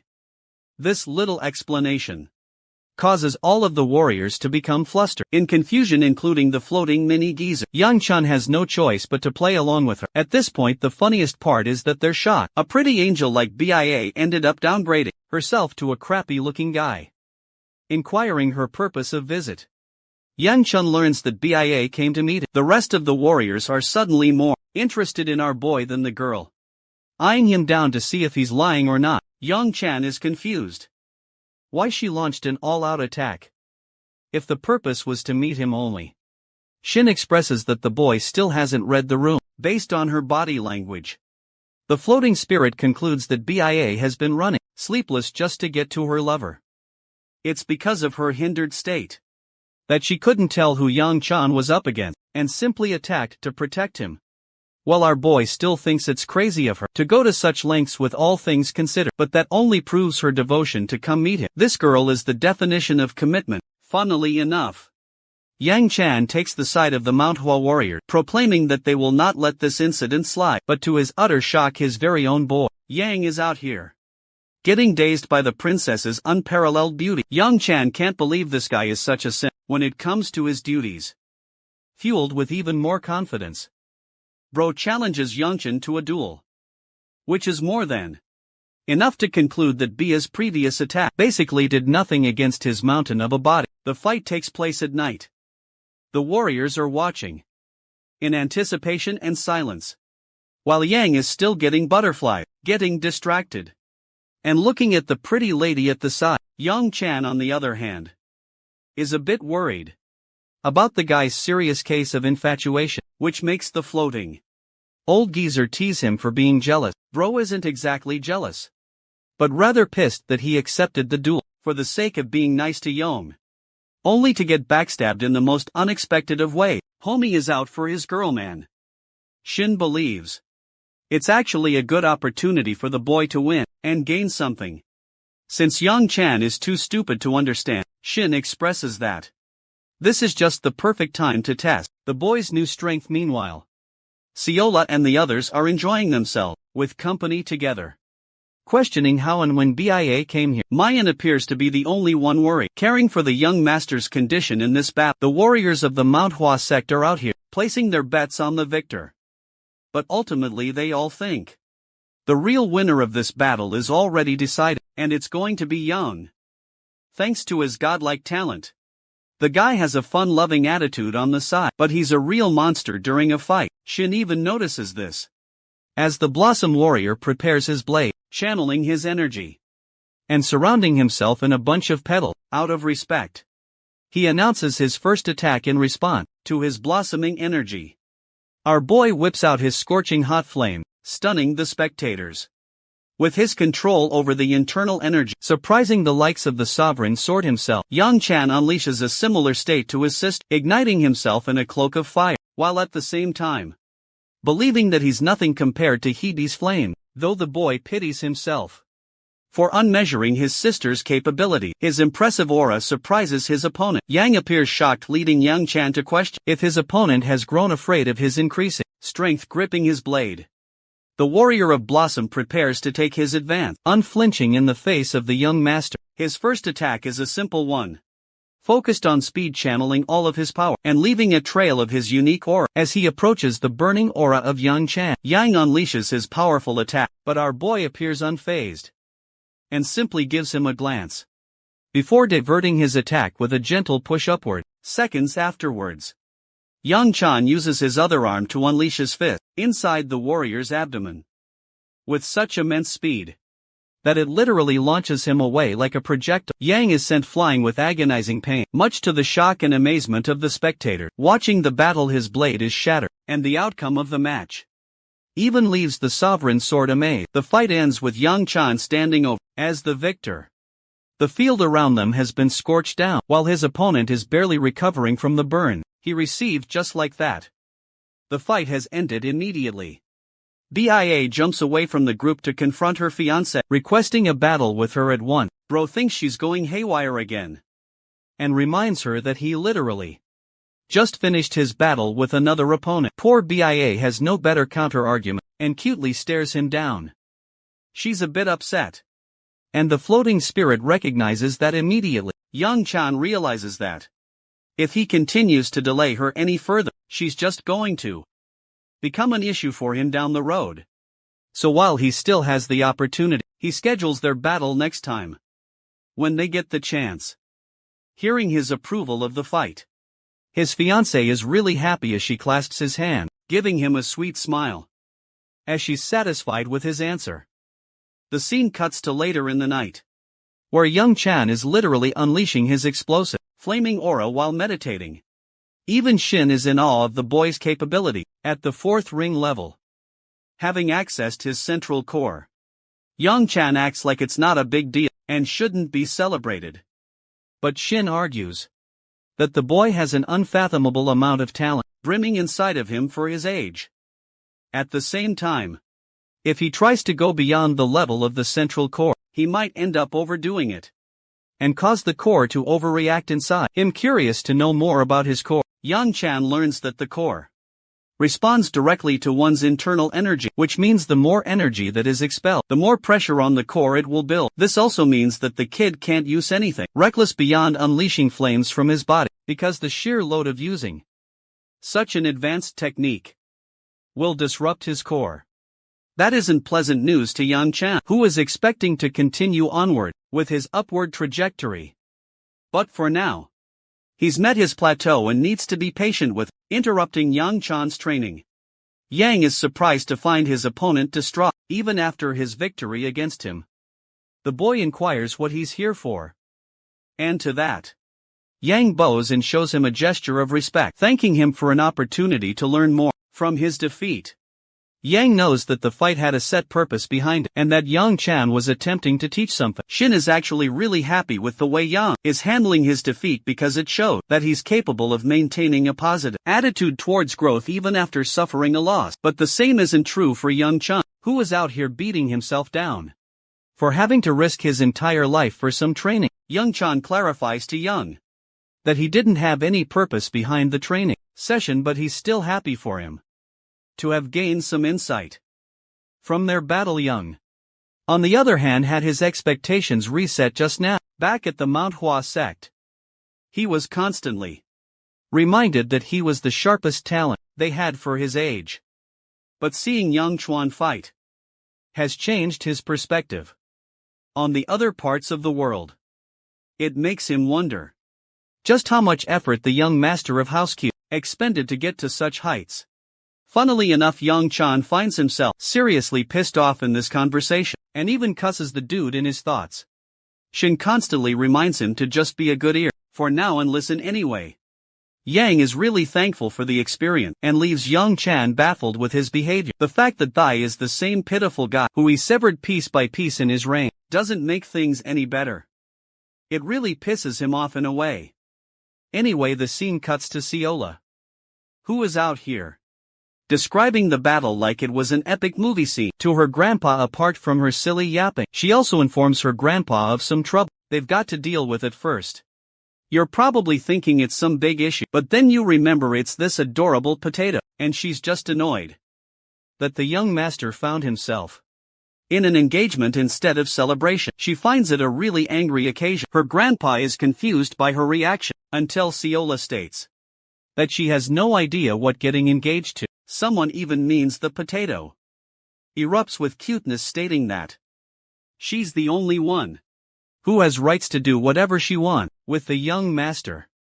So I guess it's also a bit of jealousy there. The sword sovereign decides to ruin her innocence by finally explaining to the little girl what getting engaged truly means, and it shocks her to her senses. Shortly after his fight with Young, a bunch of issues have erupted for our boy, the first of which is Ciola's depressed reaction. She appears down and out, even though she's usually the most excited when it comes to food. It's to the point even her grandpa is worried for her. The potato shakes her head in resignation, while Yang Chan questions why she isn't eating her food properly. He also scolds her for the constant treats she's eating, and that they may be ruining her appetite. Apart from her BIA is choosing a bite to eat, when suddenly Ciola steals it from her bowl, munching it on her own. The Namgung girl tries a second time, and yet again Ciola strikes back like some kind of machine. Young Chun questions what the hell is wrong with her, but before he can do so, her strict grandpa roars at her for having terrible table manners. Poor Ciola feels unwell and breaks down, stating that they're all stupid. She then rushes away on her own, leaving her grandpa and going off on her own. Our boy still has no idea what's going on, and asks if BIA shares any involvement, but his fiancée apparently did nothing wrong ever since his fight with Young. His servant has been acting strange, and it's clear that she's upset over something he has no idea about. To make matters even worse, the very next day Yang Chan woke up from a bad sleep. They've been setting up camp for a while, so it's getting tiring. It's as if he's been sleeping outdoors all his life. Drinking water from the river nearby, dude runs into the muscular Chad with 69 ABS. and a body straight out of the Baki universe. Young recommends that they train together for the day, while the young master is a bit frustrated to see a shirtless dude walking around casually. In the morning, Shin defends the shirtless kid by stating that the body is the pride of a martial artist, and the student of Manhwa clan only becomes better and grows stronger the more they develop. Long story short, they're training these guys for the next Mr. Olympia. As for Yang's offer, our boy refuses it straight up by saying that he's got something else to worry about. Intrigued by what this important task is, Yang questions if today is gonna be special. Young Chan takes a moment to ponder the importance of today, and the scene transitions to him continuing his travel. Inside the carriage at long last, they've finally arrived at the main base of the Mount Hua clan. The place is so damn high that Young Chan is complaining about it. In the next scene, the dude is pissed that some maniac thought it would be a good idea to build the base on top of a mountain. At the same time, it's a nice change that the warriors of this clan are understanding compared to the rest of the families. The warriors of the sect even suggest that Yang Chong stay in the carriage for the night, and that they can climb up the stairs. When morning comes, however, the young master believes that it's important for him to go up immediately, considering he has the treasured blossom stone. To that, Yang suggests he reconsider his plan. Yang Chan decides to stay in the carriage for the night, leaving the disciples of the Mount Hua sect to carry on with their report for the night. They want Yang to stay put with the young master and to make sure he reaches safely tomorrow, but our boy actually suggests that Yang also leave with the rest, since he's been busy accompanying them for a while. Hearing that, the talented young man lets out an exhaustive sigh, as if he doesn't like the idea. Well, that's how Yang ended up staying the night with the rest of them. Based on his reaction earlier, Yang Chan concludes that this guy probably doesn't get along with his superior, either. Apart from that, Ciola finally goes back to normal and impresses the young master with some special prepared dumplings for the night. Yang Chan is seriously happy to find at least one good thing about the day, and he can finally experience it. Surprisingly, his servant even offers him some water too. She's being overly nice all of a sudden, which makes him question what the heck brought this change. All she does in return is laugh, because she's happy enough just to be of help to him. Yang Chan struggles to piece together the clues to the puzzle. Just a few days ago, this girl was upset like hell, and now she's fine to make her happy. He pats her head as a gesture of doing a good job. It makes her really happy. He foils the moment by reminding her of how she's normally the opposite of what she is now. As for BIA, the chick comes out of nowhere and offers to feed our boy a dumpling. Yang Chan judges the battlefield between these women and calculates what would be the correct answer here. Meanwhile, Ciola's got those eyes of a demon, staring down at her enemy of a dumpling. Girl literally chomps down on Baya's dumpling, munching it in her mouth for her master's sake, while giving Baya a sharp glare. Despite being taken off guard, Young Chan's fiancé doesn't react harshly, and instead only smiles at her. This clearly makes Ciola feel a bit guilty about her reaction, while our boy takes notice of the tension between them. Well, for now, he's just infuriated that he can't even eat his food in peace far away from Yang Chan and his carriage. We get to see the shadow organization that is responsible for the missing Mount Hua sect disciples. The leader of the organization is annoyed that his underlings couldn't cover their tracks and left a bunch of trails for the Mount Hua sect to notice. He curses their chances of getting anything more out of the situation than what they've achieved so far. The underling promises to send the report to the main palace, and he's reminded that if he's late to deliver the report, he's going to lose some of his limbs as punishment. The spy also reports the news of the divine physician spotting in the Shangxi region. It's big news to the brooding leader, who further learns that the divine physician appeared to have stayed in the Anhui region first, but now they're in Shangqi. More of their men are trying to figure out his exact coordinates. The leader gets up from his seat, addressing the servant by his name Bei Chong. He raises his blade against the underling's neck, reminding him of the order to never use their men for the job. Quivering before his blade, Bei Chong stresses on the order that was given from the palace head himself. That's the only thing that calms the leader down, though he's confused about their intention with the divine physician. Apparently the goal is to imprison the divine physician in their underground area. which strikes boring to the guy. The leader also learns that he's allowed to remove any obstacle in their path, which means he can kill anyone if it means the secure capture of the divine physician. The malicious man is joyful at the thought, the opportunity of being able to have fun by slaughtering others. The scene reverts back to Manhwa, where young Chan is huffing and puffing as he makes his way to the top of the damn mountain. At last the stairs killed him. Just like Pot and Kung Fu Panda. Dude is dropping bombs on the idiot who built the base so high. Yang even rubs salt on the wound by saying that their elders wanted to imbue the importance of hard work through the challenging climb. Yang Chun finally confronts the annoying little spirit and asks if it's really true.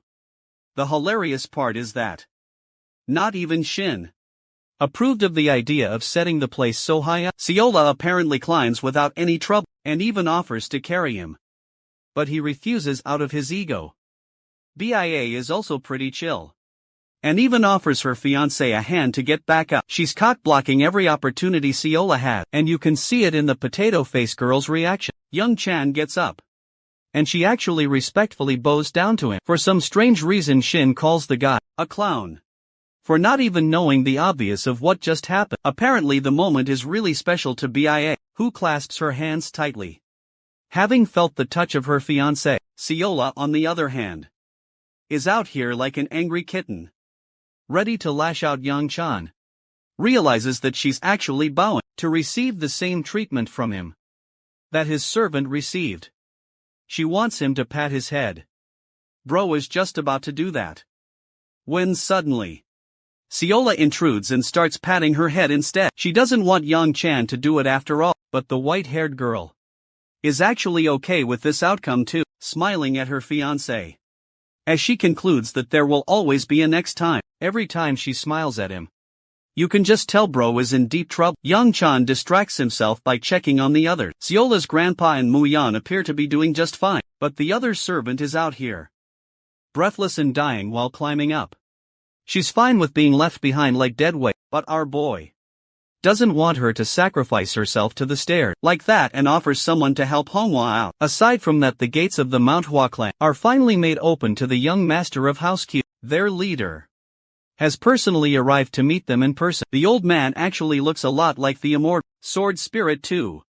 The clan leader grabs the boy's shoulder and delightfully expresses just how much he's been waiting for the boy's arrival. Apparently the rest of the elders in the clan have been beefing with their leader ever since he lost that betting game against Elder Ryan and lost the Blossom Stone. Meanwhile, our boy's doing his absolute best to introduce himself, but this old geezer just won't stop shaking it. Lord Hua reveals that Ryan actually sent a letter just before the kid's arrival, stating the boy's purpose of returning the stone and retrieving his sister. Young Chan is really happy because now he doesn't have to waste time explaining shit around. He confirms that those two things are exactly the reason he's here. Well, apart from that, Lord Hua mentions that apparently Rian forgot to mention one critical thing. It's the energy that he can sense from Young Chan's body. The mere mention of it puts our boy on high alert, because this could mean anything.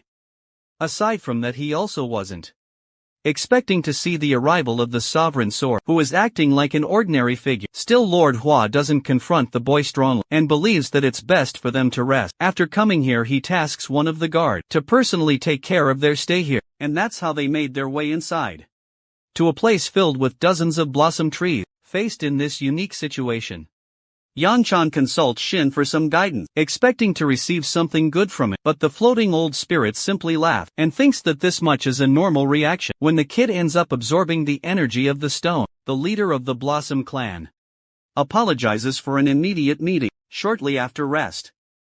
The issue is that he finds it a pressing matter for the boy to have absorbed the energy of the Blossom stone and appears to be walking around without care. Young Chan is actually fine with their concern and complies with him during the meeting. The leader then recalls the testimony of the events given to him, asking if Young Chan's body really accidentally absorbed the stone's power. The boy makes a contemplative face at first and internalizes the best course of action by consulting Shin. The floating spirit expresses that he should keep it simple and stick to his current statement. It's actually pretty difficult for the clan leader to digest The fact that the boy was able to absorb the stone power and also maintain multiple different energies of different aura inside of him. It's troublesome, but he doesn't bother the boy anymore and decides to help him meet his sister first. Young Chan is tasked to follow his lead, and he's curious where they're headed. But to that the old man merely laughs ominously, reminding the boy that he's not getting free treatment after he's absorbed such an important stone. He's with the bold approach, without showing any signs of visible fear, completely surprising the clan head. Young Chan firmly states that he isn't truly afraid because he's gotten used to constantly dealing with the troublesome second eldest of his family. The mere mention of Ryun pisses the sect resolute leader off even more, as if it is deeply offensive for the two of them to be unfairly compared. Harmless jokes aside, the resolute leader firmly states that it's about time to meet the boy's dear sister. Fast forwarding ahead to a serene, peaceful location of the ancient temple, we come to find that the great lady from earlier is having a checkup on her condition. The results are unfortunate and frightening. Her blood flow is all over the place, and her energy is also inefficiently being handled by her body. It's the definition of rotting as about time goes by, and even after enduring so much pain, the lady appears strong in front of her disciple. She acts like it's not hurting her that much, but the healer knows that she's lying. To remain confident in front of her disciple, the healer learns that it's been 4 years since she got this illness. As for the specifics of how she got it, just recalling the scene makes her stop dead. In her speech, Yang Chan's dear sister finds herself concerned for her master, showcasing a face of frustration and regret. Her coughing gets even worse, causing her disciple to sweep in for her sake, without explaining another word. She thanks the physician for his attention. The healer has guessed that it's actually some kind of seal that is causing such an illness, and yet he couldn't even detect it while checking her flow of energy. Fun fact, this guy isn't just an ordinary healer, but the divine physician himself. However, he doesn't like being called by that name, and prefers Elder Tay instead. Curious enough to ask, the lady wants to know how long she has left to remain in this world. The girl shows genuine sadness, just thinking about the sorry state of her master. Elder Tay explains that she won't get past another winter at most. Instead of fearing the announcement, the girl's master simply accepts her fate. Even though we can see her quivering body, the woman is reminded of her past as an able-bodied, majestic warrior of the Manhwa sect, and now she's stuck like this. Elder Tay intends to do his best to treat her, and request the kids to exit the room. Although the girl shows hesitation, her master reminds her to follow orders. Her coughing is also seen getting intense, as she's coughing blood on her napkin. Frustrated, the little girl has to accept the order. Aside from that, our boy is continuously getting annoyed, being tortured by stares back to back. Ever since he came to the annoying base, the clan resolute leader pisses him off even further by reminding him of the same principle of achieving something good with hard work, while he's complaining to the spirit of the immortal sword. Inside his head, Young Chan sees his dear sister stepping outside of the ancient temple with a sobbing expression. Her nose is red because of her crying, and she's startled to a halt to find her brother. Of all people here, even Young Chan appears surprised, while his dear sister demands to know why he's here anyway. Her sudden stop caused the person behind her to bump into her head, causing a clash that hurt both of them. Young Chan takes notice of this kid with distinct white-colored streaks in his black hair. Even though seeing him should be a normal reaction, for some reason it gets our boy's blood boiling, to the point he literally goes ballistic and unleashes the full extent of his aura. Let's go back into the past and explore what exactly caused this reaction from our beloved protagonist. Opening the gates of the ancient temple, Young Chan faced the man known as the strategist of the heavenly demon. He congratulated the demon martial artist for his return, and sensed that something was a problem, as Young Chan appeared unusually angry. With his every step, this man was literally dropping the demonic humans around him like it's nothing. That's what you call actual aura farming. The strategist was curious. What could have possibly ignited such flames of rage inside Young Chan's heart, and immediately pointed to the death of Bayanamga, believing that it was the reason for such a harsh reaction. By this point, our boy's energy was releasing to such unfathomable level that his presence made it difficult for the strategist to stand, taunting Young Chan even more. He reminded him that this all took place thanks to the will of their resolute leader, the heavenly demon. So there's nothing he could do about it. Being incredibly angry, Yang Chan got up in his face, infusing his hand with demonic energy. As he began initiating his strike, using the right words, the clever strategy reminded the martial artist that the resolute leader of the demons was above him in rank, which means he can't disobey her order. That statement stopped Yang Chan's attack. You can tell just how badly he wanted to kill the bastard right in front of him. And yet he released his attack to the side, because that's all he could do. In the face of this scumbag, turning his back in his face, the guy prepared to leave. When the strategist emphasized that they'd already taken care of the heavenly sovereign, and the aura sovereign would be next in line soon. Finally, the third and last sovereign, Ciola's grandpa, lost his arm in the battle against the heavenly demon. With all three sovereigns taken down, the strategist believed strongly that the heavenly demon would no longer operate in the same manner and leave the responsibility to someone else. And in his eyes, Yang Chuan would be that person, the one who would be bestowed upon the special responsibility of managing the demons in her place. Just recalling that damn sequence is enough for our boy to get so enraged that he quickly grabs the seemingly unknown boy, choking the sheer life out of him. Without a hint of emotion, the demonic power within him is brewing, while his dear sister quivers. Seeing her brother go maniacal in such a state, Yang Chun appears to have lost his damn mind, causing the calm and collected clan resolute leader to intervene. Lord Hua places a hand over the boy's eye, and reminds the child that what he's about to do is going to hurt like hell. The scene is cut from there, while the divine physician and his patient could only hear the scream of a boy coming from outside. Lord Hua is glad that the doctor's already here, since he's bought another patient. And that patient is the young master's unconscious body. Elder Tay is peeved. Every about time people call him by his special name, his reputation exceeds him. People remember him as the guy who can cure any illness. Same guy actually ends up treating Young Chun. As for the lady opposing him, she's known as the Blossom Sword Queen, and her disciple is Ryong Waku, who is also the half-dear sister of our boy. Finally, the disciple and grandson of the divine physician is actually Jae Gel Hyuk, who, by the way, is supposed to be the strategist of the demon empire. In the future, the burden is actually placed on the young master, who has regained consciousness. But lots of questions await him, starting with the fact that he nearly choked Jaegel to death. The only reaction in this situation is that he's fucked, which he literally internalizes in his monologue. The boy reflects that it's been a long about time since he's encountered this guy again, but unfortunately, that can't pass as an excuse here.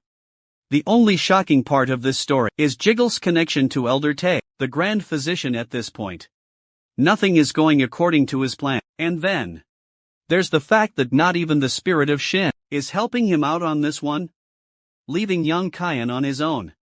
The kid has no idea what to come up with as an answer. Surprisingly, the clan head appears to know what our boy is thinking about, and questions if the kid is facing issues. Recalling what happened, Yang Chan is startled to hear him say something like that, but not even the clan head knows why such an idea came to his mind.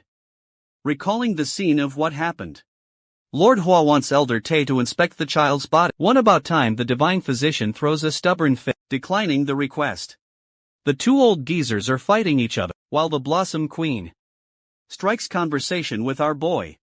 Dude is surprised that she knows about it. After all, she was the best friend to his mother Chion. Her words appear shocking to the boy, but the Sword Queen is actually pretty happy that they've met at last. As for Ryangwa, she seems to be on guard. She also tells Young Chan that he shares a resemblance with his mother when it comes to their aura. She also praises him for having a warm and gentle heart. Saying such words, she hastens to leave. The clan head, on the other hand, offers a valuable leaf of a dragon herb in exchange for inspecting Yang Chun's body, though seriously annoyed Elder Tay ultimately decides to accept one final request from Lord Hua. Considering the checkup itself, Yang Chan places his hand freely for the elder to inspect. Elder Tay senses an ominous bulk of dark energy concentrated inside the boy's body, and releases the boy's grasp. Lord Hua is immediately curious about the issue residing in the boy's body. Elder Tay starts off by dropping a bombshell. It's not just one issue but multiple. The conclusion: Yang Chuan is an embodiment of a corpse. This conclusion even terrifies the boy, who has no idea what that means. The divine physician reveals that there are multiple different kinds of energies inside the boy's body. It should be impossible for the kid to even be walking. After that, it's true. After consuming the demon stone, the blossom stone, and finally the white stone from the snake, Yang Chun really has consumed different kinds of energy, although he believed it wouldn't be an issue, since they would merge into the same. All this about time. He was under the assumption that he had things under control, but now, just like Shin warned him, something inside his body is tampering with the energy. All of a sudden the mini ghost pops out of the blue, just to disagree with the child, stating that he's wrong in his opinion. The kid is startled and questions where the hell this guy has been when he needed him the most. The tiny ghost innocently claims that he actually ended up losing connection with our boy as soon as he entered his chaotic state. Based on the conclusion that Elder Tae gave, it's clear to the immortal sword the kind of condition the boy has. The sole reason for his survival is actually the dark energy residing inside the boy's body.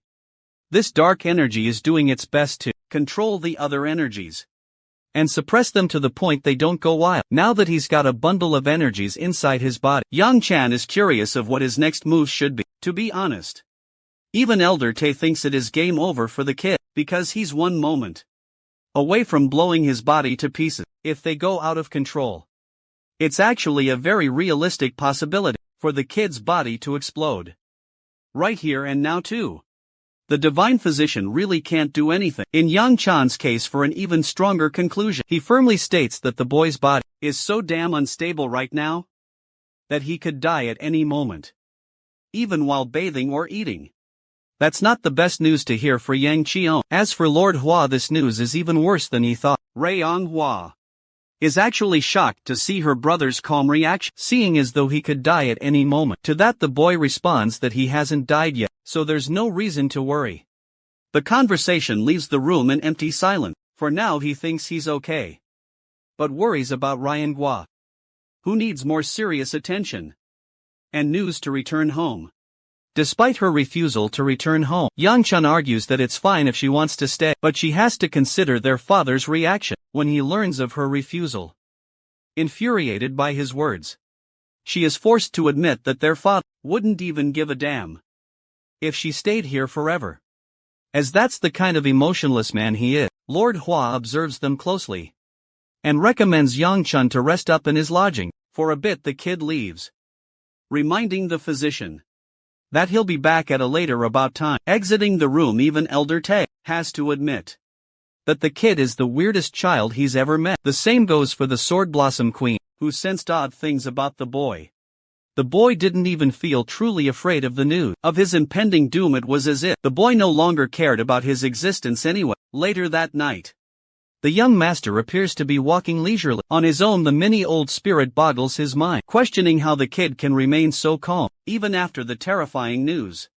Shin wonders if Yang Chan's plan of action is to just keep on eating food until impending doom. The boy replied that he really doesn't care about these things. After all, he's lived a life full of sin, so karma is just a normal reaction from the world. Of course, to the immortal sword, he doesn't get what the boy's talking about, as he's so young to say something like that. Coming over to his lodging, Yang Chan finds himself shocked when he sees Bia waiting for him in bed. He has no idea what this girl is up to, but she's firm on her intentions to sleep with him. The funniest part is how Shin is teasing Yang Cheon about he could potentially have a child before he died. Appearing unfazed, our boy calmly tells her to go back to her separate lodging. Turns out that they only gave them one room to stay in, so sharing the bed will be inevitable. Yang Qian senses that this must be a damn scheme of the second elder behind his back, realizing that he could always sleep with his trusted guard Mayan.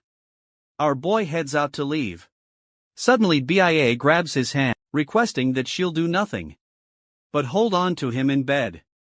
At most, yeah. That kind of statement would absolutely destroy any guy who hears it. But Yang Chan is somehow able to keep a straight face before erupting in laughter. She's surprised by his reaction, and instead of feeling like he's laughing at her, Bia is genuinely happy that he smiled at her. Yang Chan is about to leave again when she clasps his hand, stopping him and gently putting it on her face, cutely requesting them to sleep together. I've never seen a ship being developed like this, and for some reason, It's suspicious that it's going this well. So many MCs would fold here. But our boy is no simp. Aside from that, the Sword Sovereign pays a visit to Lord Hua at a late hour. He's been meaning to meet the Divine Physician. After all, at the same about time. Some people known as Shaolin and Wudong are searching for the Sword Sovereign too. Lord Hua suspects that the cunning Sword Sovereign has already discovered the peaceful location of the physician. This fact is actually confirmed by Siola's grandpa, who knows that he's being defended underneath an energy barrier, and yet he was polite enough not to force his way inside, respecting the Mount Hua sect. The Sword Sovereign requests a personal meeting with Elder Te, but to that Lord Hua emphasizes that there's another patient being treated, not to mere mention that what he's hoping to get from this meeting won't end up in his favor. As the rustling blossom trees dance with the wind, Lord Hua offers a second way to his trouble. By means of a favor, the kid wakes up the next day, appearing still sleepless from his terrible sleep at night. And yes, he did end up sleeping on the same bed as her, though I imagine the dude was so cautious and on guard that he couldn't sleep a wink. That's exactly what happened. While Shin is shocked that nothing happened between the two of these lovebirds, the young master tells him to shut up, because he's already going through hell in his sleepless state. That doesn't change the fact that he still ended up sleeping with the girl anyway. Well, Yang Chan only complied because after his rejection last night, the girl was overloading her body with internal energy, meaning she would have beat his ass right there and started a fight. The floating mini ghost thinks it's relieving that Siola didn't get to see the two of them sleeping together. At first, Yang Chan was oblivious to the fact that it wouldn't matter, but then the dots start connecting in his mind. The only reason Siola has been starting to act grumpy around him is ever since BIA reunited with them. The funniest part is that our boy is doing his best to make sure she doesn't catch this side of him with BIA, but to his horror, the girl is literally standing right behind him, and her face is like the devil.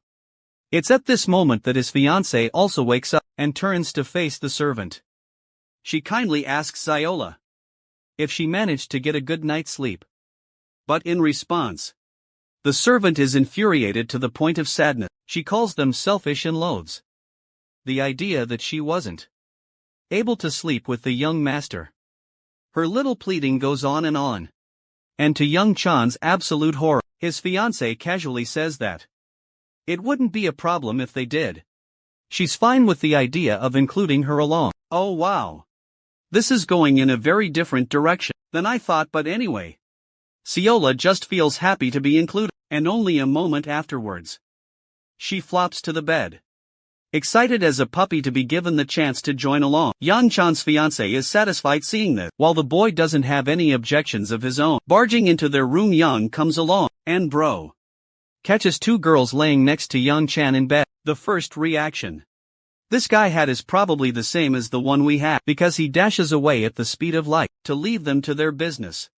The one good thing about the Mount Hua sect is that its people are actually sane and don't like spreading pointless rumors, or so Shin assures him, but clearly Shin's ass was lying, because in the very next scene, Lord Hua teases Young Qian for playing around with two women in his bed. Now the kid has a whole other issue to deal with. He doesn't see any interest in the meeting and turns to leave when suddenly the clan resolute leader stops the kid and asks if he remembers going to the small establishment yesterday. Of course.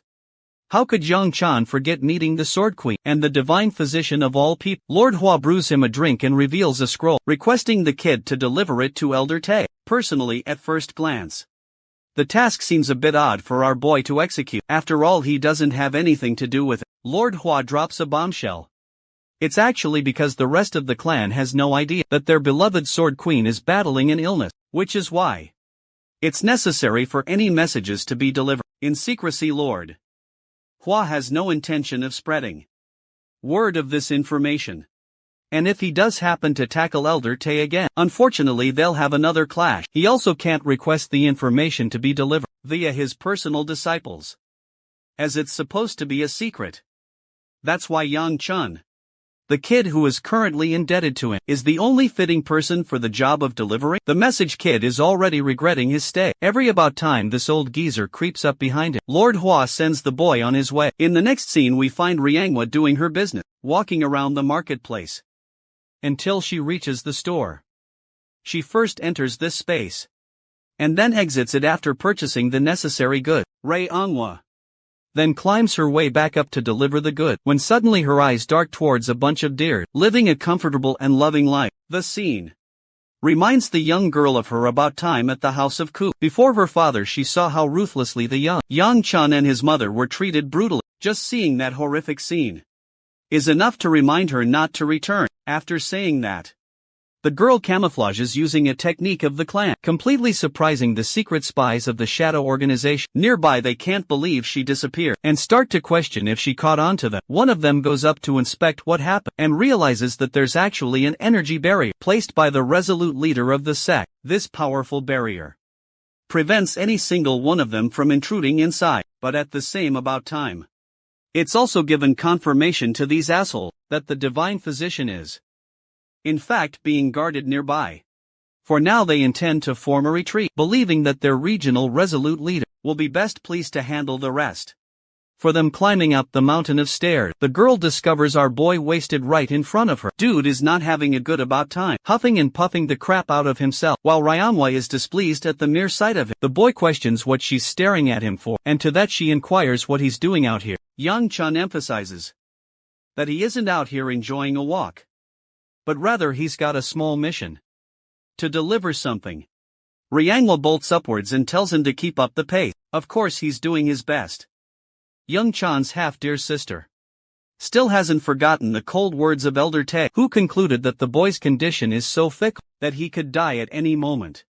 Meanwhile our little protagonist is shocked how people are used to climbing the stairs. Ryan Kwa tells him to hand over the object he's supposed to deliver, promising to deliver it on his behalf. The offer is unexpected, but being the teasing spirit that he is, Yang Chan points out that she must be worried about his condition. This annoys the girl and repels her kindness. She insults him for being a slowpoke. Yang Chan firmly states that it's fine, he can just move faster in that regard. As he's going up, the girl worriedly asks about her brother's condition. Yang Chan changes topics and requests information on the grandson of the divine physician. He wants to know if Jagal has been up to something suspicious as of late. To that, Ryangwa surprisingly admits that she hasn't seen anything like that. Hearing that, he faces back up and continues his climb. The floating little spirit notices the girl's disappointed reaction. He points out that Ryangwa isn't even a bad child, so there's no point in the two siblings arguing with each other. But then again, not even Yang Qian understands why they fight needlessly for some reason. Shin seems to be bothered and asks if it's troublesome for the young master. Young Chan firmly states that his biggest concern is his messed up body. The floating spirit emphasizes the importance of family members, reminding the kid that she's still important. The boy was surprised at first because he thought the conversation was circling around Jay Gal, the grandson of the physician. As for his dear sister, dude just doesn't give a fudge about her apparently, which isn't a good thing either, because it makes Shin wonder if these two are actually siblings. To begin with, the scene cuts to Elder Tae reading the message delivered by Young Kyan. Having read it fully, the physician finally calls out the reality of the situation. Lord Hua had just sent a goddamn half-dead child to deliver a crappy message to him. From Elder Tae's harsh reaction of the clan head, Young Kyan wonders what the hell happened between the two geezers to trigger so much hate anyway. Elder Tae understands that it must have been difficult for the kid to have come this far. He asks about the boy's condition. Yang Chan firmly states that he's not really having any major issues at the moment. The news is good to Elder Tae until he raises a serious question. Is the little young master truly unafraid of death? The question finds the boy speechless for a moment, making him enter a contemplative state. Elder Tae realizes that he isn't going to get an answer from the kid and apologizes for intruding. The boy is told to leave, and so he gets up to exit the room. As he's leaving, the considerate Ryangwa worriedly asks again if her brother is really feeling okay. Well, unfortunately, young Chan quickly moves along and doesn't answer her question, leaving her a bit annoyed by his uncaring reaction. Back to Lord Hua, the boy report, having successfully delivered the message, and expresses how Elder Tay was cursing the crap out of him. Afterwards, Lord Hua isn't surprised and secretly asks about the Sword Queen's condition. As a side note, the boy whispers back, stating that he only saw her sleep, so he was unable to tell if things were going well for her or not. Lord Hua is unamused by the answer, but young Chan argues that if the divine physician of all people is currently busy taking care of her, then things shouldn't be a problem. While that is true, Lord Hua points out the cruel reality of their clan's fate. They've been constantly getting hit by one unfortunate circumstance after another. The mere mention of these misfortunes inspired interest in the young boy. As young Chan desires to know more about them, Shin reminds the idiot about the missing disciples of the clan. Then there's the fact that the Sword Sovereign is here, and well, Jag's presence is also a misfortune, without question. Though these situations would be fine on their own, they all happened back to back, which makes them difficult to deal with. The scene cuts to the Shadow Organization, where the underling finally reports the discovery of the Divine Physician's peaceful location, causing his resolute leader to become psychotically excited for his hunt. The disgusting scumbag is ecstatic at the revelation of his peaceful location, even though his subordinates haven't exactly pinpointed the doctor's coordinates. This fact underwhelms his satisfaction. Bei Chong tells him that they've come to discover the enormous energy barrier set up by the clan, indicating that the doctor is nearby. However, this fact frustrates the resolute leader immensely. He doesn't like assumptions, because they've yet to confirm for real whether the doctor is there or not. He questions what Bei Chong is truly confident about. Slamming his blade right next to his servant, he roars at him for having the sheer audacity to lie to him with meaningless information. The towering and despairing figure of the guy is enough to give Bei Chong nightmares for life, and he agrees with his boss's opinion that he did, in fact, being useless information. Bei Chang apologizes and fully takes the blame for his mistake. Suddenly he feels a powerful swing descending across his left shoulder. The man screams in agony, as his boss has just sliced his arm off. Unimpressed that his goons are unable to find a simple old man, Bei Chang weeps in pain while apologizing. His boss, on the other hand, thinks that he did a kindness by not killing the underling. After all, he's the smartest servant there is, despite the pain. The guy thanks his boss for the mercy he's been shown. The scumbag goes back to sit on his chair, letting out an exhausted sigh. At this point, the regional resolute leader is convinced that his underling won't return with useful information, no matter how many times they're sent out for their mission. Hearing the mere mention of an energy barrier has him intrigued. However, Bei Chong's body quivers with the pain of his severed limb, while his boss comes to a conclusion. He's bored and declares his intentions of personally making a visit after 3 days. About time. Bei Chong's strict orders until then are to return with the divine physician within that about time period, and if he doesn't, everyone standing in his way will be slaughtered. The crazy bastard thinks it's the perfect plan, and his underling can't do anything but agree with his boss despite his ridiculous demand. Well, in the next scene, we return to our boy young Chan, who is unimpressed by how his day went. The dude basically did nothing except deliver a letter today, and just carrying out that small errand was enough to conclude the day. Shin believes it's about time for the kid to return home. Even the young master agrees, believing that his dear sister shares no intention of returning home. So, he needs to make preparations to head home immediately. Suddenly a voice calls out for him. It's the joyful Xiola, who attempts to hug him, but our boy sidesteps and leaves her hanging. He wonders what she's doing all the way out here, when this isn't supposed to be her room. The potato reminds him of what they settled upon. Xiola was going to be sharing bed with him for the night after all. Yang Chan never recalls making that promise, but both Shin and Xiola do. The boy tries to use her grandpa against her, but Xiola isn't worried, because the old geezer has been to himself lately, curious to know where he is. Yang Chan learns that the Sword Sovereign is apparently missing, and hasn't told anyone this is enough of a reason for Yang Chan to extend his stay for a bit, even though Shin doesn't get what's so special about her grandpa. The floating spirit concludes that their world definitely has changed. Quite a bit anyway. When our boy returns to his room, he sees BIA already waiting for him in bed. Yeah, tonight's gonna be difficult. Seola quickly climbs inside the bed, as both of the girls demand they sleep together. Brother's definitely got his harem going for him. Young Chan attempts to activate I ain't no simpjutsu, and dashes out, but the lightning-fast BIA chases after him and catches him. Some time passes, and we get to see the adorable potato out cold, while the elegant Baya looks like a princess. Even while asleep, Young Chan is stuck in the middle, having a really hard about time being able to sleep, especially when the cute potato Seola smacks his face in her sleep. It's morning again, and unfortunately, or should I say fortunately, our boy is hugged down from both sides. He can't even move, and begs the floating little spirit to save his life, because he can't move a single arm.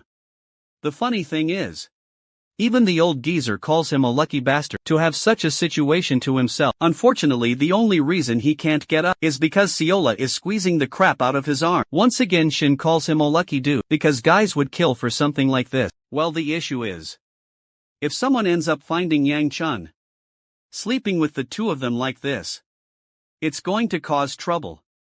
And well, that's exactly what happens when Manhwa enters the room.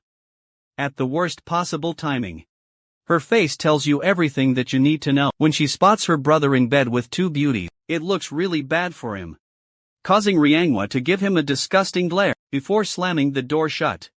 Young Chan is starting to realize that the clan members really have no etiquette of knocking before entering anyway. He tries to get the two of them to wake up quickly. Young Sean tells his servant to get up quickly, because there's a bug on her face. Immediately she wakes up, startled and jumping from her bed. That's one target down. Now to assassinate the second target, he deploys advanced tactics and uses a strong finger flick to knock her face. BIA has no idea why he's hitting it, while Seola's out here going commando over a bug on the bed. The good thing is that they're both up now. Shortly afterwards, Young Chan goes outside to meet Manhwa, who has come to report that the clan head wants to see the boy. This is a completely surprising notice to him. Manhwa laughs at his misfortune. Also, she had no idea there was a special scene going inside his room, or else she would have delayed the message. Manhwa also tells him that she's here for the Hua ritual of the clan, and since she's a disciple of the sect, it's only natural for her to attend, with her message delivered. Manhwa is about to leave, and calls both BIA and Seola a bunch of ugly girls, before going. After all, pretty girls wouldn't want to hang around her disgusting brother, or well, that is until she lays her eyes on both BIA and Seola. Both of them look not only adorable, but also downright gorgeous. Yang Chan inquires what they're up to, while they're curious about Manhwa. The kid doesn't even introduce her to them. The mere sight of them causes Manhwa to get frustrated, and she quickly leaves in a grumpy attitude. It makes our boy wonder what her problem is. BIA can tell that something is wrong though, based on her reaction seeing her go. About time for us to enter another flashback sequence of a young Manhwa searching around for her brother, while weeping in the house of Ku. She was really truly afraid that he disappeared somewhere, hearing a rustling noise in the bushes.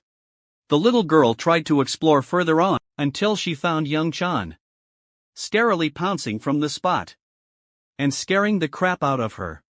It was so scary that it made the girl cry. Later that day, Young Chan had a talk with her, apologizing for having made her cry like that, but she was still upset with him, which made him wonder what would make her happy again. That's when Manhwa made her special request, desiring her brother to scold Yeonsu, her older dear sister, for good.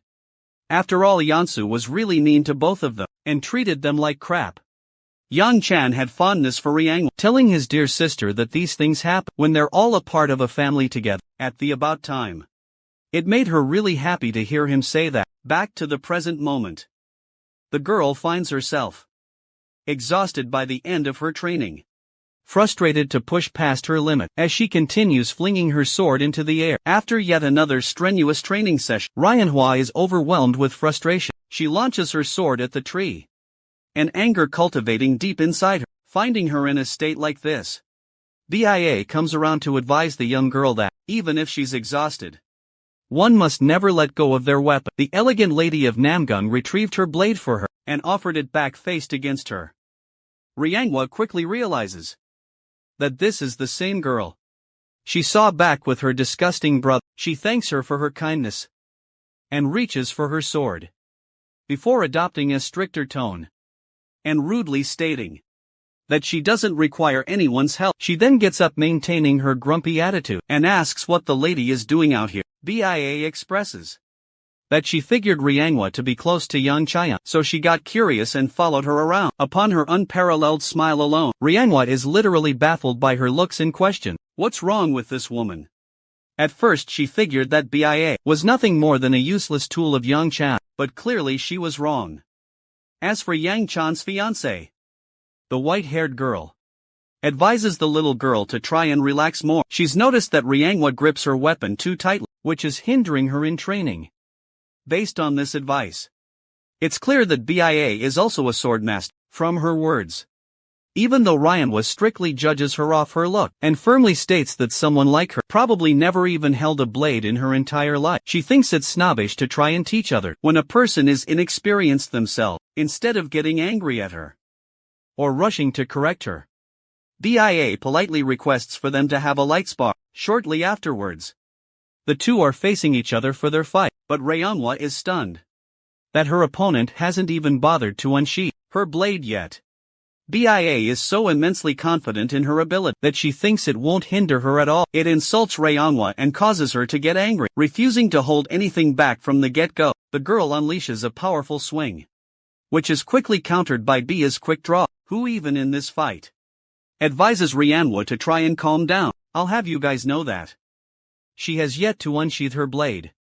And she's not only talking, but also casually blocking powerful blows. It leaves her opponent Ryangwa at a loss for words. Once again BIA repeats her advice, emphasizing that her opponent should try to relax her body. She even demonstrates how, by showing a hint of her internal energy, coating electricity in her sheathed blade. Shortly after that spark of lightning, the fight is cut short. Ryangwa lost immediately, and just the charging up of Bia's attack left a small crater underneath her. The conclusion of the battle is rather eye-opening for young Chaeyoung's dear sister, who is infuriated enough to ask what BIA means in relationship to her brother. Before BIA could even say the word fiancé, she cuts him off, stating that someone as immensely powerful as BIA shouldn't be hanging around her clown of her brother. She is strongly of the opinion that Yang Chan doesn't deserve a powerful woman like the beautiful warrior before her. After all, Ryangwa doesn't have any idea that her brother has changed, and still thinks that he's a lazy clown. Unfairly compared to BIA, he's just trash. For the first about time, Yang Chan's fiancée shows a hint of frustration. First she defends his looks, stating that he's anything but ugly. And then she breaks her calm facade, powering her blade with a slash of electricity, as she reminds Ryangwa to watch her tone, or else she'll regret it greatly. While her attack is fired off, our boy quickly blitzes right in, blocking the attack just in about time to prevent any damage. The scene stuns Ryangwa. Quite the same brother she was calling ugly and weak has just arrived to protect her. An irritated young Qian interrogates his fiancée, questioning what she's doing. All of a sudden Bia's expression is tense, showing her frustration, as she expresses that the girl called him ugly. Now that's how you know she's a queen. The girl was ready to throw hands, just to defend his looks anyway. Yang Chan thinks it's no big deal, but clearly his fiancée is angered. She wants to know more about the midget and her identity. After all, Yang Chan wouldn't just take the girl's side otherwise. Hearing that, Ryangwa arrogantly firmly states that she didn't need any help and doesn't require anyone to take her side. She roars at her brother and runs off, leaving the two of them to each other. As for the young master of House Q, he's starting to think that his dear sister must have skipped out on her manners class, because she's acting way too rude.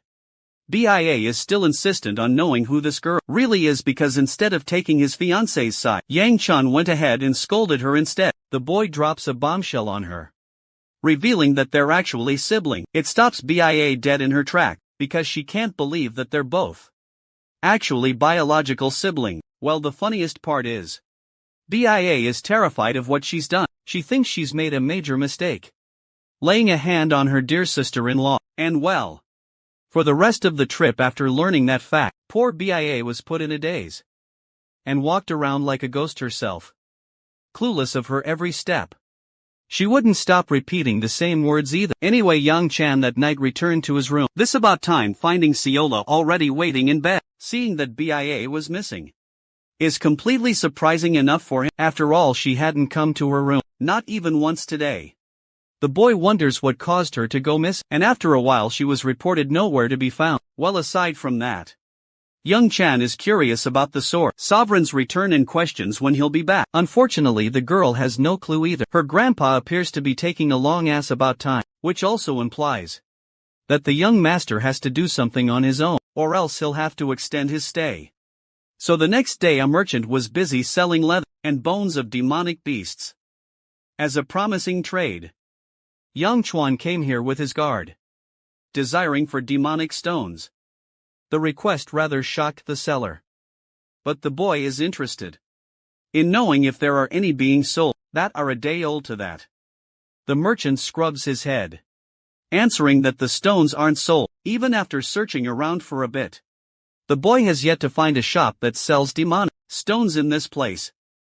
Mayan is of the opinion that they won't find any stone here at all, and to be fair, Yang Chong also believes in that thought. In the end, the stone or the core is supposed to be the most important part of a demonic beast, acting as their heart, however, right after the creatures are killed. It's basically a worthless piece of stone afterward. Normally that is because in the case of Yang Kaian, he can still make quite a bit of use from by absorbing the demonic energy. Using his technique, based on the words of the floating spirit of the immortal sword and the divine physician, the boy fully understands that the single reason he's alive so far can be attributed to his demonic energy inside of him. That means the influx of dark energy inside of him must be explored further. He wants to see what makes it tick and what it's really about. That's why he wants to test it by feeding himself another demonic stone. Yang Shan is starting to wonder if he should personally hunt down demonic beasts to retrieve the stone. At this point, however, that's not gonna be easy either. According to Mayan, who understands that the number of demonic beasts has considerably shrunk. Lately it's yet another strange phenomenon occurring in Manhwa still. Yang Chan is grateful that his guard is helpful with the information he has given. Apart from the diminishing health of the Sword Queen, as well as the presence of Elder Tae, Yang Chan thinks that he made a good choice, tagging Mu Yan along. His stomach is growling because of their tiring search, so it's about time to head back and eat something nice. Our boy is really looking forward to Hongwa's delicious cooking skill. Speaking of cooking skills, when he gets home he finds a heart attack on a plate. Gordon Ramsay would probably jump off a cliff seeing this plate. Unfortunately, Seola decided to cook fish today, and well, both Yang Chan and Mu Yan can't even tell if it's fish anymore. It seems as though the adorable potato knows that she messed up terribly, to the point she's crying anyway. Yang Chan doesn't bother eating it, and learns that Hongwa is making fresh, new food for him. He's told to rest, but the young master expresses that he's got some business of his own to deal with, so he's gonna take care of that firsthand. Mayan is insistent and argues that they should stick together for any travel, but our boy is stubborn and believes it's best for him to journey by himself for a bit. Let's go and check on BIA for a moment. She's actually busy training Rayong in her sword style, correcting the inefficiencies in her stand. They both hear a sound from behind as Yang Chan reveals his peaceful location, tackling through the bushes. He's rather surprised to find his dear sister training alongside BIA, even though Ryangwa appears to be annoyed to admit the fact. Young Chan is astonished by their recent development. Just one day ago, these two were trying to kill each other. His dear sister reveals that the root of her frustration actually had to do with him, rather than the elegant swordswoman. Anyway, it turns out BIA ended up apologizing in the end, and after that, she was bugged by Ryangwa to teach her about the sword. Seeing them doing just fine, Yang Chan lets out a breath of relief and decides to return, reminding them that dinner's ready. BIA is okay with that, and even offers Ryangwa a chance to share the dinner, but for some reason she appears hesitant. They can hear Yang Kaian's voice from afar, demanding that she comes quickly. She goes away, leaving the boy's dear sister to her own from today's training alone. Ryangwa notices how she's formed calluses on her hand from gripping her blades so tightly. It reminds of the scene when she was little, back at their house for some reason. Young Chan became really cold and distant to her. He said all kinds of mean things in that one moment, even shouting at her for calling her brother. He simply told his dear sister to live a quiet life and to avoid getting in front of other people's sight. Another hour or two passes.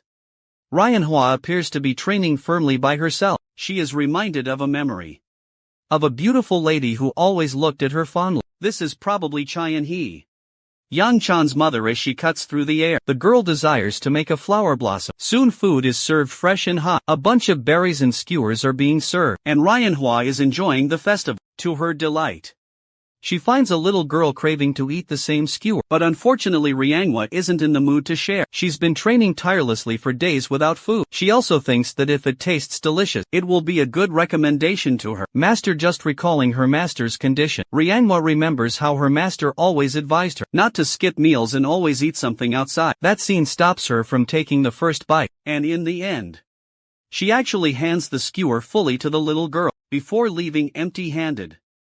On her own, Manhwa bolts as fast as her legs can take her, desiring to spend more about time with her master. Until the end she reaches the part of the ancient temple, where her beloved master is residing. The girl is unusually excited to share talks of her duel against the lady of the Namgung clan, and also her recent education on her sword technique. Suddenly a blade comes erupting out of nowhere. The regional resolute leader aims to cut her damn head off, while she is distracted. It's only thanks to Bia's godly reflexes that they were able to dodge the same attack that cut down trees. Shocked to her core, Manhwa has no idea what's going on, while Bia stares up to the musclehead brute, who harmless jokes around how an unexpected, beautiful lady fell from the sky. Manhwa gains distance and questions the man's identity. His name is Yahil Jack, but I'm gonna be calling him all kinds of demeaning names for his behavior. The musclehead recommends that the quivering little girl drop her weapon, or else she will regret her decision greatly and get her face messed up. Bia actually steps in again, instructing Manhwa to quickly report the matter to the people of her clan, because in this battle, there's nothing she can possibly do to help her out. The disgusting psycho suggests the girl reconsider her options, because he won't be holding back or going easy on her. In the fight, Bia expels her internal energy and emphasizes to her friend that she has to run as fast as possible and prioritize what's important. The serious scene transitions into a light-hearted one, where Swyla is surprised to see young Chan up so early. Apparently, he wants to go and take care of some business on his own and doesn't want his servant tagging along. After all, our boy's plan is to head out to find the divine physician. Since Syola is unhappy with his decision, he promises to bring home some chicken skewers to make it up to her before leaving. He reminds her not to make any reckless trouble. His loving servant cheerfully wishes him to be careful, rooting for the young master's support. Young Chong goes on ahead, reflecting how his daily training is exhausting him more than he can take. Shin calls him a stupid, whiny brat for doing just a bunch of training, and has no idea why he feels ungrateful when he's a literal chick magnet around here. He also funnily calls young Chan a mantis because of his weirdly shaped eyes. The kid coldly reminds the floating little spirit that he's not in any position or size to demean anyone else's looks right now. He even teases the old geezer for acting like he's super handsome. Shin finally remarks that people liked decorating their walls with his painting for a reason, but to that, young Chan teasingly replies that maybe it's a way for them to remember that even the ugly folks can accomplish good things while they're hounding each other down. Manhwa comes rushing to inform her brother she's in an unusual state of panic and practically breaks down before him. She's crying her eyes out, worried for Bia's sake at first. Young Chan didn't take the matter seriously, but the moment he hears that his fiancée is in danger, a demon wakes inside of this man. Let's go back to the scene of the fight. Our elegant queen is swiftly dodging her opponent's heavy attack. The regional resolute leader is pissed off that he's having to waste so much about time on an irrelevant girl when he's got the goal of finding the divine physician. Deciding to break loose more of his power, this guy hammers down even heavier slashes, overwhelming Bia to quite a troublesome extent. The heavy clash of swords, matching each other and bouncing back, continue. The lightning queen ducks one of his strikes and continues her evasive maneuvers by leaping to the air. Her nimble movement actually impresses this degenerate bastard, and he's out here gooning to her. In the middle of the fight, BIA descends like a thunderous dragon. Crackles of electricity overwhelm her opponent's body, paralyzing him into one position, just from the looks of her attack. Jack understands that she's about to use the signature move of the Namgung family. However, despite its usage in this fight, he finds Bae's execution of the technique rather predictable and slow. To the point, he is able to dodge her forward lunge successfully. However, as dumb as he looks, the regional resolute leader understands that her first attack is definitely just a misdirection. The actual attack is the one that comes as a follow-up, swinging her blade backwards. BIA quickly turns and attempts to overpower her opponent. The attack is blocked by the muscle head, but the sheer force of the thunderous technique is enough to destroy everything behind it. Thrilled to find such a powerful opponent from the Namgung clan, he inquires more about her identity. The fact that he noticed a member of House Ku, as well as Namgung, both residing at the top of the mountain, means that there's something more to the eye anyway. Despite having injured her opponent a bit, BIA is extremely exhausted, as even her best technique couldn't land a final blow on him. The psychopath praises her for the performance and realizes that her only flaw here is that she lacks experience killing someone in a real fight. That reason alone is why she is destined to lose this battle. Fast forwarding to the aftermath of the battle, it turns out that Baya loses badly, leaving the regional resolute leader quite impressed. He intentionally avoided going for any severe blows, and only knocked her out. His goal is to keep her for himself. After he's done constantly dealing with the divine physician, even the Lightning Queen admits that she can't do anything in this situation, having expired all of her energy, and if she is kidnapped, nothing and no one will save her. The worst part, she feels immense regret that she won't be able to meet her fiancé anymore. Her world will be all alone again. A world with the same stench she's had to deal with since forever. To avoid that fate, she attempts to move her body as best she can, but then she hears Yang Chan's voice, who comforts her and advises that it's best to rest for now. He understands that BIA isn't going to run, even if he tries telling her to. So for now he wants her to hide for a bit. As for the bastard out there still making a mess, Yang Chan is filled with seething rage as he launches himself with his full might, aiming to destroy the guy. Reverting back to his previous life, BIA met the end of her fate.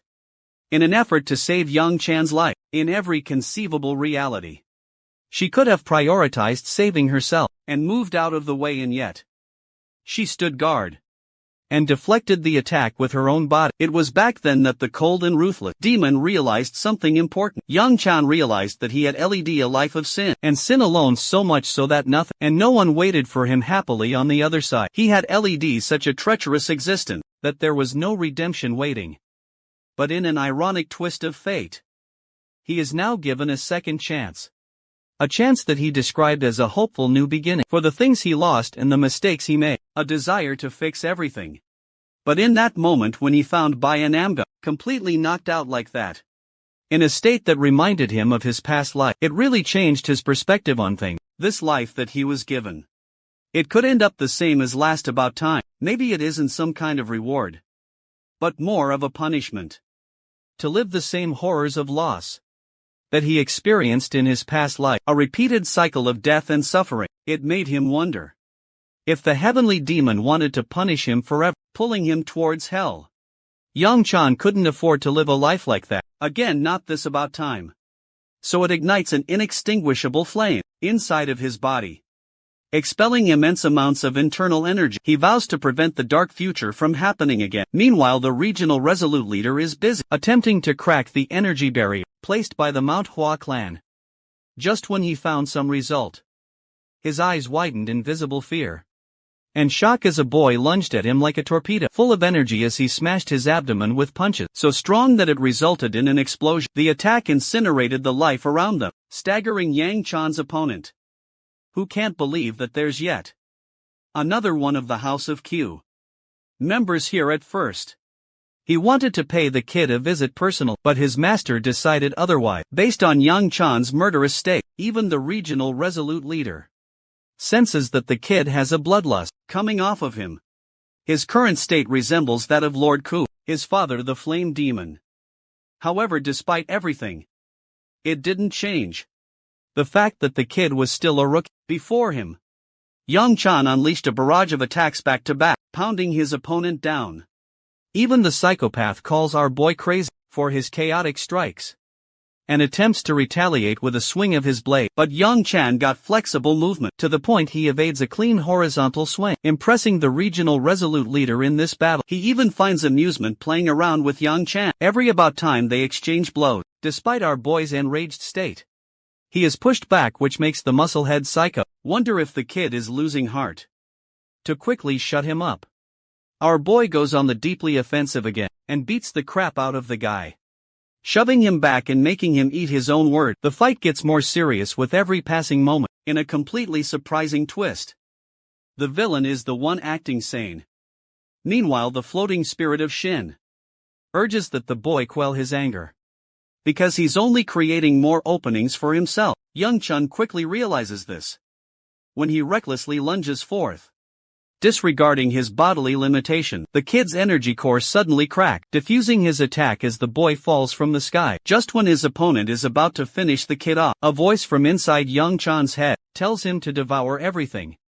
Suddenly, he regains his powers and grabs Yael Jack's sword, catching the blade and shocking him even more. The regional resolute leader is stupefied that a monstrous kid like this even exists, because none of his men from the Dark Palace pose even a threat to the current state of Yan Qion. Speaking of which, our boy delivers a clean hook to the guy, releasing a column of explosive energy from his opponent's body. I kid you not, bro is literally using attacks right out of Dragon Ball Z here anyway. That punch really did a number on the musclehead, forcing him to cough blood. But that's not enough to calm down the bloodlust of the enraged young Kaiyan.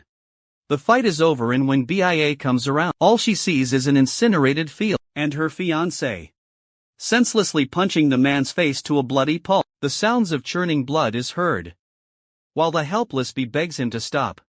Suddenly the dark and shadowy stench from before emanates off of his body. It's the first about time she sensed something so vile, even though Yang Qian has already murdered the guy in cold blood. His psychopathic tendencies aren't satisfied, as he keeps pummeling the man's face into the ground. Navigating her best in the incinerated field, BIA begs him to stop, her voice pleading to reach his ears. But when he doesn't listen, she embraces his body to help him regain control, reminding him that he's already killed his opponent. She doesn't want him to give in to his urges and lose himself too. Her words are the only thing that calms him down, enough for him to fade away unconscious in her grasp. As for the Shadow Organization, they're stunned to note that their regional resolute leader hasn't yet returned from the mission. They're a bit worried about his condition, but it's clear they can't act on their own and have to obey orders. The goal is to launch a full-scale attack at dawn. To their surprise, an old man has somehow found his way to their organization, and it's none other than the most badass old geezer of all. About time, the Sword Sovereign is furious that these men are responsible for the disappearance of the disciples of Manhwa. One of the clowns thinks that he's just a random, senile man who came here without a thought, and well, that guy ends up getting cleaved in half without even the Sword Sovereign batting an eye. This man is the definition of aura. The rest of them are horrified to question who this man really even is. They can't even comprehend what the hell just happened. The Sword Sovereign confesses that the beauty of a blade comes from when it is covered by its sheath. He also thinks that bad intentions should ever go beyond one's feelings in life, and they shouldn't translate into action. During his meeting with Lord Hua, he learned about the disappearance of the disciple. They suspected that the Dark Knight Palace was responsible for the cause, because the clan resolute leader himself could not leave. The Sword Sovereign was made a request to eliminate every last one of these scumbags before annihilating them completely. The old man offers them a chance to drop their weapon, but of course, these arrogant warriors still decide to jump him, thinking that this is Jujutsu Kaisen. In return, all he has to do is flick his hand. A single sword cuts past every single warrior ahead of him. The entire group vanquished with one strike. As the wise Sword Sovereign comments on their foolishness. Back to the state of our boy. Yang Chan wakes up in a state of panic. His flight or fight senses go overboard, but thankfully, the divine physician is there to help him calm down. Apparently the boy has been in a coma for 2 days, and is currently receiving treatment against his energy overload. Bro is pinned with needles in every part of his body. Hopefully not his mini young master part anyway. Young Sean questions why there's smoke coming out of Elder Tae's mouth, and if that implies a new form of ascension. The physician corrects the kid, stating that he's actually absorbing the smoke to help him recover. He goes back to his previous verdict of calling the boy a walking corpse, and that he could die at a moment's notice because of his different energies. Even now, despite having exhausted so much of his internal energy, Yang Chan's body appears to be in a state of calm. It surprises both him and the physician, but he's not worried about that right now. What our boy really cares about is Bia's state, as well as the condition of his dear sister. Luckily they're both fine and doing alright, bringing him just the mental relief he needed the most. While speaking of those girls, all three of them ended up knocking themselves out on the floor just waiting for the young master. Mayan has fallen asleep too. Young Chan is in his room pondering how he had just committed the first murder in his new life. But what's really bothering him is the voice he heard, the voice that demanded that he devour. In a state of meditation he reflects that there was much he needed to learn in his life, especially after the warnings of Elder Tae. The kid goes for a routine check on his body to see if his internal energy is doing okay. He notices right away that his blood flow is blocked, but his strength is growing, and that he may be able to get past that issue soon. Perhaps the most shocking part is that the same chaotic energy from before has transformed into something beyond his wildest expectation. Yang Chan now officially possesses demonic energy. On a different note, the resolute leader of the Dark Knight Palace quickly learns of the assassination of Yaheel Jack. The ominous figure inquires to know who could have defeated such a powerful warrior, as he was a professional martial artist with a physical peak. He learns that a rookie from Manhwa somehow managed to subdue this guy, all on his own. It inspires interest into the main resolute leader's eye, and he believes it's about time to send Rakasha to the divine physician. Instead, the man also appears to boast the same demonic eye of a demonic martial artist. Like Young Chuan in his previous life, the sudden hiccup has become a thorn in his path, but he's right around the corner of his materializing his goals. We get to see a shot of a thin girl possessing the same demonic eyes, and she's likely referenced to be the young version of the heavenly demon from the future. The scene switches to Ciola and the Sword Sovereign. The little girl is excited to report that the young master is doing just fine with BIA and has recovered back to full health. The wise old man is happy to hear that, but his granddaughter makes an additional request, placing the Yakwa snack down. She replaces her hand with a sword and requests to learn martial arts. And thus begins the journey of the mighty disciple of the Sovereign Sword, who is destined to defeat the heavenly demon.